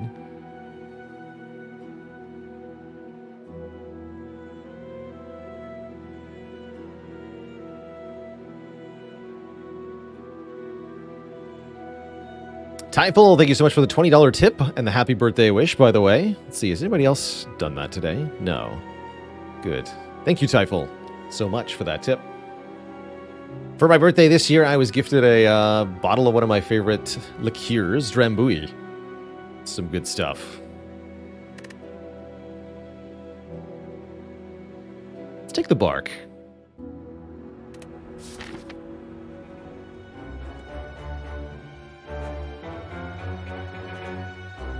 And we can again go for 4 elites with Black Star here.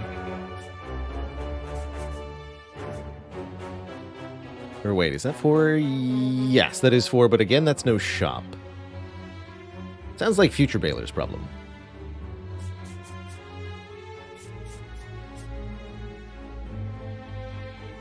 Yeah, Future Baylor will have that issue.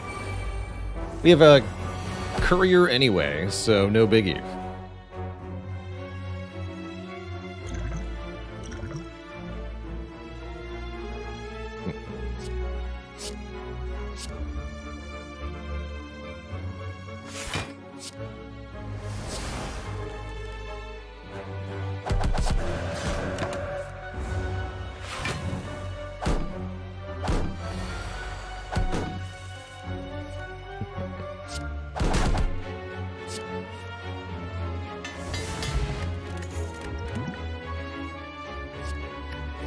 Consecrate with Kunai is not bad.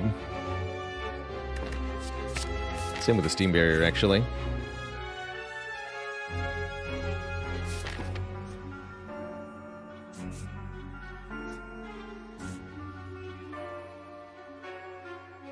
Yeah, I'd say I like whiskey over scotch.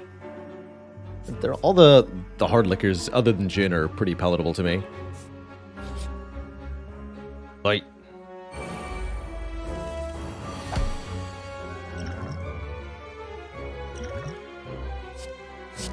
Double Rushdown.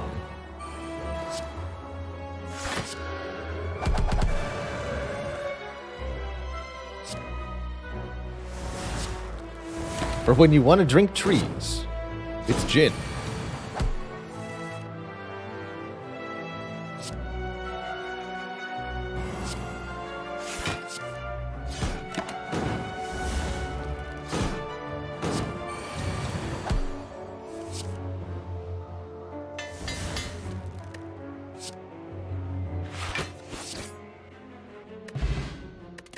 Alright, the relics just keep coming. Beam Cell. Easy peasy vulnerable. Welcome. Like where this deck has gone. Did you hear about the dog that became Pope? They say it has a sacred bark. I like that.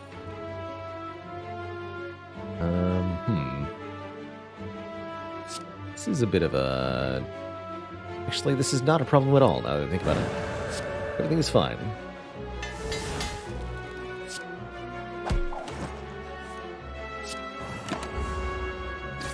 Buffet.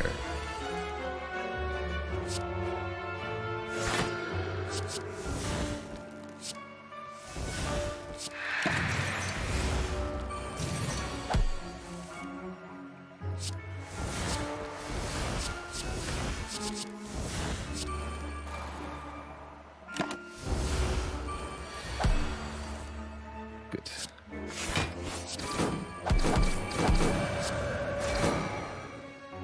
The blasting. And the cutting.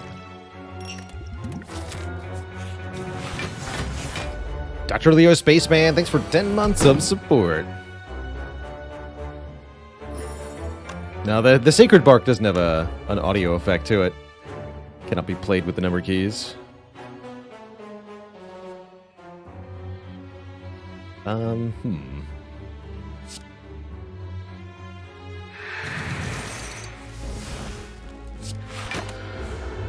do this. Wait, I didn't calculate that correctly. That's fine.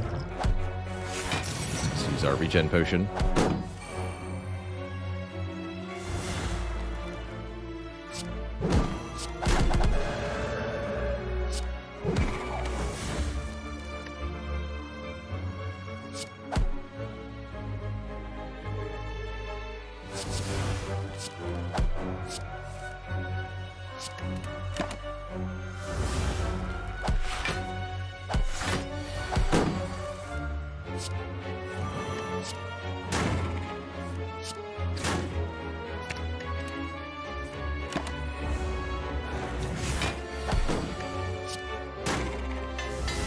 Feel no pain, loose.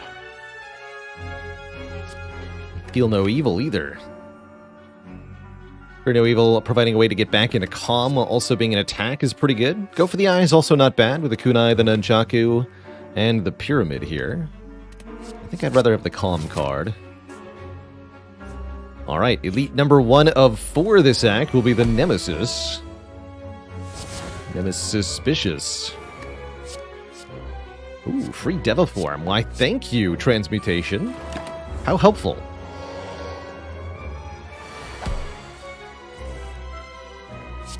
How incredibly helpful.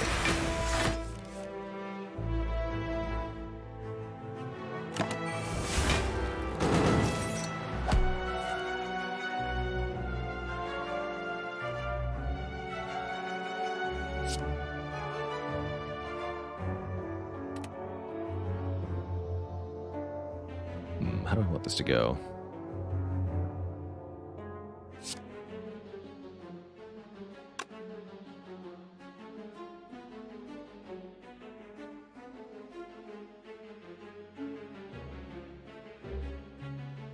Keep the indignation in hand.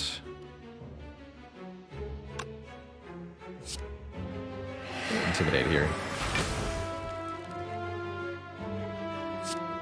Let's just do all the attacks, I guess.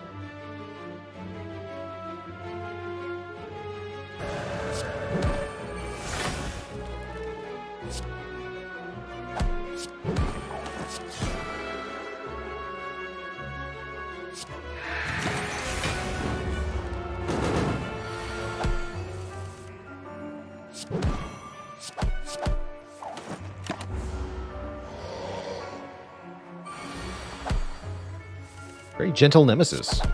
Good.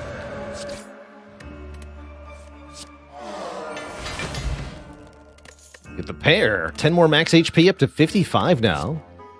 There's the Blade Dance we've been waiting for. We have Feel No Pain and Kunai, which makes Blade Dance kind of absurd. And if I wanted to have any attack bottled, well, Tantrum's a pretty good choice. So is actually Lesson Learned. Let's bottle Lesson Learned. Then it'll never be inconvenient. Bacon of Unrest, thanks for subbing 3 months in advance. Appreciate ya.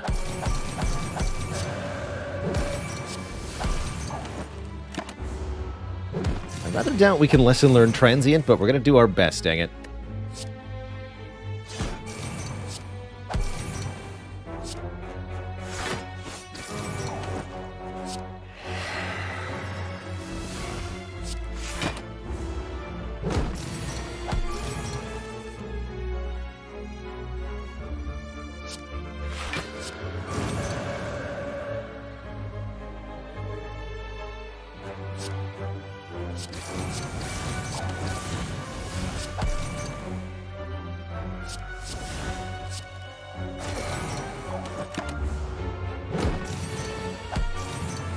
Not look like we're gonna get there. What if I'm just intangible for the rest of the fight? How about that? Does that sound good to you?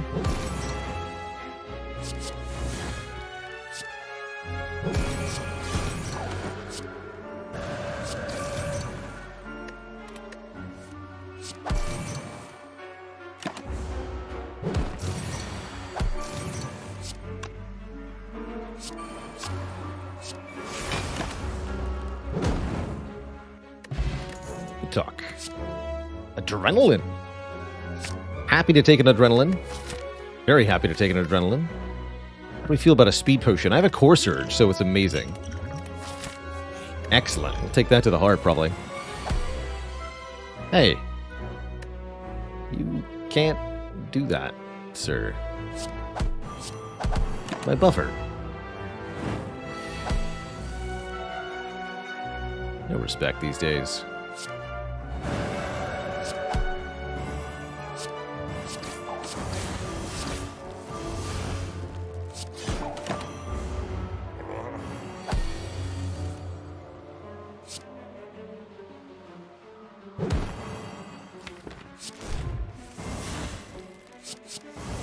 Collect? Let's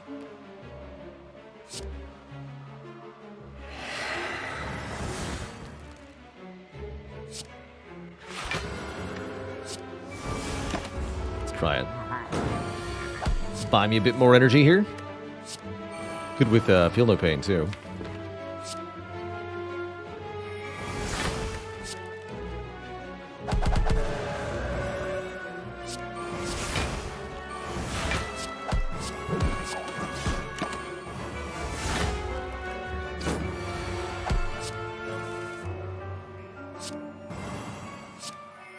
I can even use it with Transmutation to get a hand agreed with power.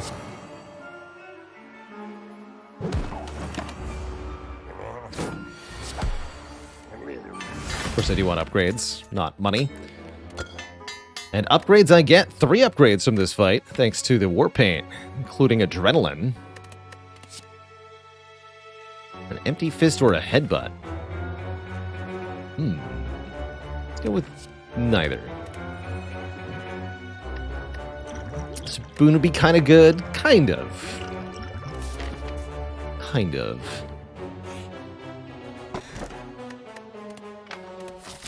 Not convinced it would be that good.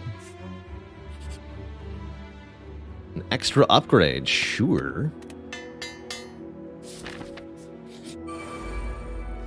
The Repto's no match for the Gremlin Horn, thankfully.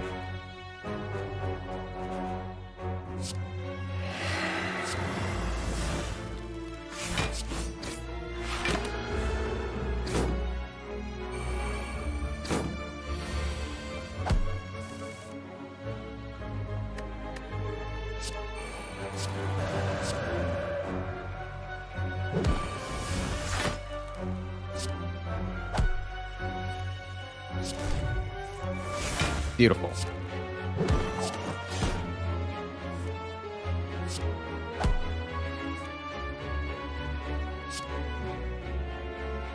Can kill the Repto right now if I wanted to. Don't need to, though.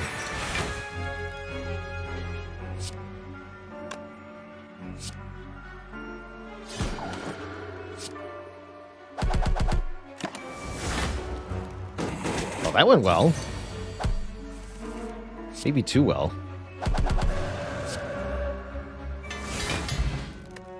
Get a Toy Ornithopter, healing when we use potions, and a Mummy Hand to have cards in hand become free if we play a power.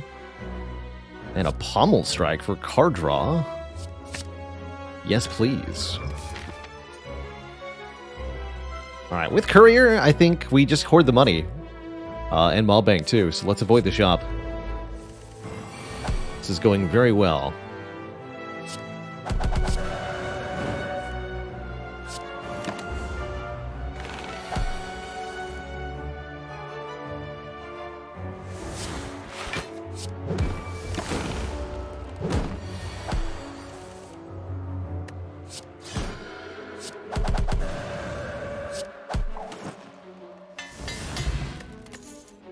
Gambler's Brew's not bad. Just Lucky is back again. It's okay. I'll take one Just Lucky, sure. With the Kunai, why not?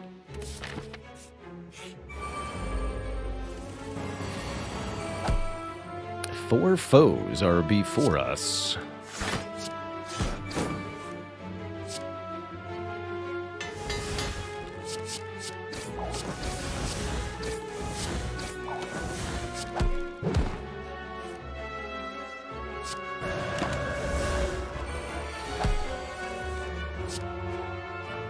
Yeah.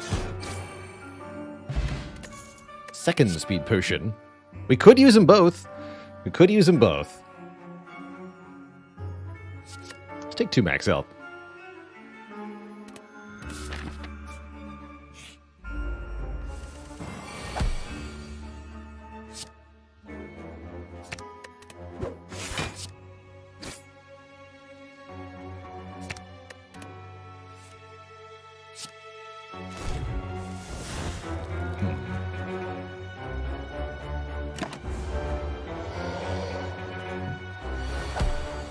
Okay, this we could just buffer.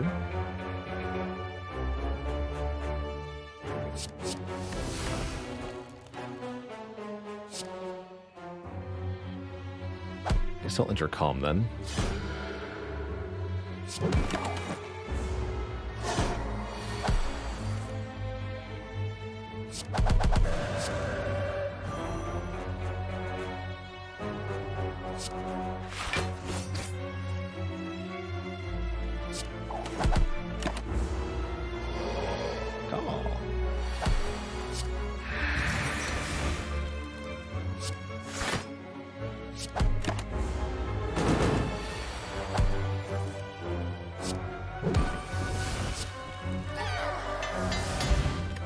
There it is, the pantograph. Now we heal 25 at the beginning of each boss combat. So we will heal from all 3 Act 3 bosses. Amplify could let me duplicate powers. Problem is we only have 1 power, the Feel No Pain. Trip, meanwhile, looks like a pretty good way to get Vuln down. If we can't get the other thing to line up. So let's take a trip here. Also, the Strength Potion is 4 points of strength, which is pretty good. Still think I like this Liquid Memories a bit more. Yeah, with Equilibrium, we could retain our hand. The Bar. The Overheal. The Overkill.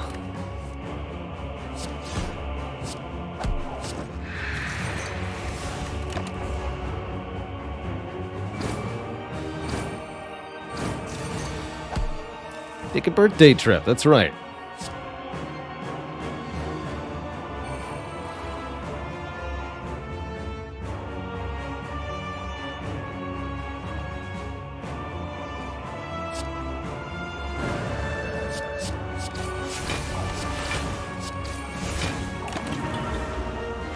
Get some dexterity there.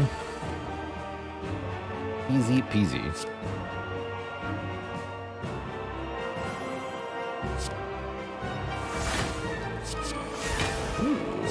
Probably worth it.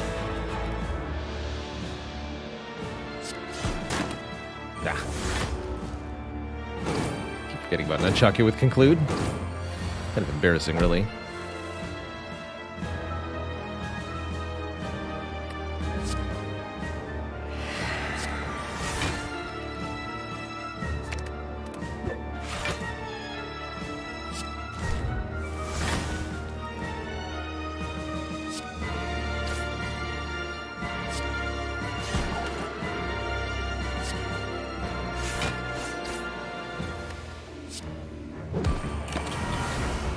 Brings time meter just below half health.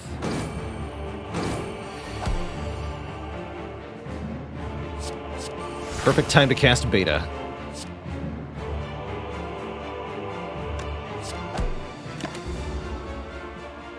Drizzlele, thanks for the 9 months. The Prime sub. And Endurus Futuror, thanks for 29 months. The happy birthday wishes, heck yeah. Still cannot believe how much support we've had today. Y'all are out of control. Truly. Absurdly so.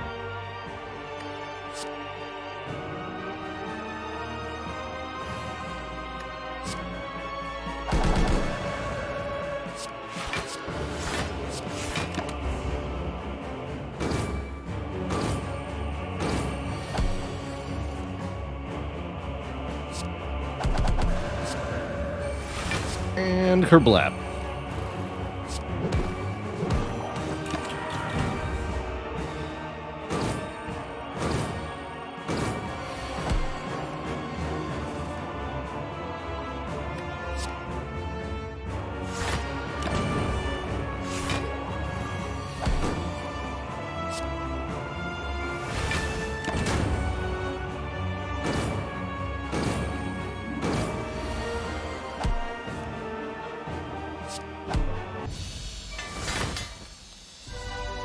Alright. Awakened One is up next, and then Donudeka after that. Oof. This did not go all that well. Guess my buffer goes here.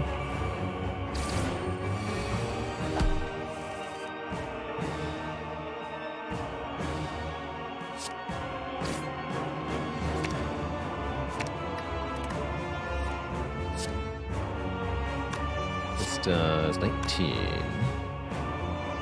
Okay.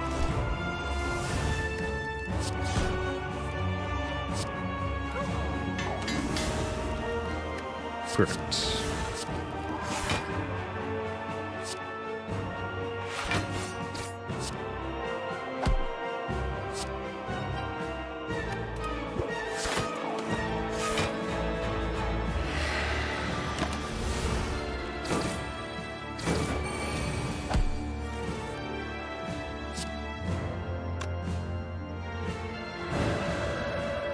Where's the block, though? That'll do.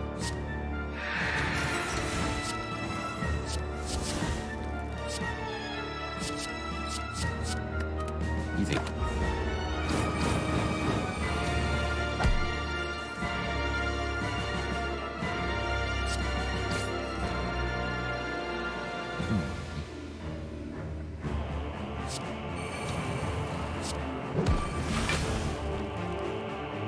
Can take this damage because we got pentagraph.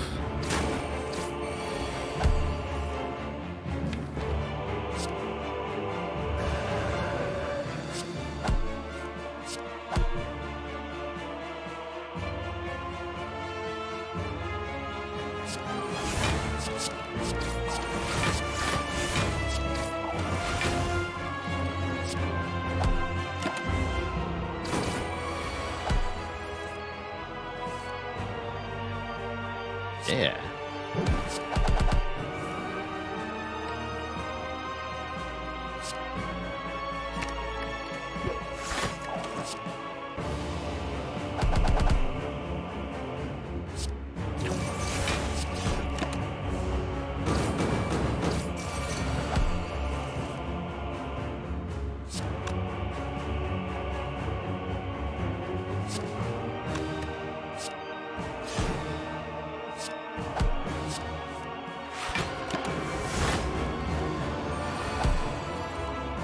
Now we go aggro, yes?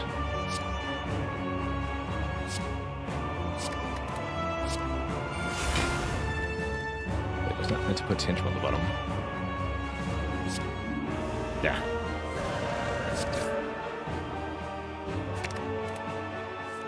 It's just fine, though. Might as well play this.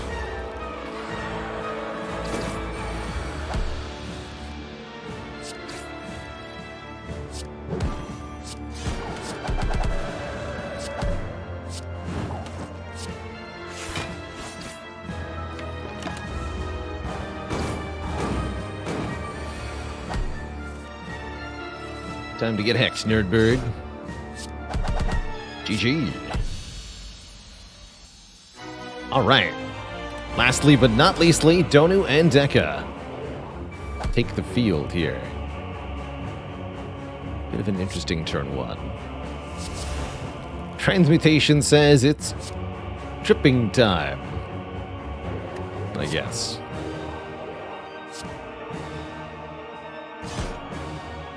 Oh.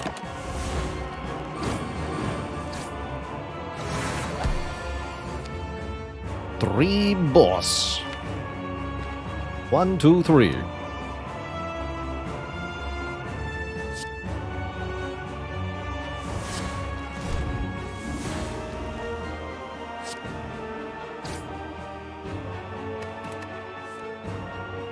are not in Wrath currently. Simply intangible.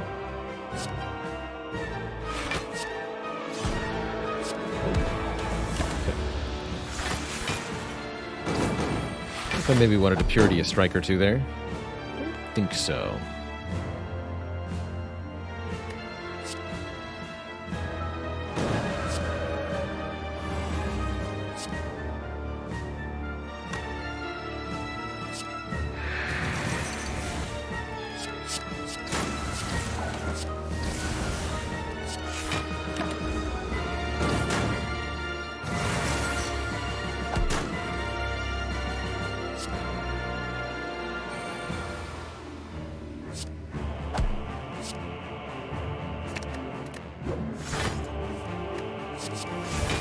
Omniscience. Sure, that's very helpful.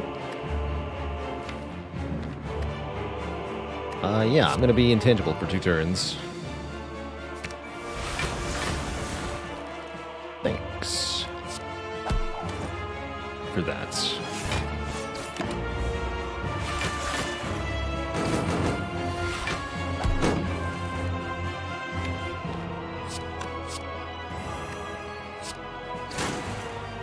There we go.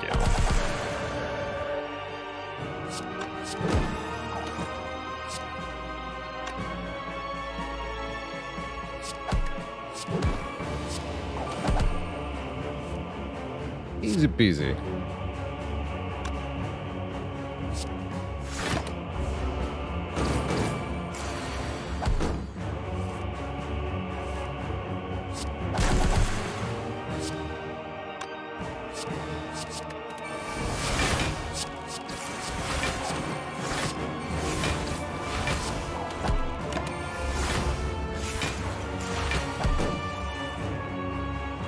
Let me just be a ghost.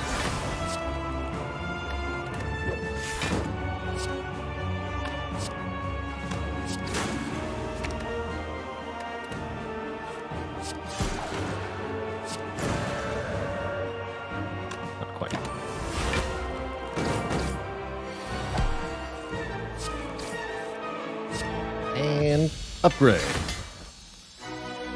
Alright, that's all 3 bosses defeated. We're on to Act 4. Tooth thump, tooth thump, tooth thump. A deep pulsing dread can be felt throughout the room. Is this the heart of the Spire, the source of all these mid-combat upgrades? You prime your stick and deal a very large number, 65, 61. The heart squirms and bleeds, but is ultimately still pounding. Valorant Sky, thank you so much for the incredibly generous 2,500 birthday bits. You're heckin' welcome for all the cozy content. And a key 13, thanks for the Prime sub. Welcome. Welcome, welcome. I have nothing left to upgrade, so we sleep.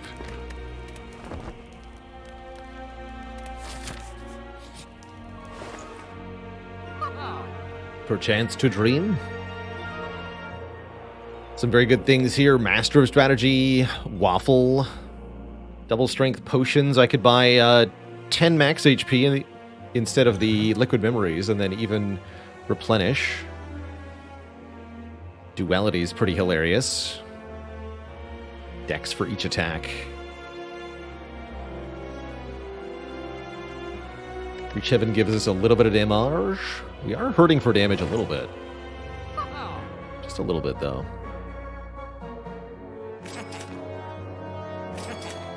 Ice Cream, I'll take that. Now I don't have enough to replace the Liquid Memories. Or buy Master Strategy.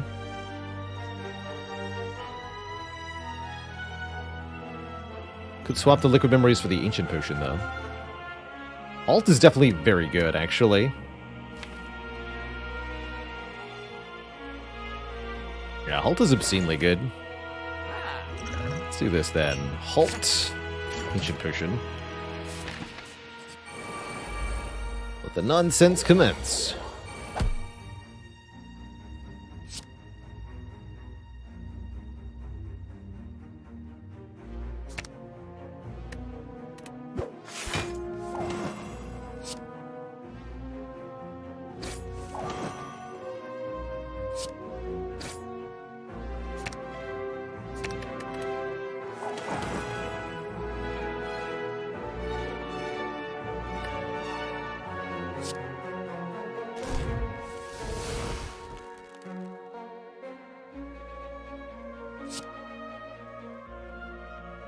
I should really prefer Piercing Whale for next turn, huh?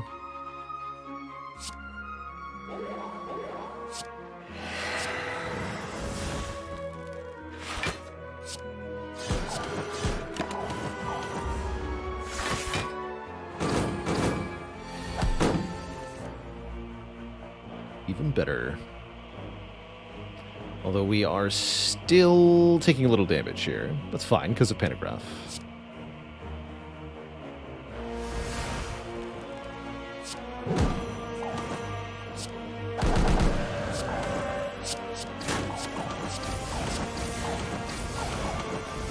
Kunai sound.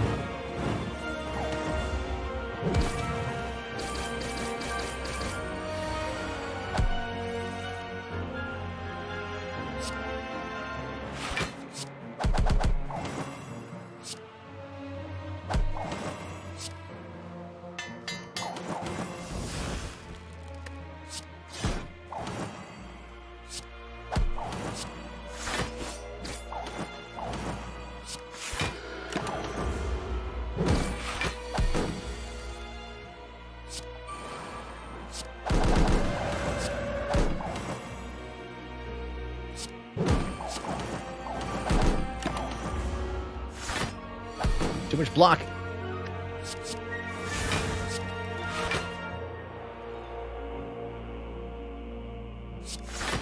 Too much, I tell you.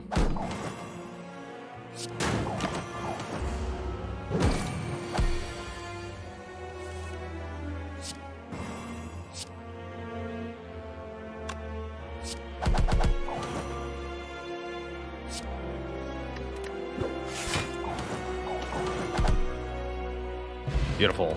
Get a boat thingy, a letter opener, and a draw 6 potion. Although I think we're going to want to keep what we have. I think we're also going to want this boot sequence to help with the early game of the heart here. Innate gain 13 block. We can make it quite a bit more than that, in fact, with the potions we have. Excellent. Most excellent. So what we want to do are play any attack cards we're going to play on turn 1.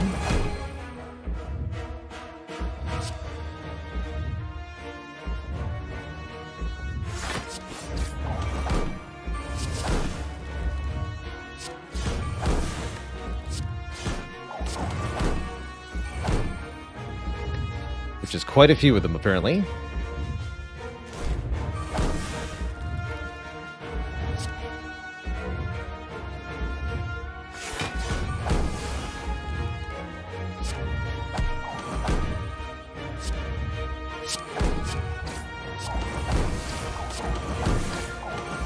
And now, we drink the speed potion. We have 19 dexterity, 17 dexterity down. Now drink the ancient potion. And end turn. We keep all 19 dexterity and lose 1 artifact. The second artifact is used to block vulnerables. So we have 19 dexterity, and we are not vulnerable here. Which is dumb. Exceedingly, exceedingly dumb.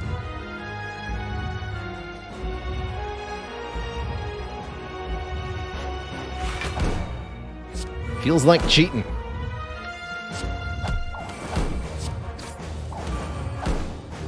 Let's quick draw.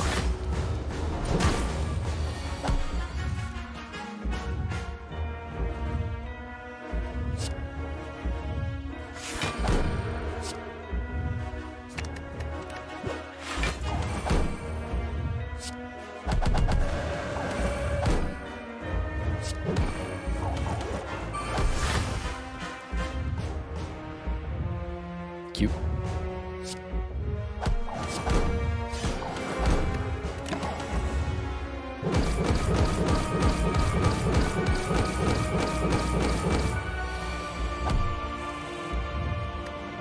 So halt is 25, and if we're in Wrath, an additional 35. That's extra silly. I'll take a little bit of damage here.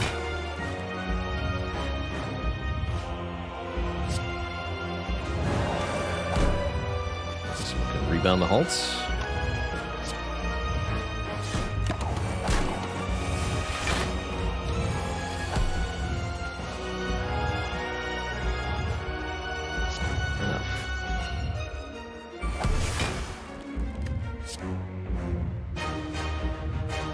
Rebound the indignation then.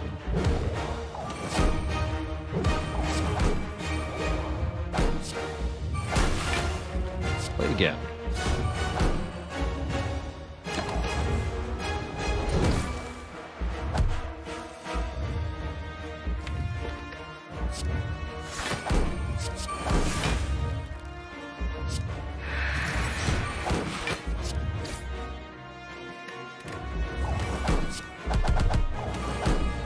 Not that much damage, though.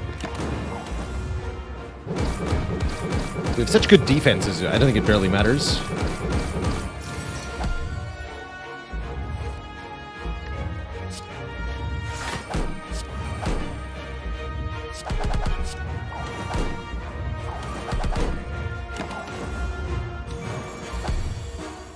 $12.15.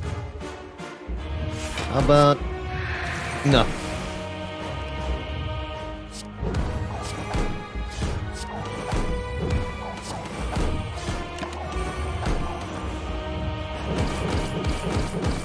the 60 block halt.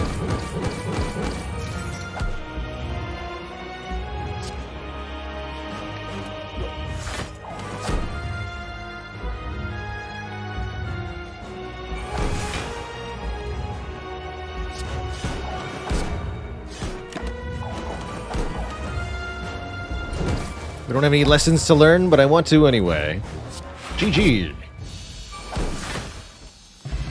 GG, Thwishat. It's a successful A25 win for the Pyramid Watcher. Hey out to the believers, for they surely know what's up. GG. GG, everybody. Alas, there were no lessons to be learned. Not too bad. Would we have been able to beat Heart without the potions? I think so. Yeah, we get 2750 points for 10 bosses slain. I think you only get 400 for 4. That's a lot of points, man. ZX Omni, thanks for the 5 months. Closing in on that half year. Heck yeah.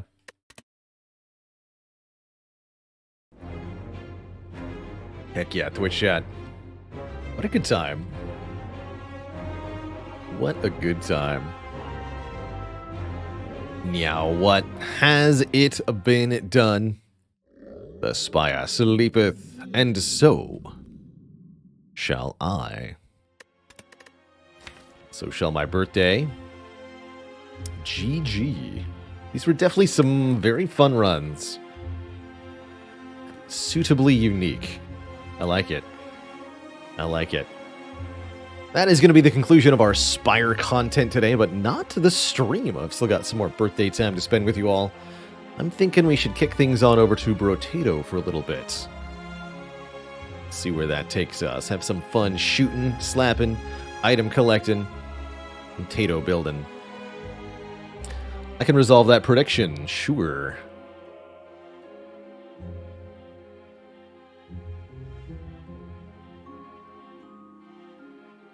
Yes.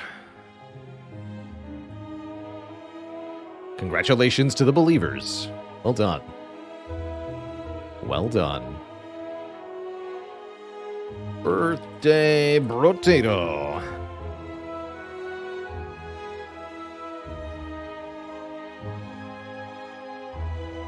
Brotato. All right. We are 33 today, normal man. I am 33 today. Which Spire enemy do I think I could successfully fight in real life? I think I could easily take the small green slime in a one-on-one. I could do it.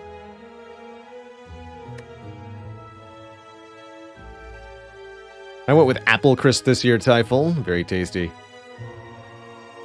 Fearless Iron, thanks for 28 months. How about the Jawworm? No way. Jawworm would devour me whole. And I would turn into mush. Total mush. Shield Gremlin. That's another good one. Halls of Torment. I have not tried such a game, Redshift. I have not. Welcome, one and all, back to Brotato. I think.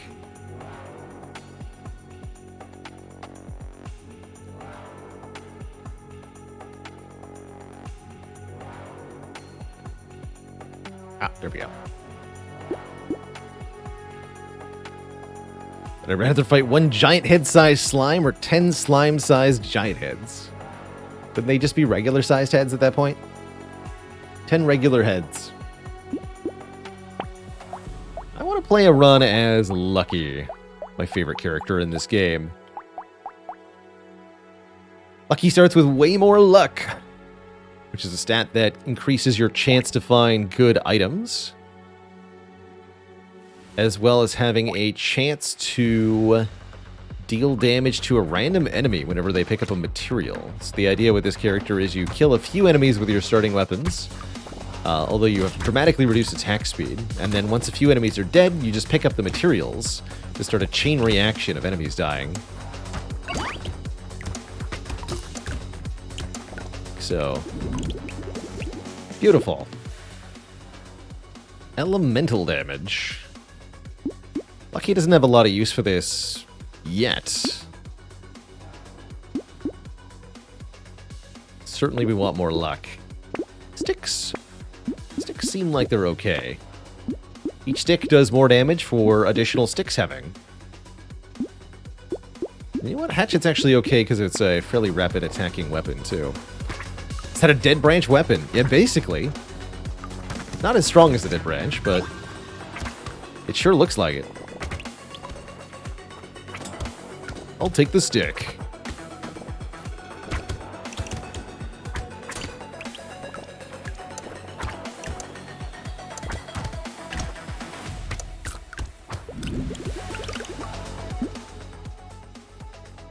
And Lucky can get harvesting normally, right? That's right. Take the harvesting stat, which will give us experience and money at the end of each wave.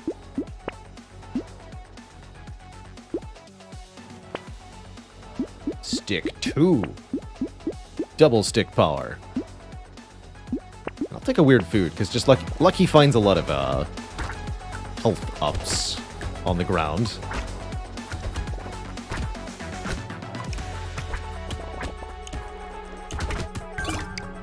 Excellent.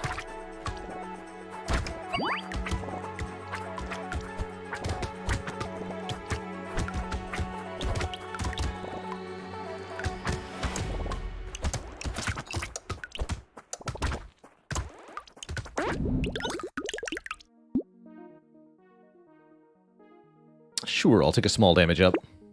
And more harvesting.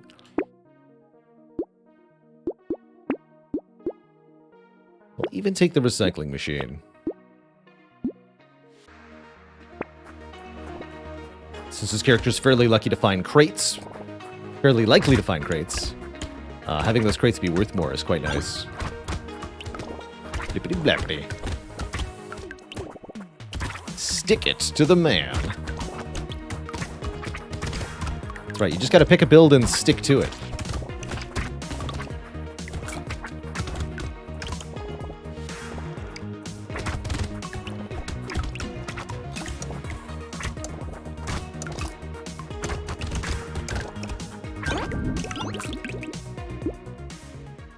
And I'll keep taking harvesting.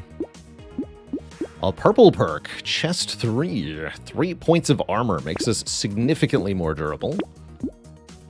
And I think move speed is also quite good.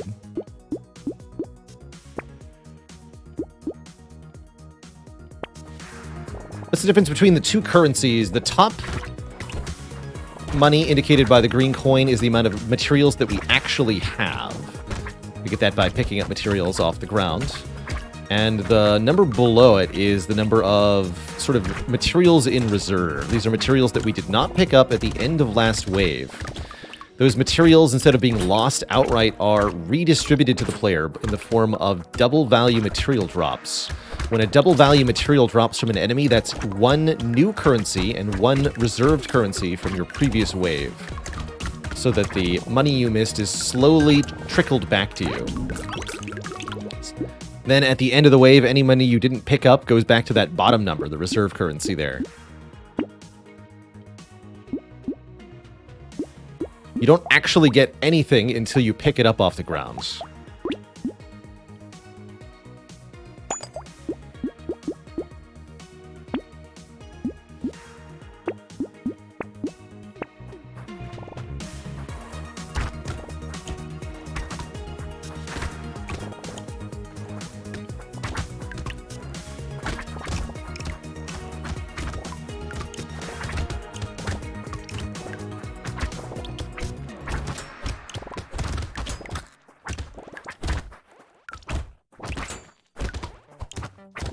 The recycling machine's going to be happy this wave.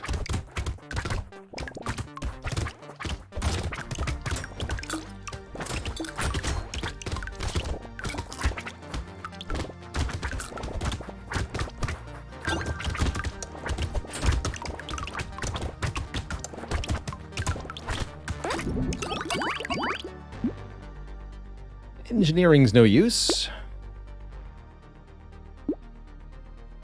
Dodge while standing still, not that good. We can instead get 70 materials, which I'd prefer, but we will take the spicy sauce. Consumables have a chance to explode when picked up. I like it. Get some more max HP as well. I'm okay with that. Shredder 3 and Sword 3. Sword 3 is kind of cool.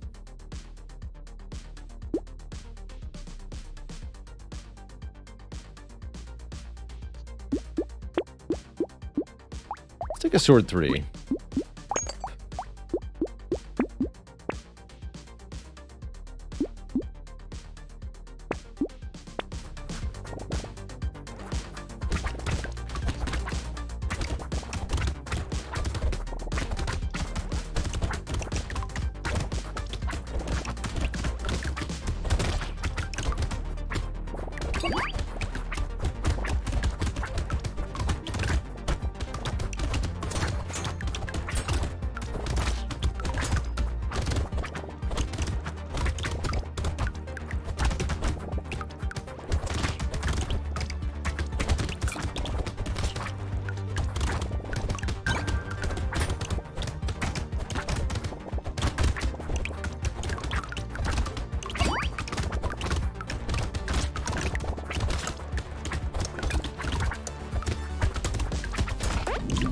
Okay, not too bad.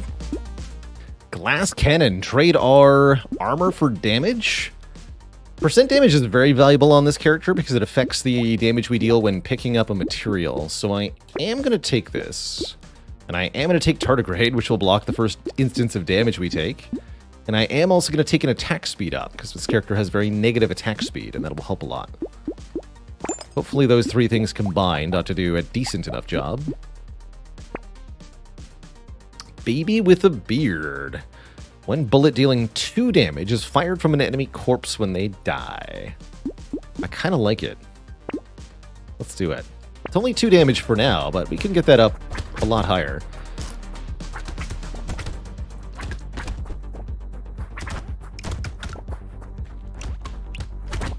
Plus that combined with some of our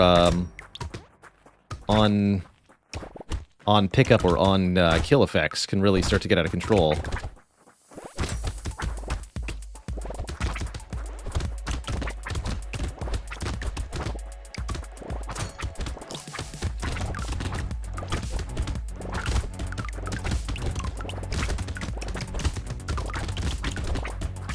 Vilified.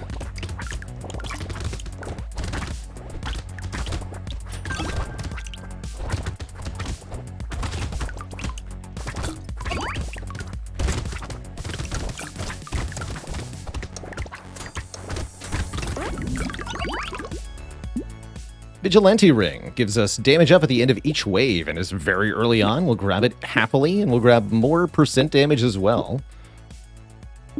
Let's start investing in the melee damage, and if we can find it, range damage stat too. Cyberball, chance to deal damage to a random enemy when an enemy dies. Perfect. Simply perfect.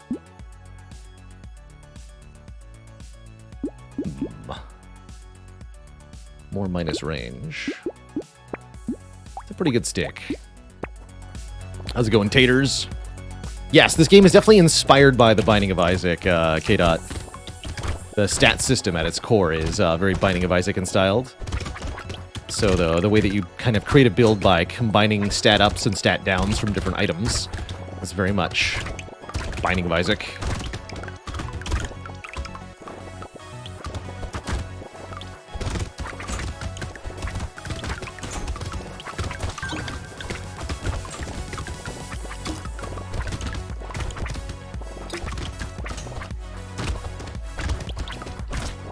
Working a little too well.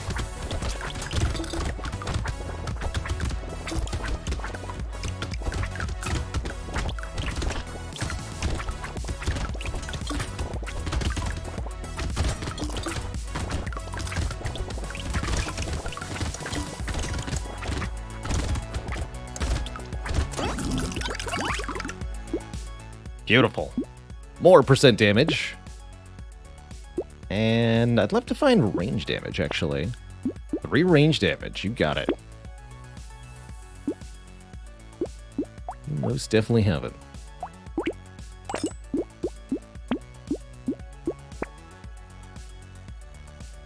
Bit late for crown.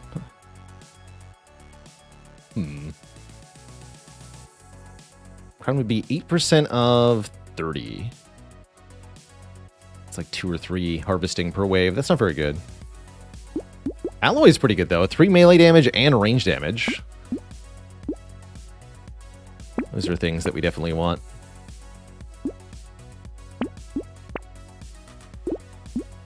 I like it.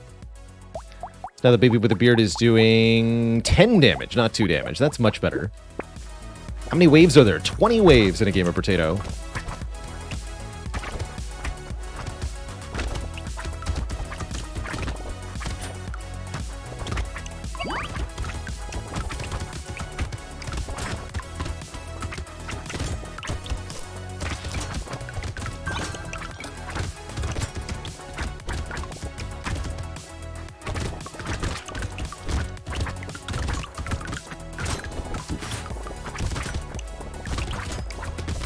Whoa, I'm going too slow.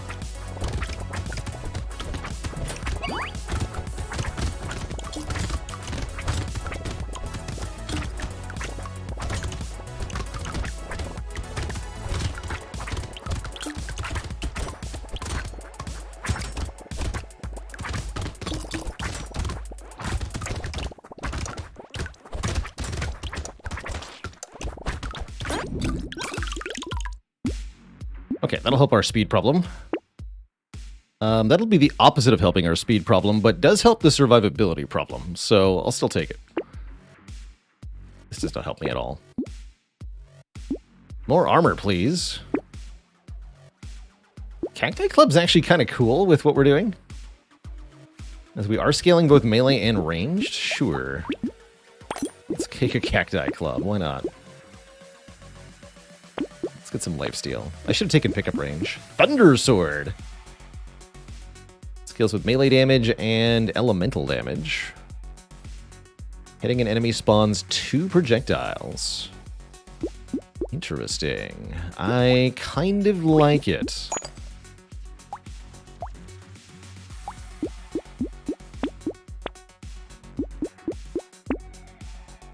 Let's do it. Kind of a weird assortment of weapons we have here, but can't deny the effectiveness.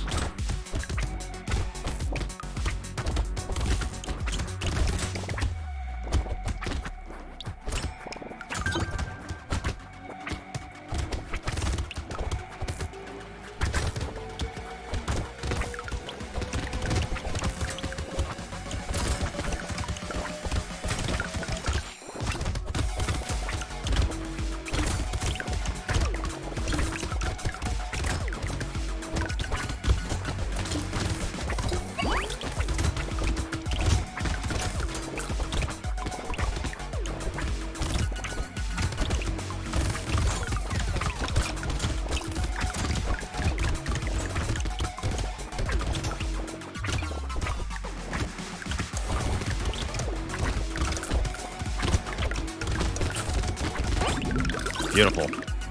Maple Manatee, thanks for 26 months. Get some more move speed here.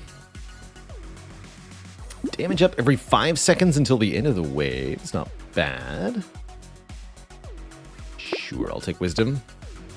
Robot arm. 6 armor, 6 engineering. I don't know about that. How about a small mag instead?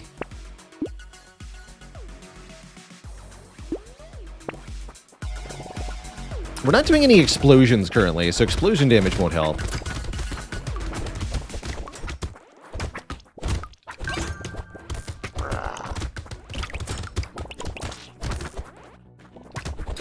We don't want to get too greedy trying to kill the elite here. I think that would be a bad idea.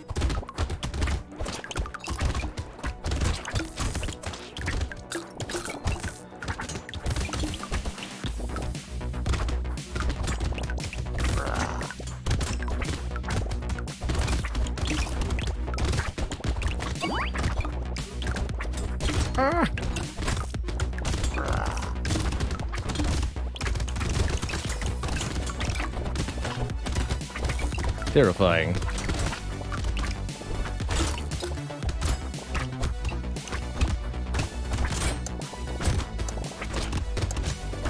No! We're alive. Glad we took all that extra armor up. Take the spicy sauce, take another muscly dude. Sure.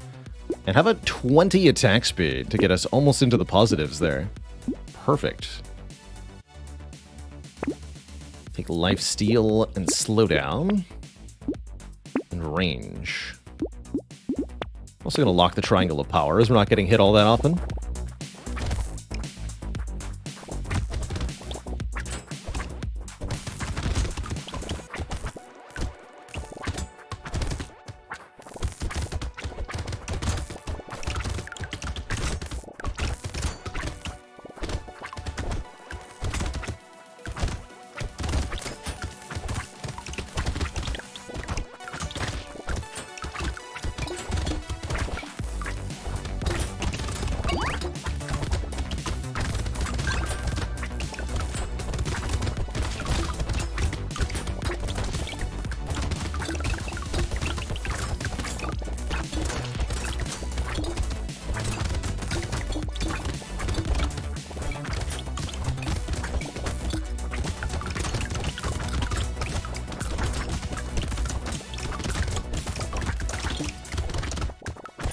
Times.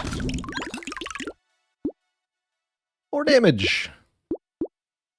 It's a shame the range has been such a low stat this whole time. Let's grab a bit more range, counteract the problems we're having, and then grab more damage instead. You know, it's just how it is. So we're now at 13% life steal, 57% damage up. Our character's special ability does 31 damage now.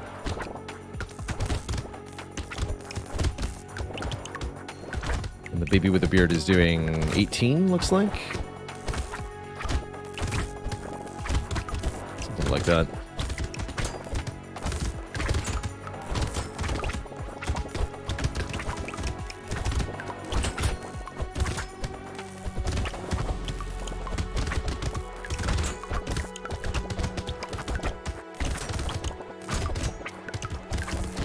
Chase down the stupid enemies that shoot bullets in this wave. If there's too many of them, it gets really, really hectic. Like that.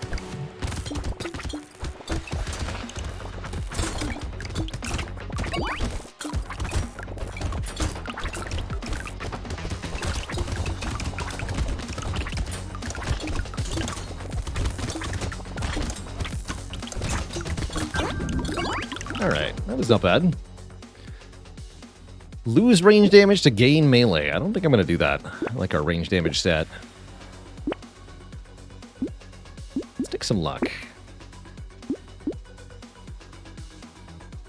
2 red sticks. The power.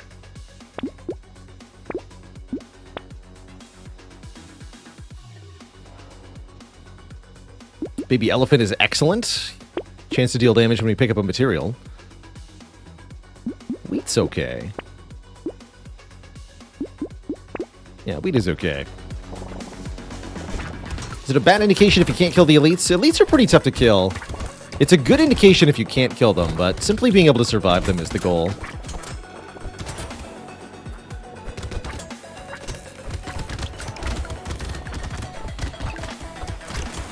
Okay, let's not get too greedy here. Some characters also really struggle to kill the elite, and Lucky is such a character. Lucky has greatly reduced attack speed, so killing a powerful single target is quite a challenge. With here. We might be in a bad place here. Yeah, too many bullets on screen. We got killed there. GG. GG.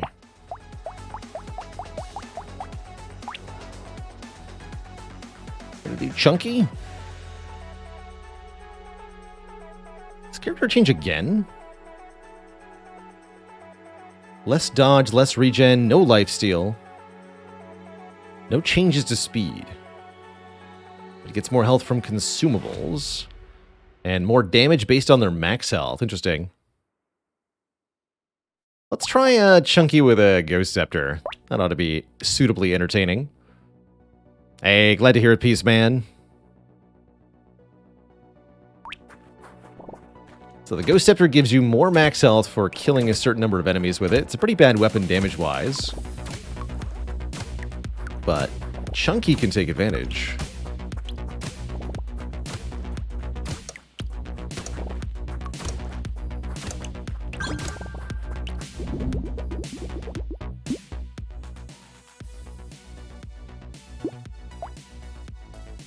So we get half dodge. You can still gain dodge.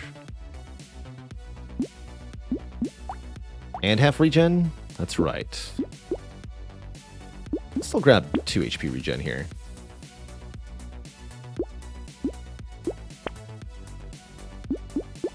Double Ghost Scepter.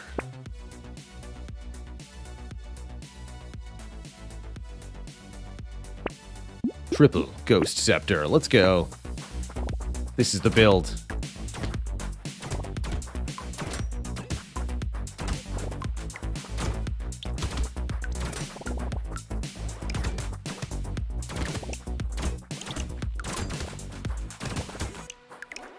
I have no expectation this is going to work, by the way.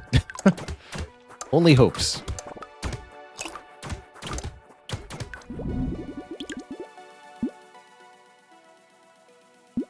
More max health.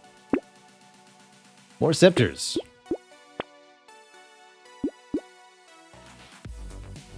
Even more max health. So wait, what's the ratio of... 1% damage for every 3 max health. Okay. It's a pretty slow game.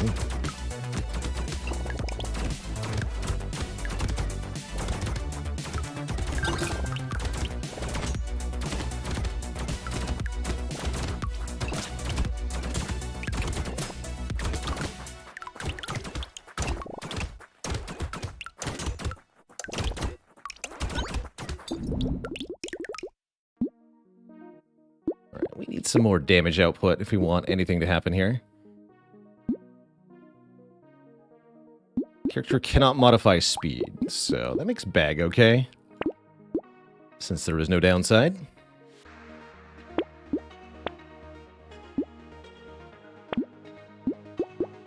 Maybe want to take a Flaming Brass Knuckles, so we can have one weapon that doesn't suck. Let's do that.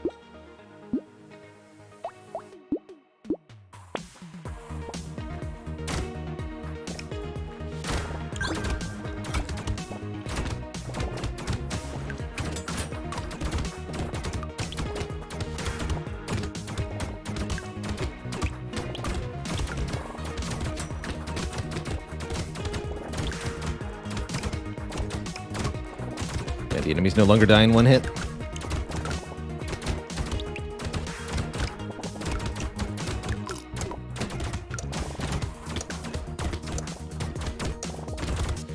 Yeah, we need a better weapon. Definitely. Ooh, can't even afford it.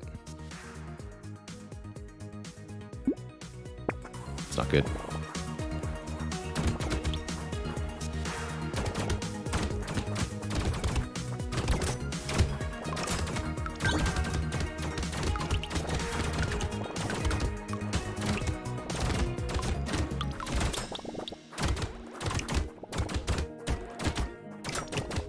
Ghost Scepter's really showing off how low DPS they are overall. Other Ghost weapons would be fine here because they can hit multiple enemies, but Ghost Scepter really is quite atrocious at this.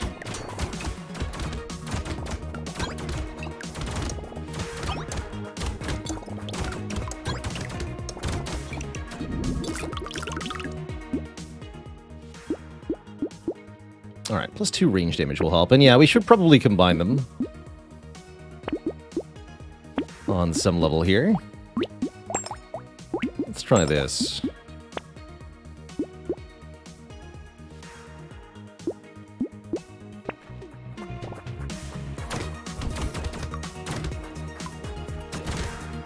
Yeah, it's a bit better.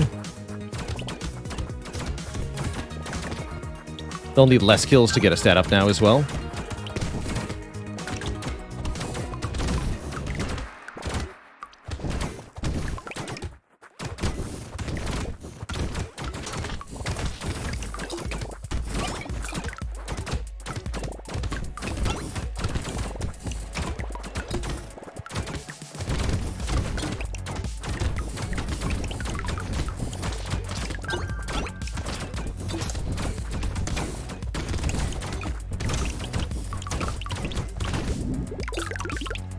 Much better.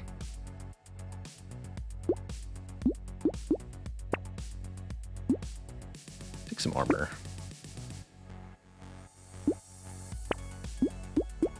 Six melee damage, sure.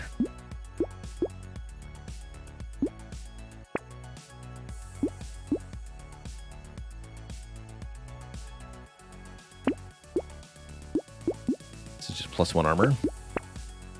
No speed downs for this character.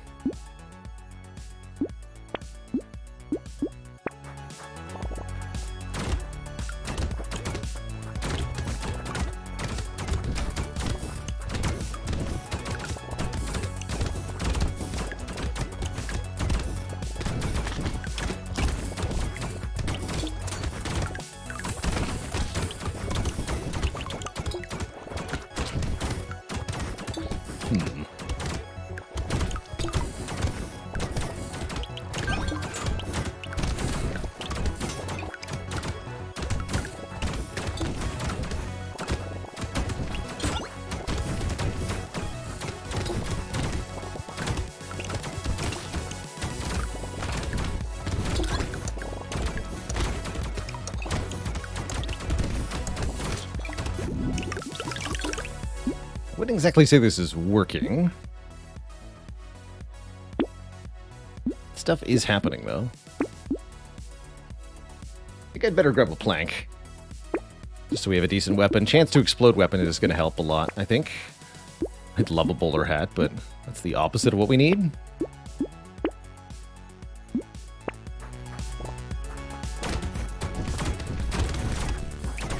There we go.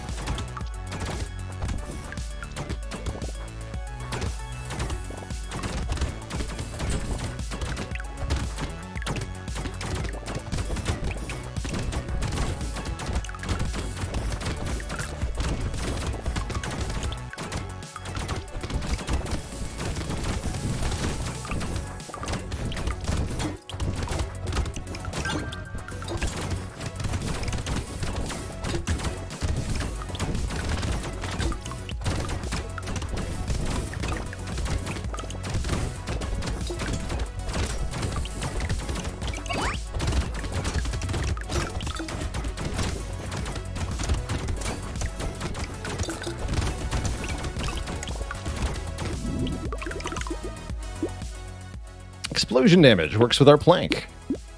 I'd love to take speed, but it doesn't do anything, so let's take the HP instead.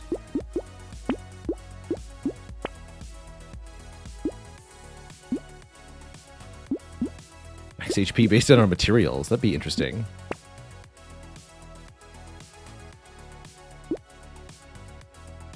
Guess I'll take a boxing glove, another bag, and another boxing glove. Maybe a shotgun?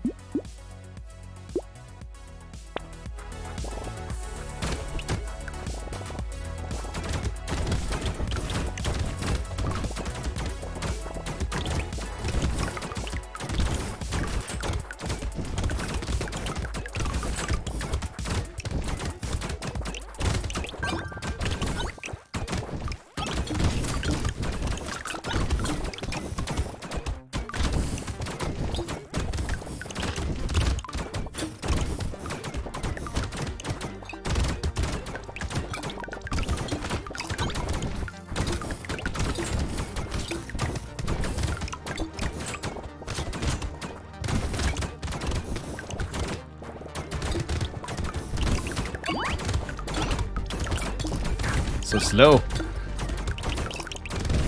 Base move speed is brutal, man.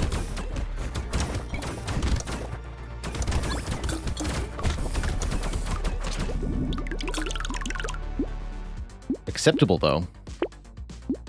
Definitely acceptable. What do you think here? 45 range? Range is pretty good, actually. It's going to make the ranged attacks shoot further, and the melee attacks will hit quite a bit further also.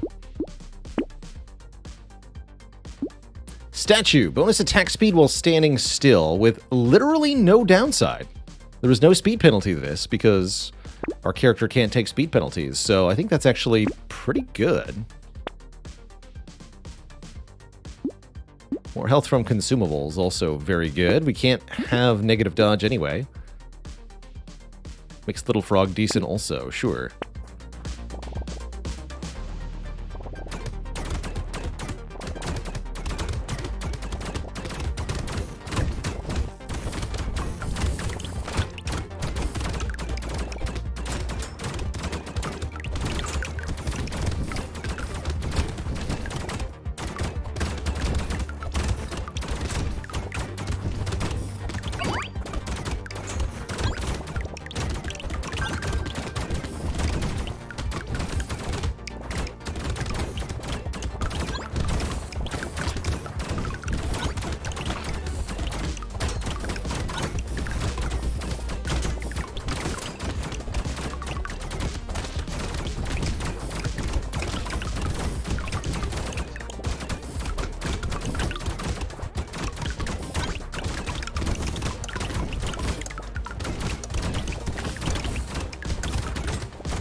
Good wave, good wave. Slow down the enemies. This actually has no penalty for us either, so it's just minus 5% enemy speed. Give me a bit more damage.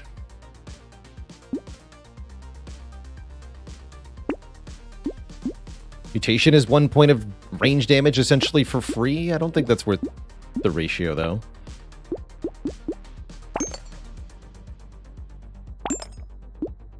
Purple Scepter. Go for 2 planks. It's probably a good idea.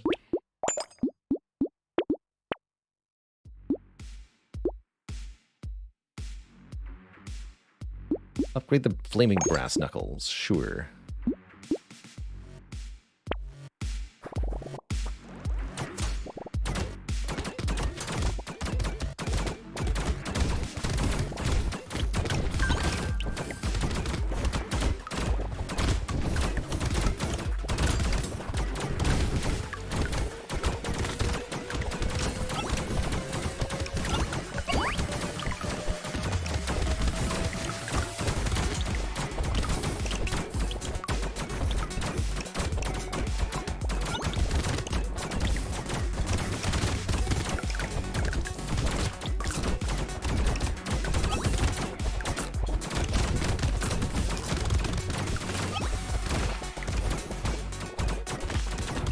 Thank you, planks.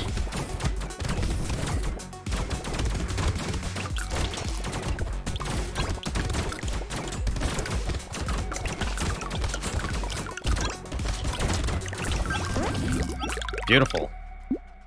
Rip and tear. Enemies have a 20% chance to explode when they die. Perfect. That scales off our melee damage stat, so let's start taking more melee damage stat.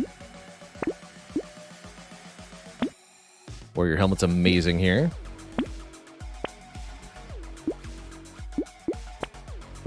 Excellent. More range, too.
Let's start adding crit chance here.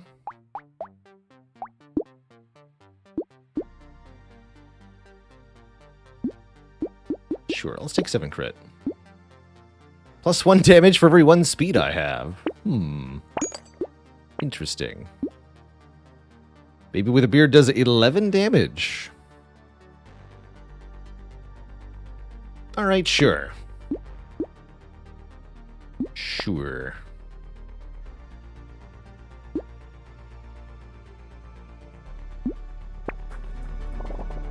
Strongest I've ever been in a run. We've killed the double final bosses in less than 10 seconds before. We've been pretty strong.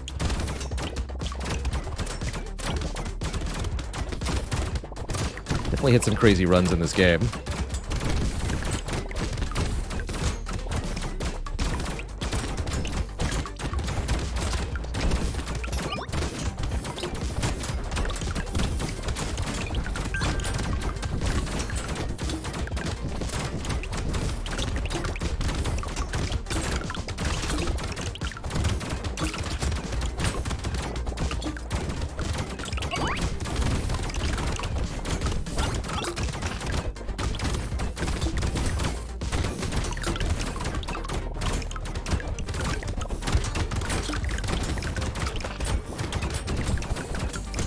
Dang, this run is durable.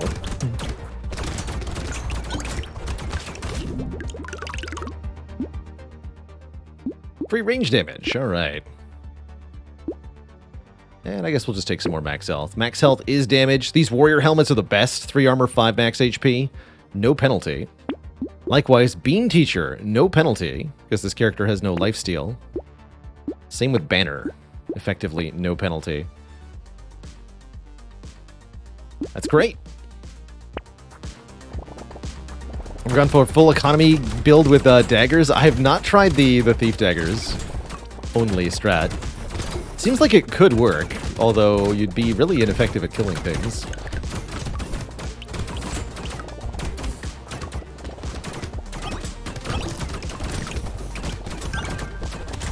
I'm sure if you're getting bonus material from every enemy you kill, it's pretty good.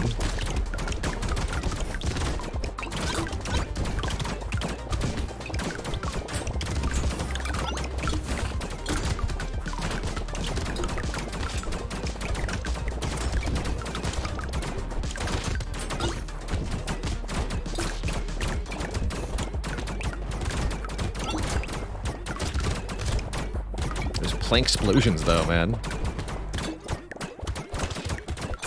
Okay, don't get killed. Tuck.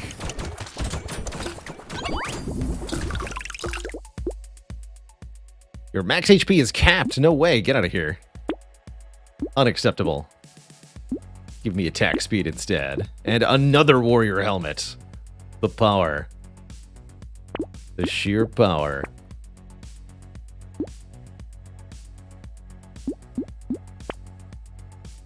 Ooh, alien eyes are based on max health too. That's excellent.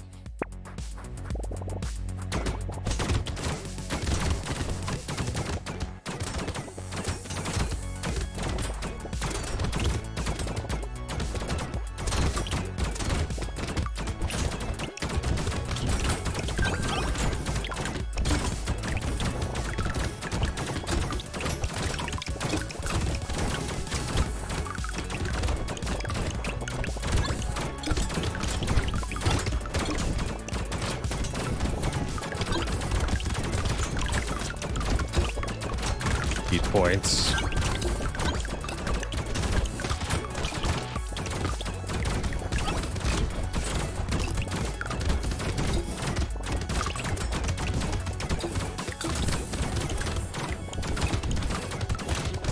Spear.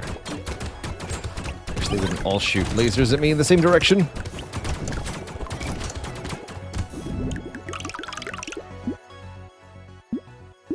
More armor. Up to 19 armor. 19 is pretty good.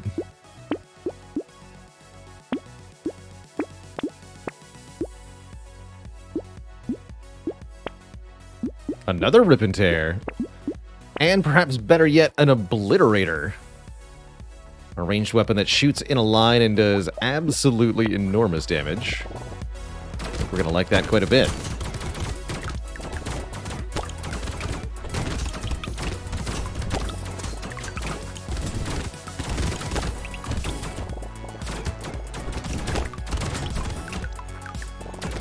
Chase down the lumpy-headed enemies that create the buffed red enemies in this wave. Or else.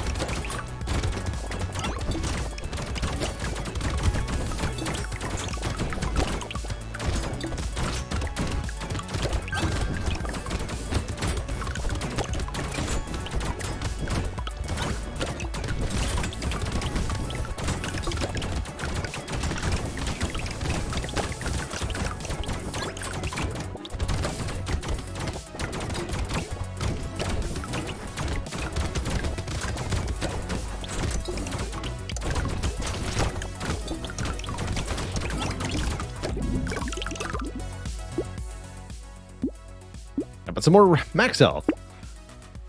Oh my.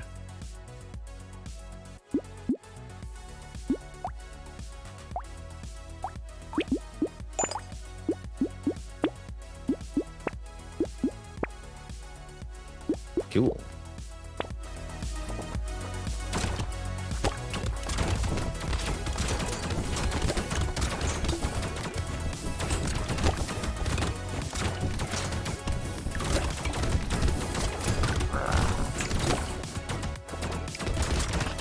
Oh no, don't stand on it.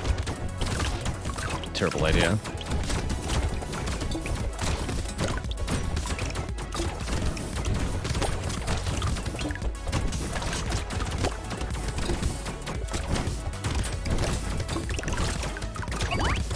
Yep. All thanks to the obliterator.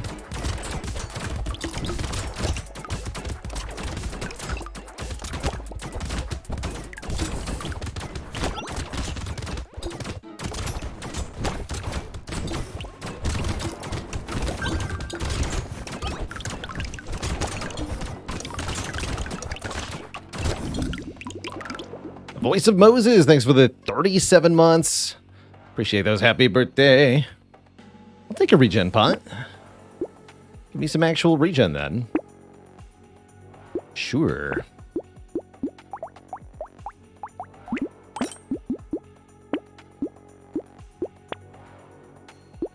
Why the heck not?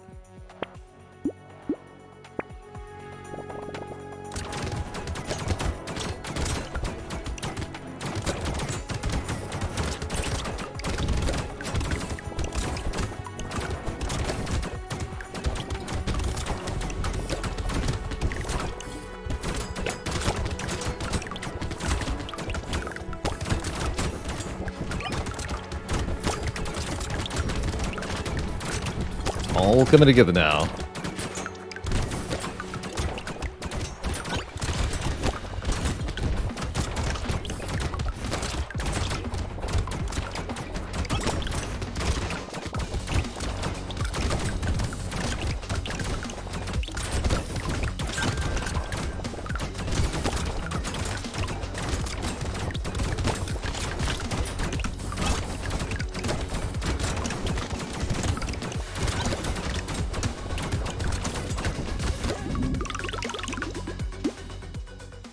More range.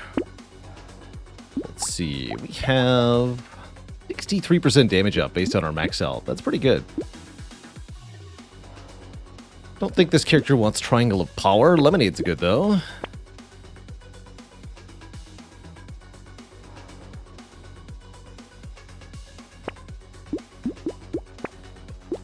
Lock one last warrior helmet. Why not?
A global damage up.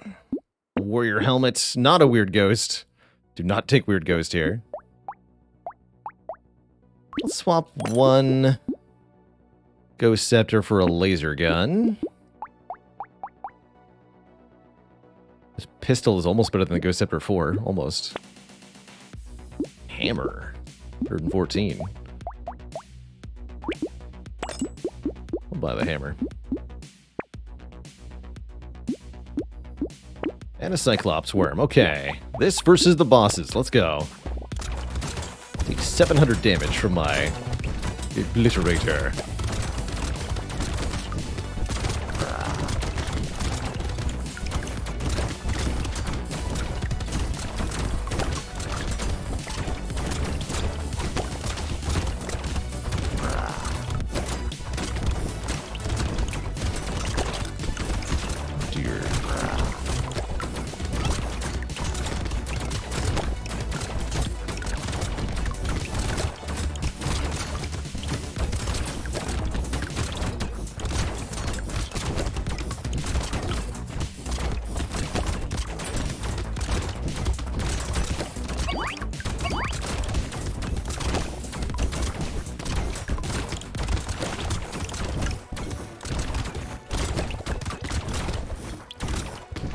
Pew. GG. 2 bosses slain with a chunky boy. What a nice amount of damage we had. Wouldn't call this an overwhelmingly powerful run or anything, but it did just fine. GG, Twitch chat.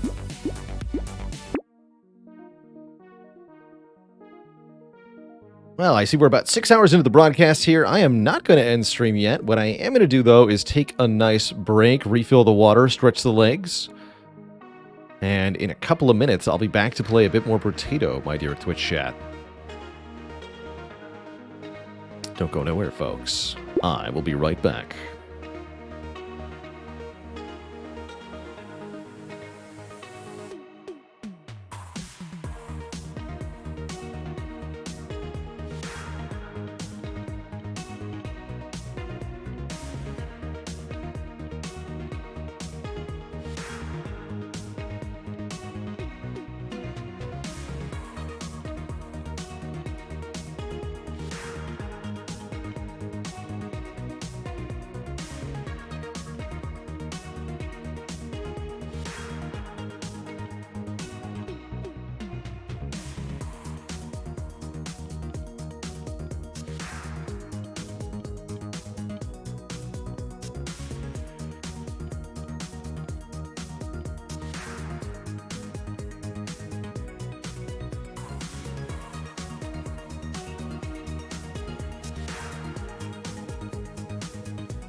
Alrighty, Twitch chat, we'll be back, or we are back.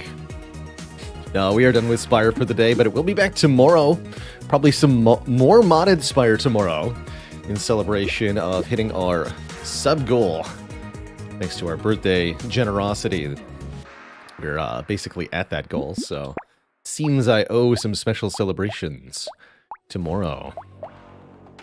Who's our next character going to be? The Hunter. More crits. Somebody was asking about Thief Dagger build, so let's try Thief Dagger build on the Hunter. Thief Dagger has a big chance to gain materials when killing an enemy with a critical hit. And the Hunter gets easier access to crit chance, so arguably one of the best characters for this. They also have bonus range, which really helps with the pretty short range of the Thief Dagger.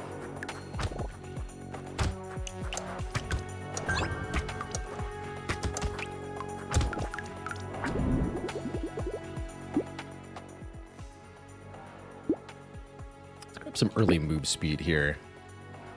I think we'd better grab one crossbow.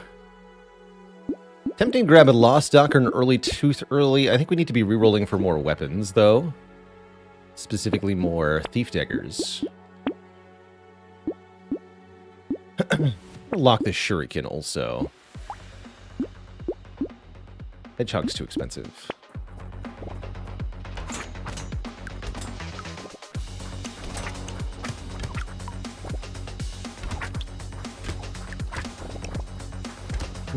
Strongest character. I nominate either Mage or Knight as some of the strongest.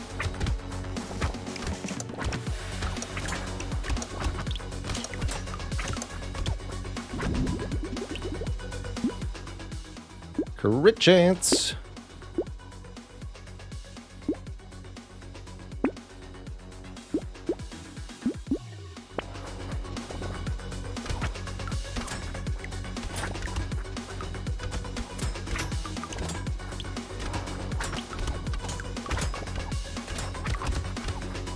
Elemental's been nerfed many times, but the mage character is still very, very good.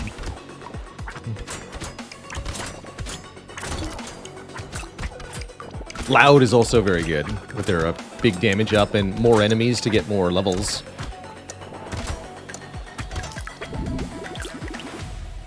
I think Loud gets more enemies. Alright, I learned my lesson about taking bait too early. Let's take the... a little bit of regen too, actually. Claw trees seem pretty excellent.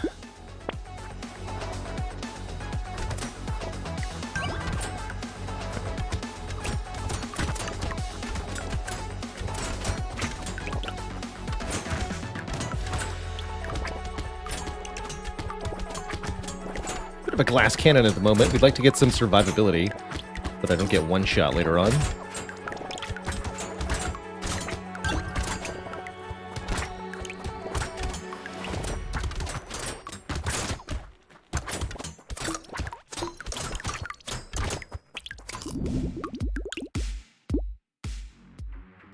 So let's take some max health here.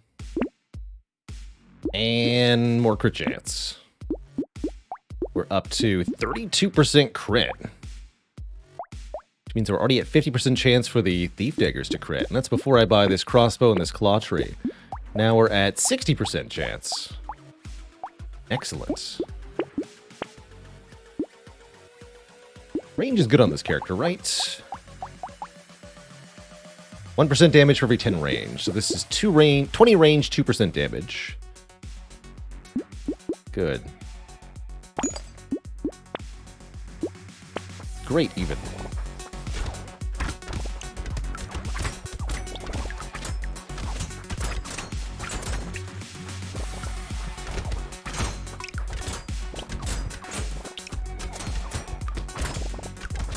Yeah, the bait monsters are pretty nasty. They have fairly high health, as noted. More than 50 health, I believe.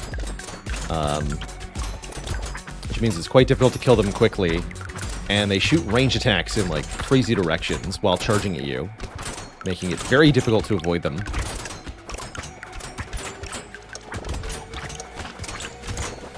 Whoa. And since we have such low max HP, I didn't want to get killed that way. Hey, guess what? More crit chance.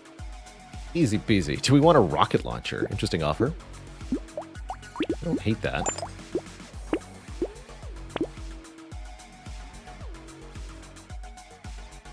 Sure, I'll take an ugly tooth. Mostly finding crossbows. No more thief daggers have been offered. And I'm okay with that. Crossbows are sweet.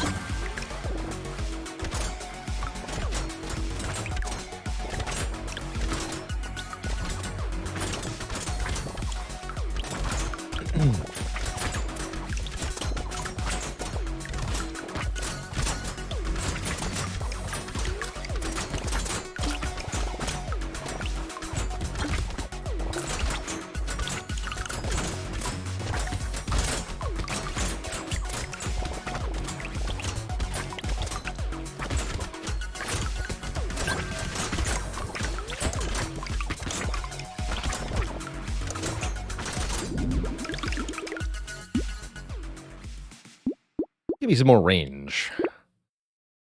And we get half armor. No, we get full armor. Max health is reduced, but not armor. Good. Excellent, one might say. Alright, I'm gonna go down to one thief dagger, because we really have not been finding them. Some lifesteal.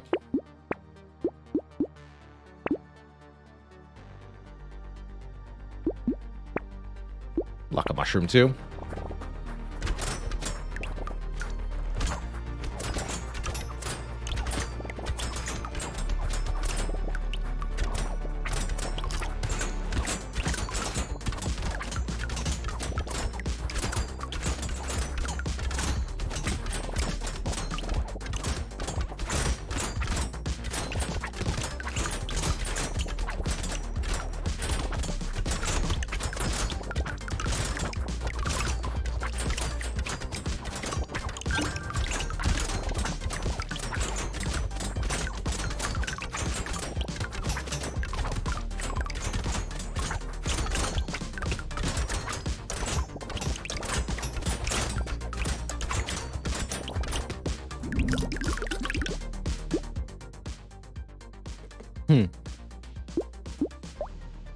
Shuriken doesn't do that much damage. That's for sure. I'm gonna reroll this. 4 regen, sure. Sure. And no, I'm gonna upgrade this Shuriken. I believe in the power of the Shuriken.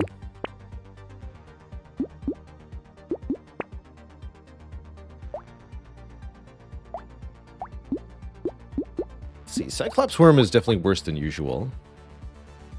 It's still good, though. I'll lock another one here.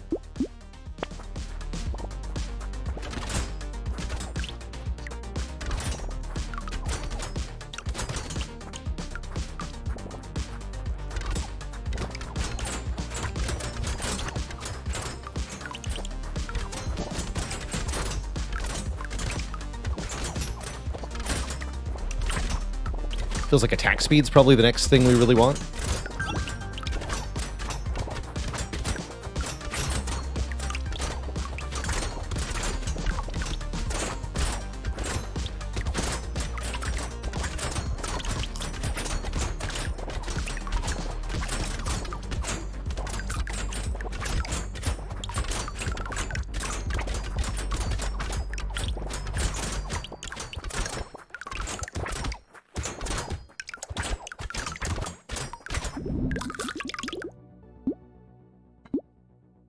Seven crit chance or 45 range.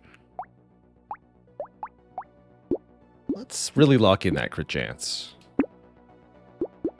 Oh, perfect. And Poisonous Tonic is more attack speed, more crit chance, and more range. So we're going to have essentially capped crit chance on most things soon here.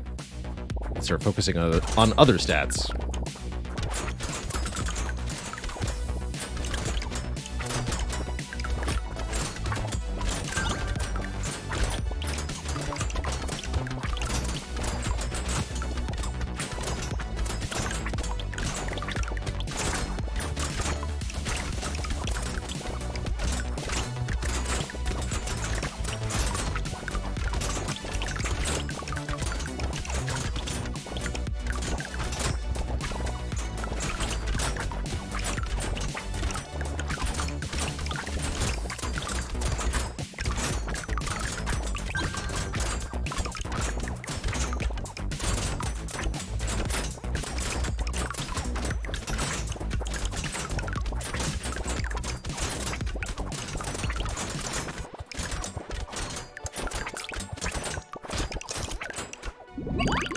Beautiful wave. Basically a free turret. Nah. We work alone.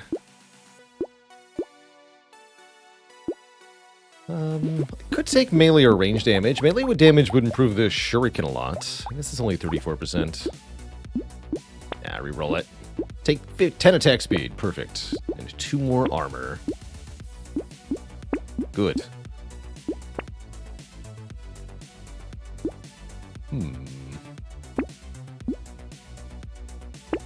Not sure about Rip and Tear. Actually, wait. We can't have harvesting modifications. Yes, this has no downside. Perfect. Perfect. Rip and Tear is excellent on this character. Don't forget, anytime a character says modifications are reduced by 100%, that works both ways, both up and down. So you cannot take penalties for those stats.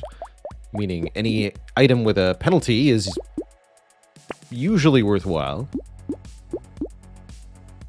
Alright, we'll grab bait. Pretty capped out on damage here. Doesn't feel like we need any more crit chance. I don't think I'm going to bother with this insanity. Okay, there's the bait enemies. Yeah, they do hit pretty hard.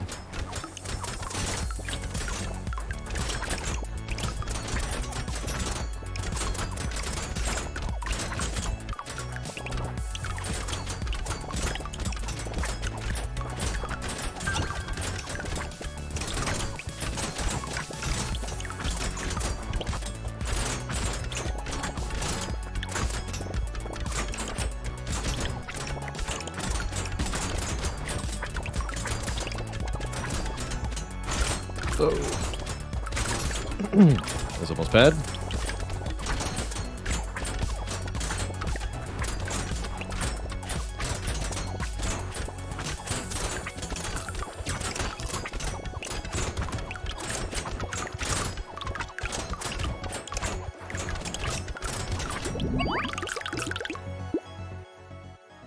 Sure, healing up.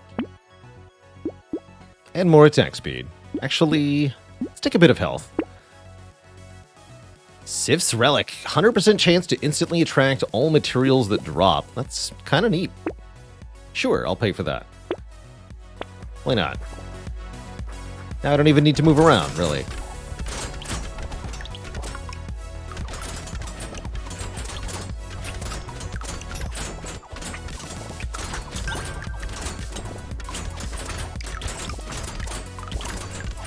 This is perfect.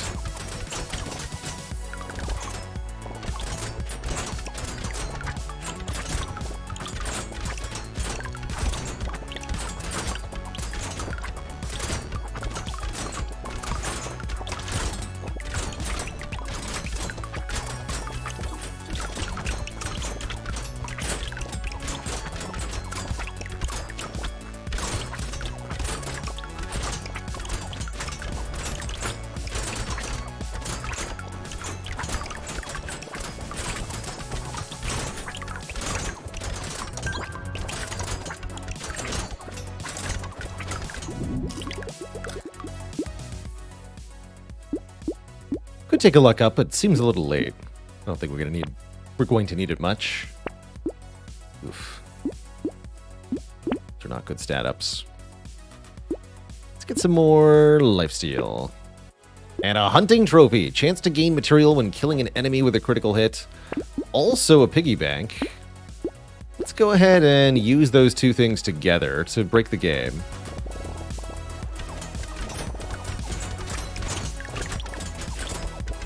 Shuriken is doing 18 damage, but 3 or 4 times each time we throw it. Also note that shurikens have a really low cooldown, so they attack quite rapidly. We'll look at the damage compared to some of the other weapons at the end of the wave.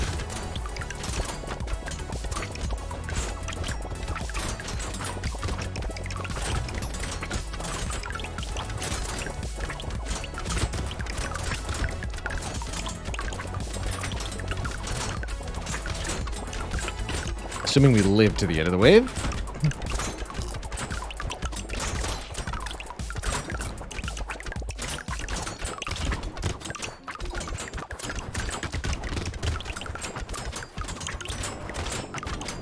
Oh dear. Nope, we did not live to the end of the wave. Unfortunate. Unfortunate. That said, it was doing better than the white crossbow. GG. That horde wave just quite difficult with weapons that can only hit a certain number of enemies. Would have done better with more thief daggers there. Oh well, that's how Brotato goes sometimes. Yeah, we were really about to get some serious income there. That was quite a shame. Let's do another precise weapon run, though. Crazy gets bonus range with precise weapons. I want to start with a lightning shiv on Crazy here. Try to do a lightning shiv build.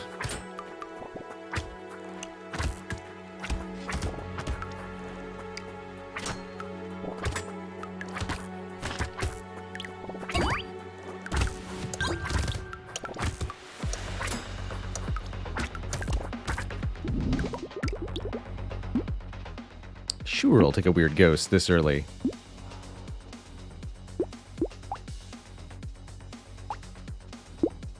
And a point of elemental damage. Oh yeah, and I'm going to sell this knife too. I only want lightning shivs on this run.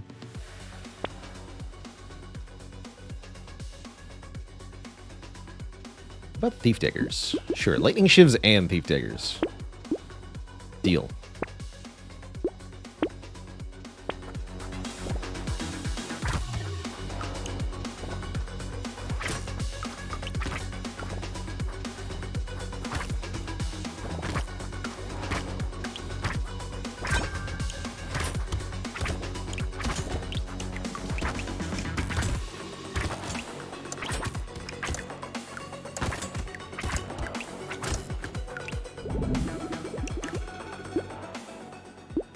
Character has a very big penalty to dodge, so let's not take that. Let's do crit chance, though. And this character can get harvesting, yes? Yes. You just have minus engineering and range damage.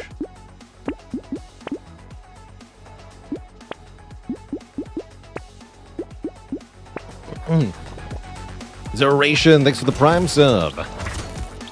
Come to the Cozy Sub Club. Here for the juice command. Good stuff.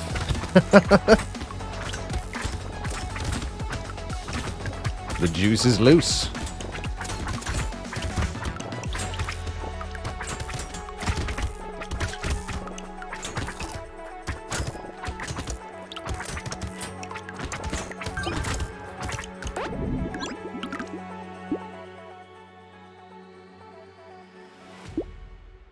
And the move speed. 2 melee damage or 2 regen? Let's get a little regen. Get a little more regen. And I'll buy cake just for the free reroll. Sure. I think range is pretty important when you're fighting with daggers.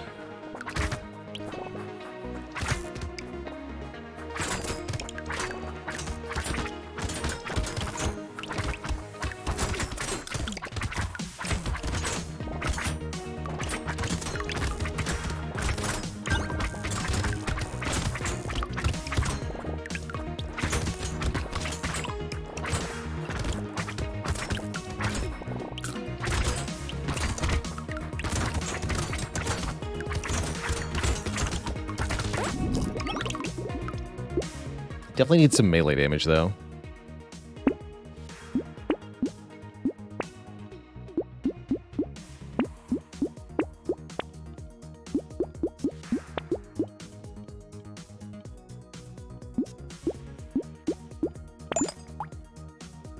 So, lightning shivs bounce more times when upgraded. Good.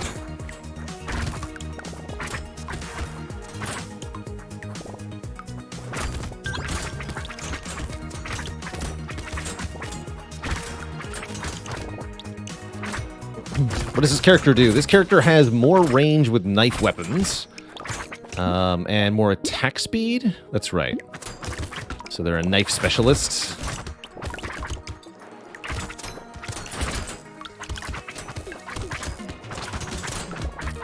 or more range with precise weapons, more accurately, which includes shurikens and a few others.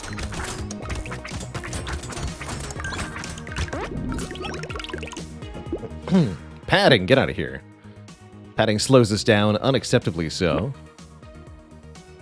And this character really can't benefit from dodge. I'm okay with 2 melee damage, but... Or 5 harvesting. I guess 5 harvesting is fine. 7 crit chance? That's perfect. Okay,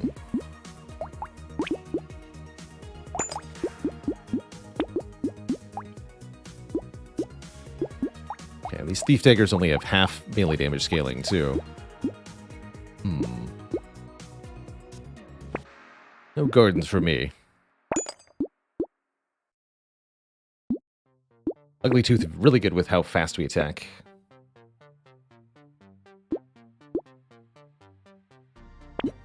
Slow him down.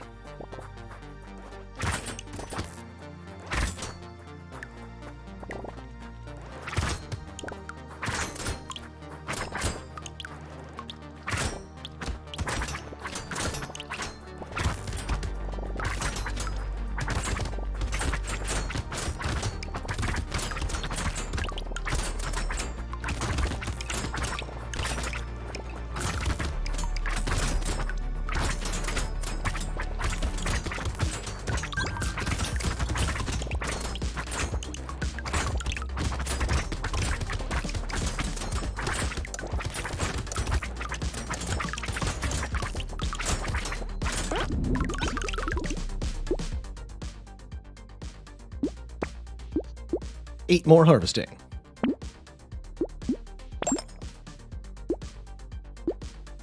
And let's trade some of our range for a bit more damage. We are definitely hurting for damage.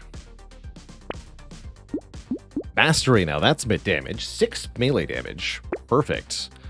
And we are intending to do elemental damage as well, so I'm going to grab this Toxic Sludge also. I think I'll lock the Alien. Gives us a damage up and more enemies. More enemies means more income, especially when we're hitting them with Thief Daggers. Speaking of, how much bonus materials have we gotten? 14, 31, 28, so almost 100 so far. Not that much yet.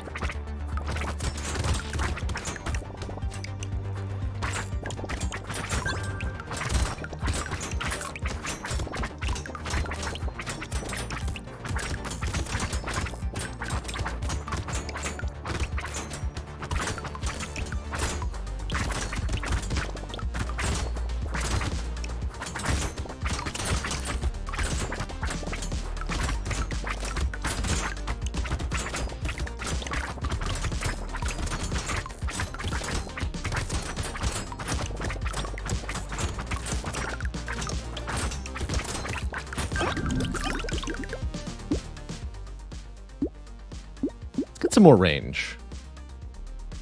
You only get half value on the range stat for melee weapons, but it's still a substantial increase.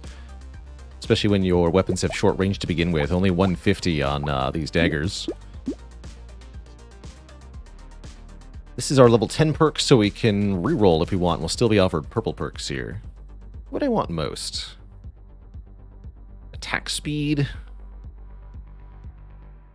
Maybe armor? I'll take a regen. Regen is fine with me. And let's take all of this. Double Gentle Alien, I'll do it. Bait for wave 9, sounds good. Don't like it here at the start of this wave.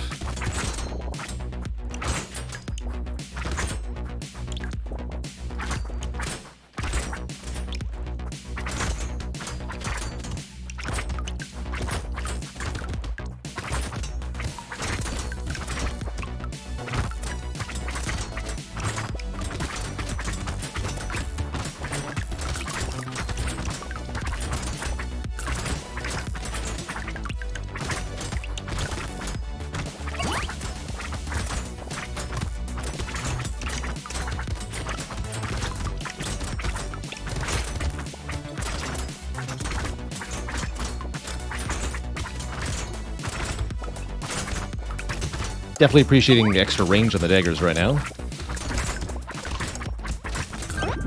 Very good. Wow, that's an early Vigilante ring. Give me that.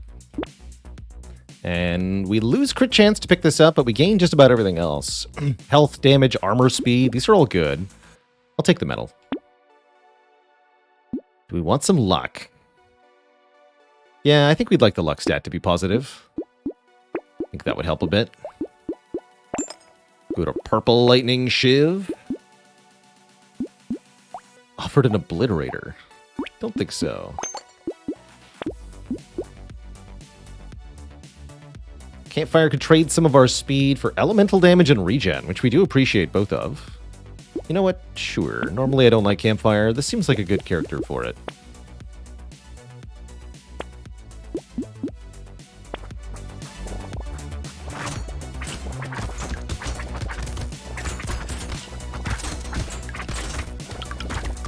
Alright, Fate dispatched.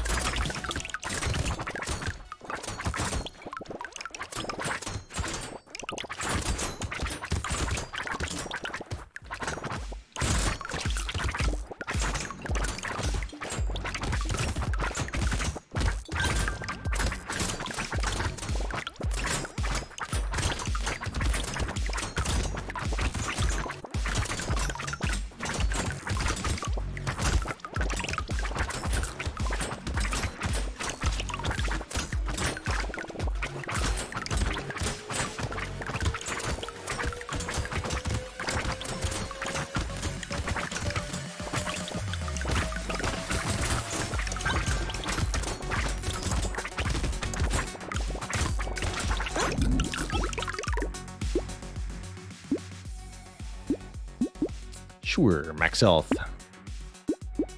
And let's grab some more armor. We have very little of that. So it goes quite a long way here. Thief Dagger upgrade. Get. Second Vigilante ring. This is still very early. So you know what? Let's buy a second Vigilante ring. I can't remember the last time I had 2 of these. Cute Monkey is healing when we pick up material for minus range damage. Pretty good. And let's instantly attract those materials to heal ourselves with. Why not?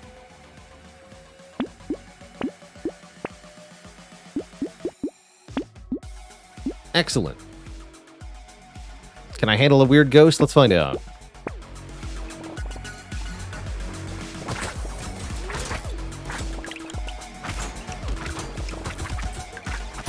Whoa, the answer was almost no. There we go.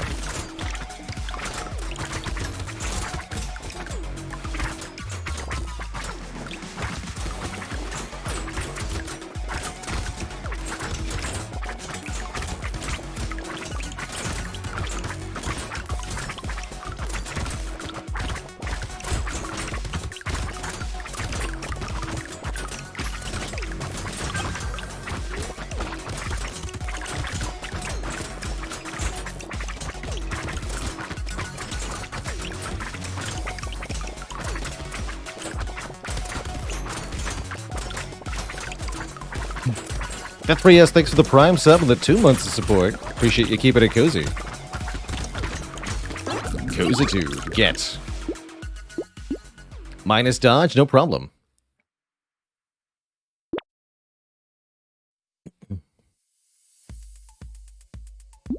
How about we reroll?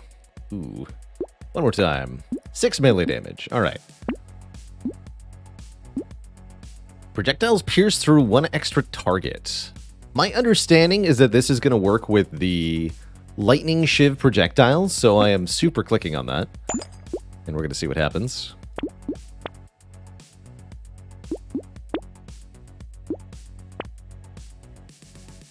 Triangle of Power, I kind of like. You don't take damage that often. Yeah, the stabification. Yes, those are definitely piercing, bouncing lightning projectiles.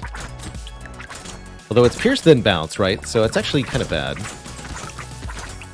It's Banana Sam, thanks for the 10 months of support.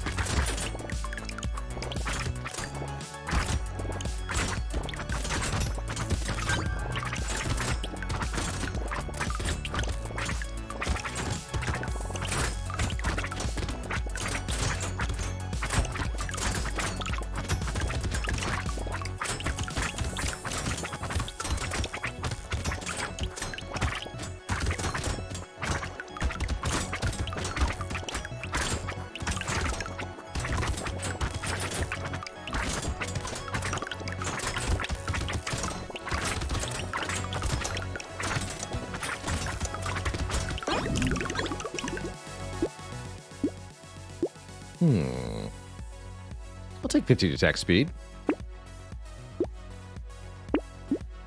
More XP. More bait, more pierce. Oh my. Okay, double bandana. Now we're talking. Wheat's actually kind of bad. Let's take the wings first.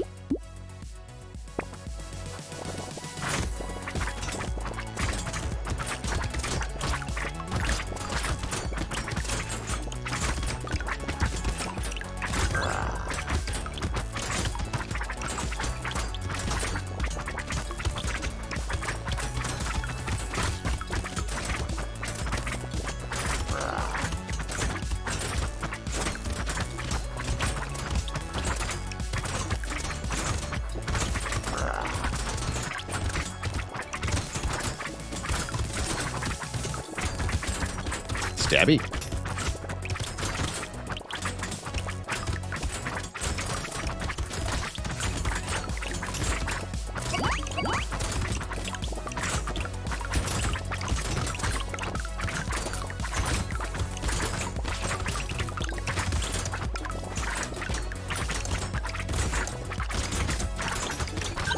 Yes, I got that last crate too. Excellent. Mastery is crazy good. Cape is kind of bad, actually. We gain 5... Actually, we only gain 3 lifesteal. The dodge is completely worthless, and we lose 2 of each damage type. I'll recycle this. Baby with a beard, you are also getting recycled. Bit disappointing, but I'll take it. I'll take it. Heck yeah, poisonous tonic.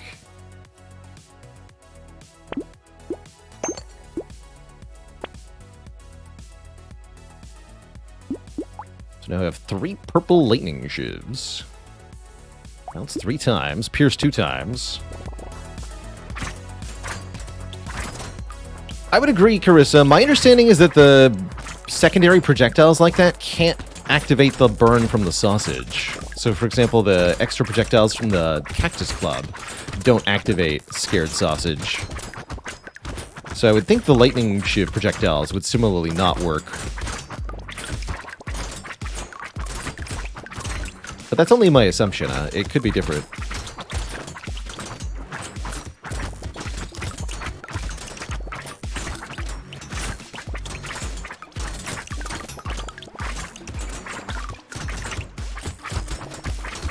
It's going higher, and I am 33 now.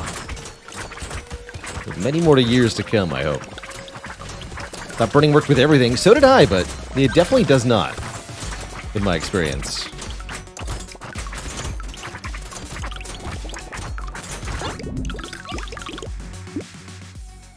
Hey, everything except dodge. That's perfect. Shame no elemental damage on this, but doesn't matter.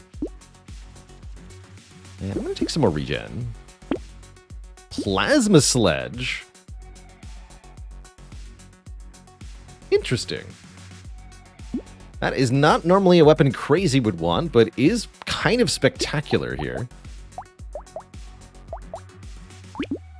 I'm going to buy that. And I'll take a fuel tank, too.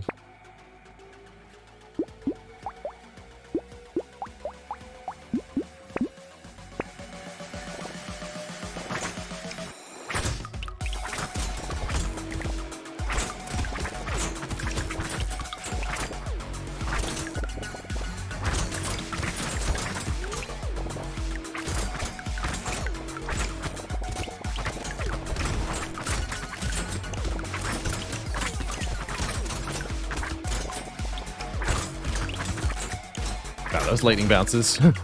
Those are devastating.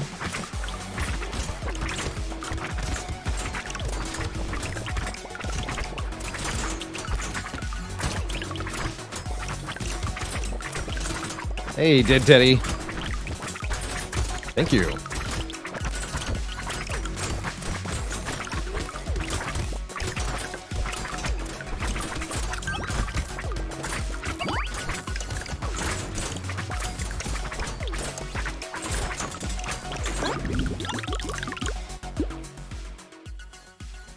Sure, I'll take 1 armor.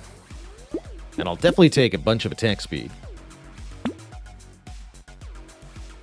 Laser gun does 2 damage. That's amazing. Horde wave, huh? We should be well prepared for a horde wave. Focus. Big damage up, only -9 attack speed at the moment. I'll take focus here.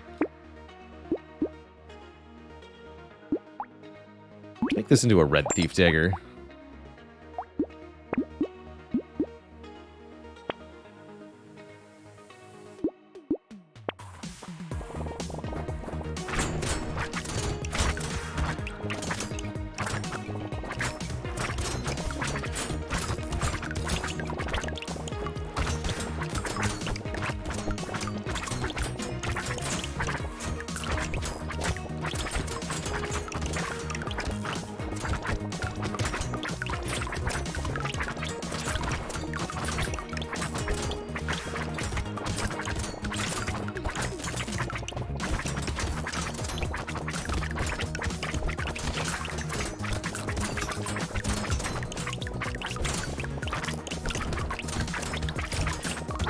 So much for this horde wave.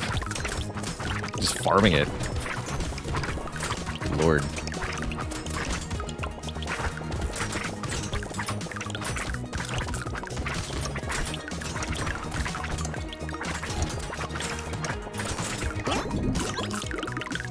Easy.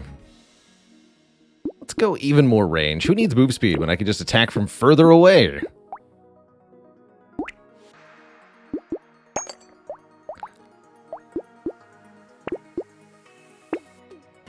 Crit chance and elemental damage. Perfect. Guess I'm going to take a peacock. We should take it now.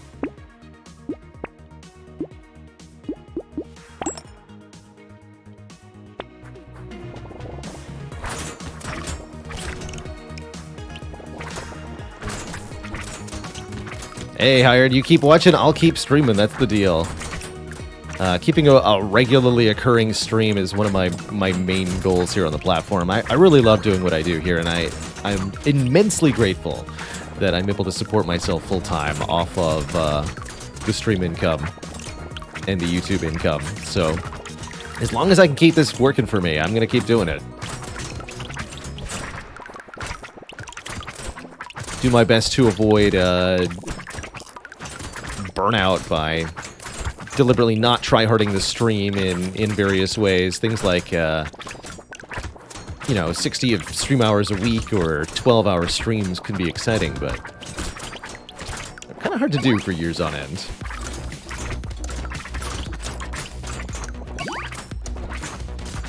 So I go at a pace that I think I can sustain for years and years and years, because that's the goal. Go for years and years and years.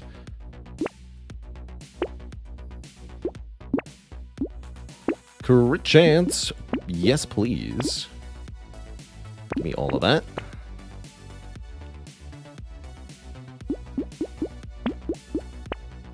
Oh, anvil. I like you the anvil. I also like you the thunder sword here. My anvil's only going to upgrade 2 things, but still. Fuck that too, actually.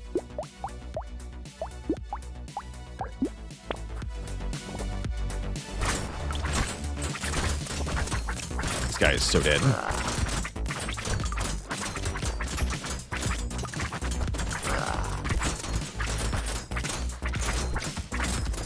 And he's gone.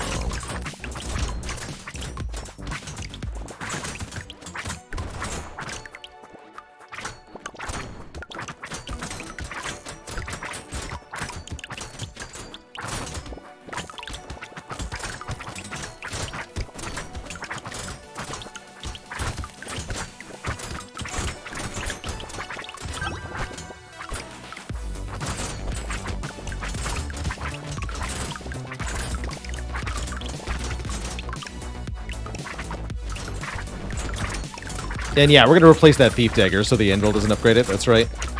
I'm actually wondering if... I should have checked my numbers more. I wonder if we could have recycled something and bought the anvil already. It's a lot of max health and luck. I don't like the damage down, but I do like the other stuff. Sure. And make me attack from even further away. Let's do it. Yeah, I kind of doubt it, actually. So we only get 2 upgrades out of this anvil, but I still think that's worth it, because it's going to be 2 upgrades from purple to red.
Recycle it.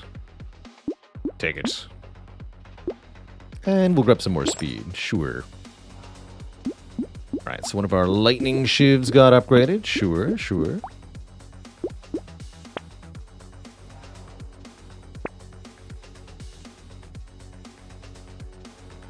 Missile is not that good. Mastery is. And one more bait. Why not?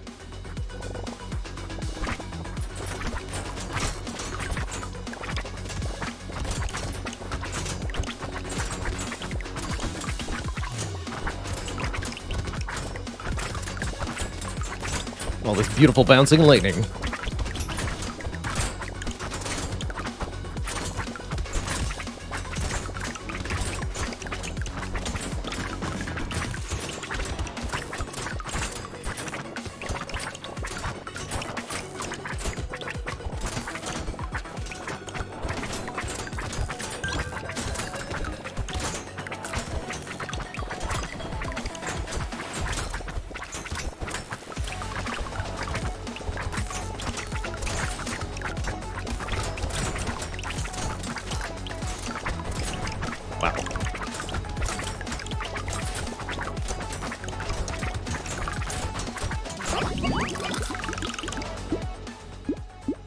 So what's the damage credit currently?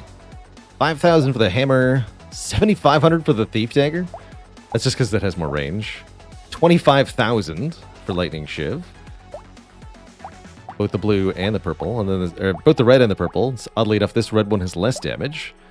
And 9,000 for the thunder sword. Okay, so the daggers get way more kills because they're longer range, ultimately. Let's keep adding range. It's a fun stat. Even more range.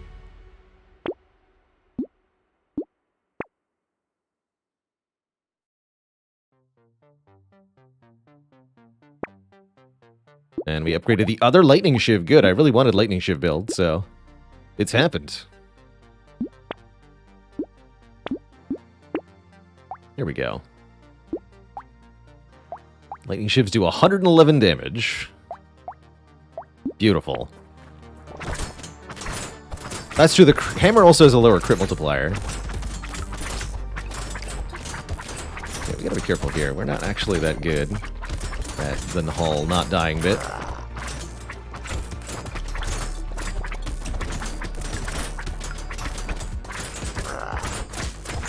Whoa, case in point.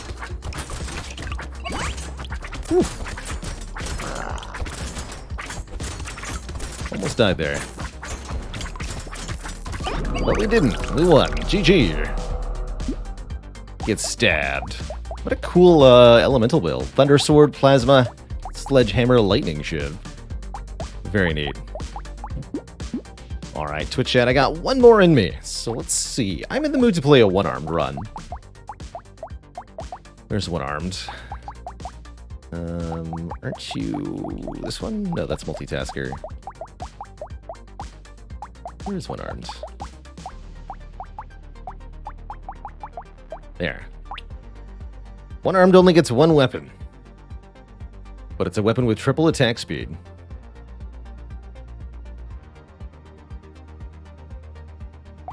And for extra challenge, I want to try starting with a pistol. Just a basic, uninteresting, cheap weapon. Let's see what we can do here.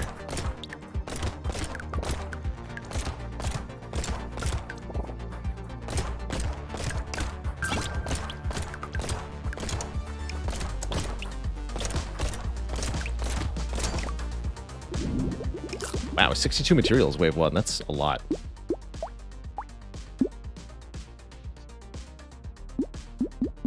Really harvesting might make a difference here. Character gets double damage modification, so an injection is excellent here. Wonder if we want to swap to the shotgun.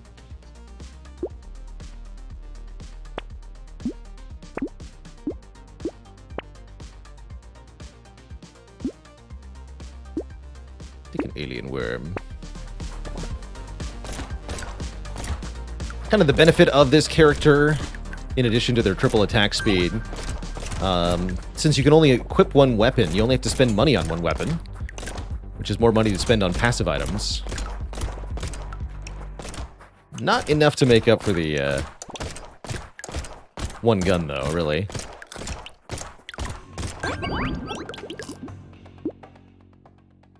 More speed, sure. Let's grab range damage. And harvesting. Ghost Scepter. Don't try Ghost Scepter on this character. It's not good. I can tell you it is not good. Alright, a blue pistol. That could last us for a while.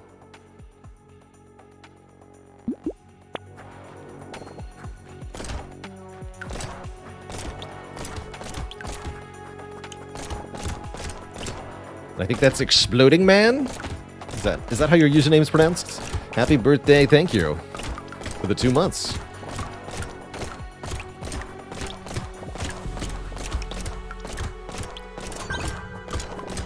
Sure is. Excellent.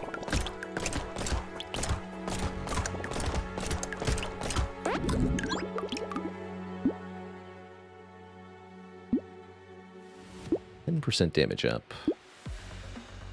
I'm gonna reroll. Ooh, yeah.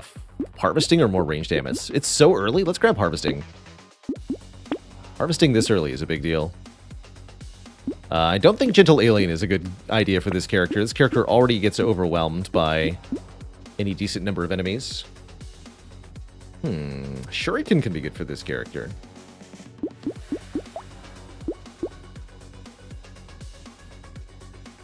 Can be. I'm gonna lock bait, but not buy it yet.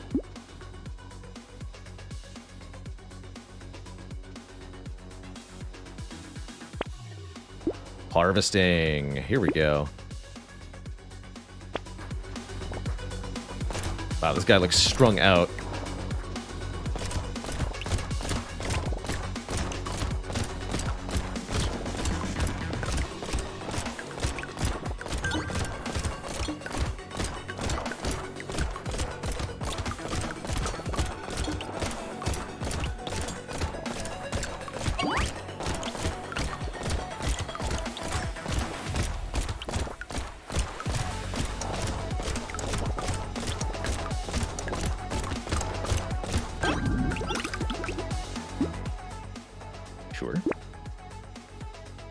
I don't think we can take more harvesting ups.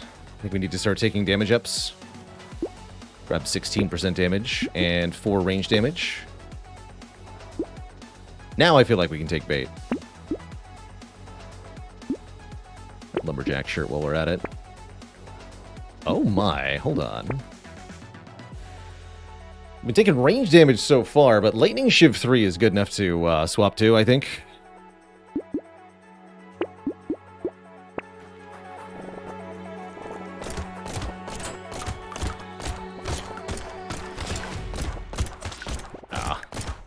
Fell for the bait. Don't die.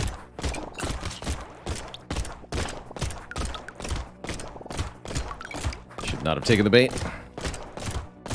Help. Ah, GG. Fair enough. Yeah, that's why you don't take the bait too early. Let's try one more time with this character.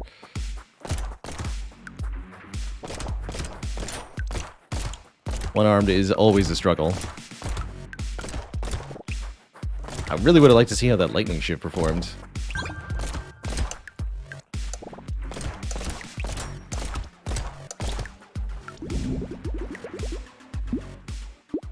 We will continue to take early harvestings, though.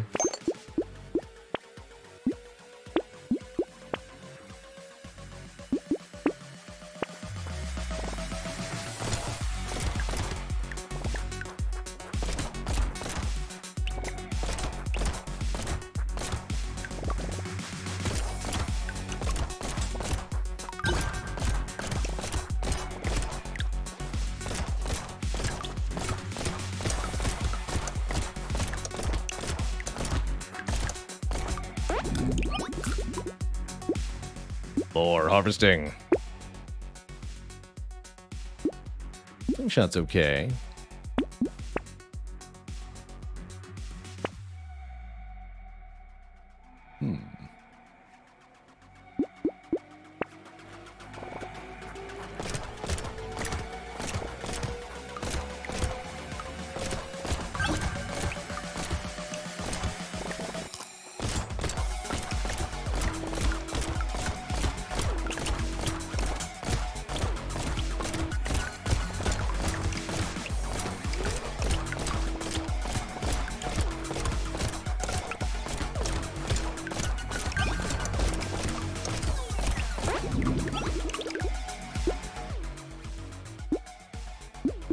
Luck can be pretty good for this character. You want to see higher tier items in the shop.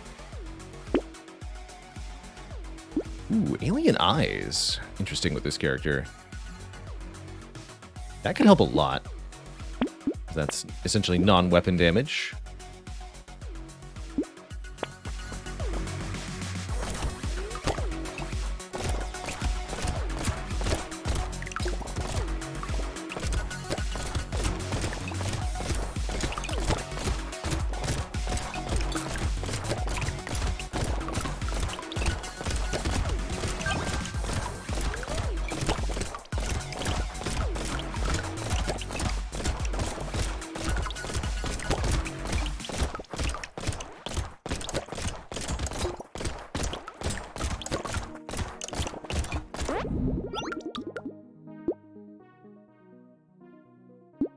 We'll take some range. Attack speed helps on this character, but not a lot.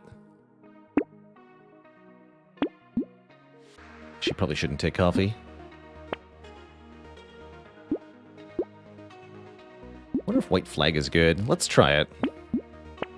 Feels like it has to be on one-armed. Harvesting up's nice, too. A few less enemies might keep us alive.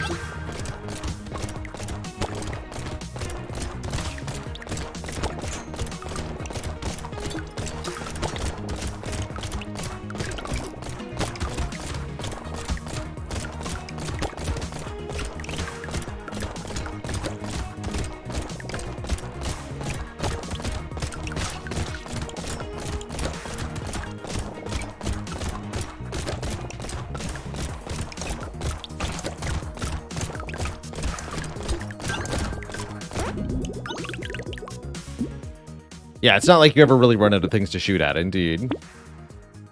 Alright, let's get some armor.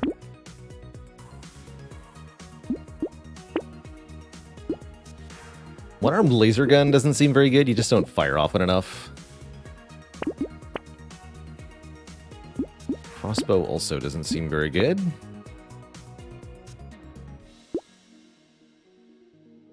Weird Ghost seems a bit risky this wave. I don't think I'm going to do it.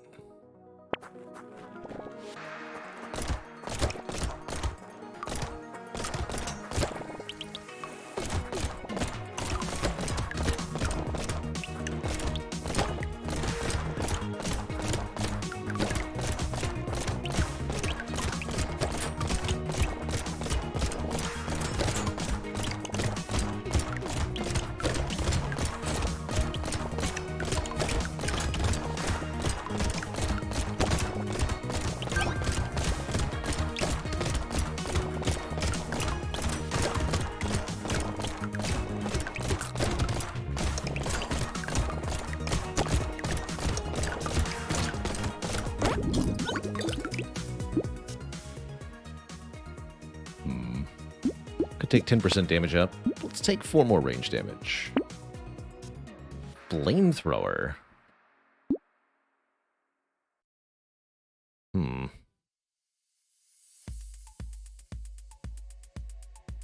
Let's try it? I've never done flamethrower one-armed. Got decent range, too. We need some elemental damage ups, but it'll work. Let's take some speed.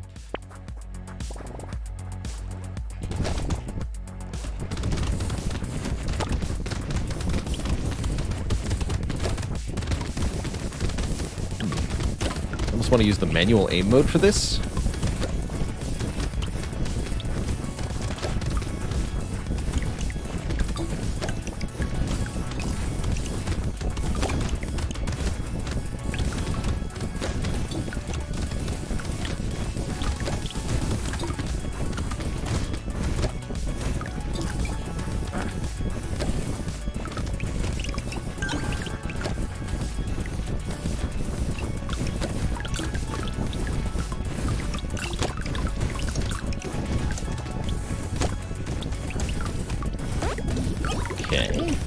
Much killing power yet. Need some elemental damage. Lifesteal looks pretty good though. Oh, it's a purple flamethrower now? Let's go. And burning is gonna spread. This is perfect. Do I even want community support? I actually don't think I do. Yeah, Flamethrower has been nerfed a lot of times, and the attack speed up is really not going to help it that much. But we get double damage ups, and with some elemental damage increased stat, it'll be fine.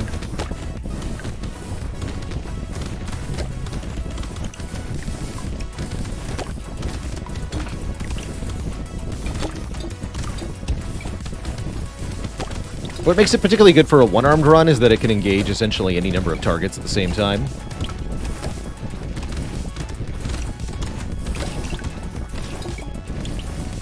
Gotta stay alive.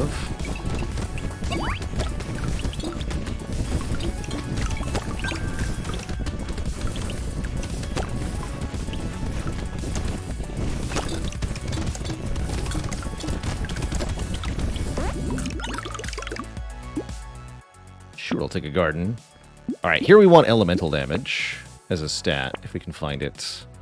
I will pay a lot of rerolls to find it. Son of a gun. Aw, man. What a bummer.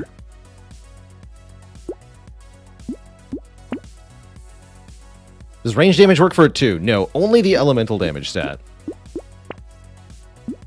will help here.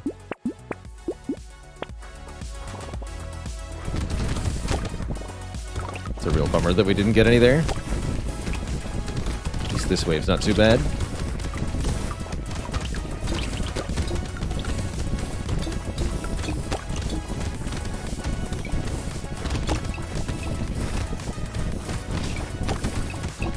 Let's try manual aim here. Nope. Never mind. That does not work the way I thought it did. Fair enough. Alright, Twitch chat. Well, unfortunately, that is all the time that I have. So, our Brotato adventures will end here, but we'll be back at it tomorrow with some more Spire, probably some modded Spire to kick us off, and something else in the second half of the stream. Spoon89, cheers to you. Thanks for the 17 months. And thanks again to all the wonderful happy birthday wishes today. Truly a ludicrous amount of support. So thank you, thank you, thank you. All right, everybody. Have a wonderful, wonderful evening. Till next time, this is Baylor signing off saying thanks so much for watching. Ta-ta for now. Until next time. Have a good one. Toodaloo, folks. Good night.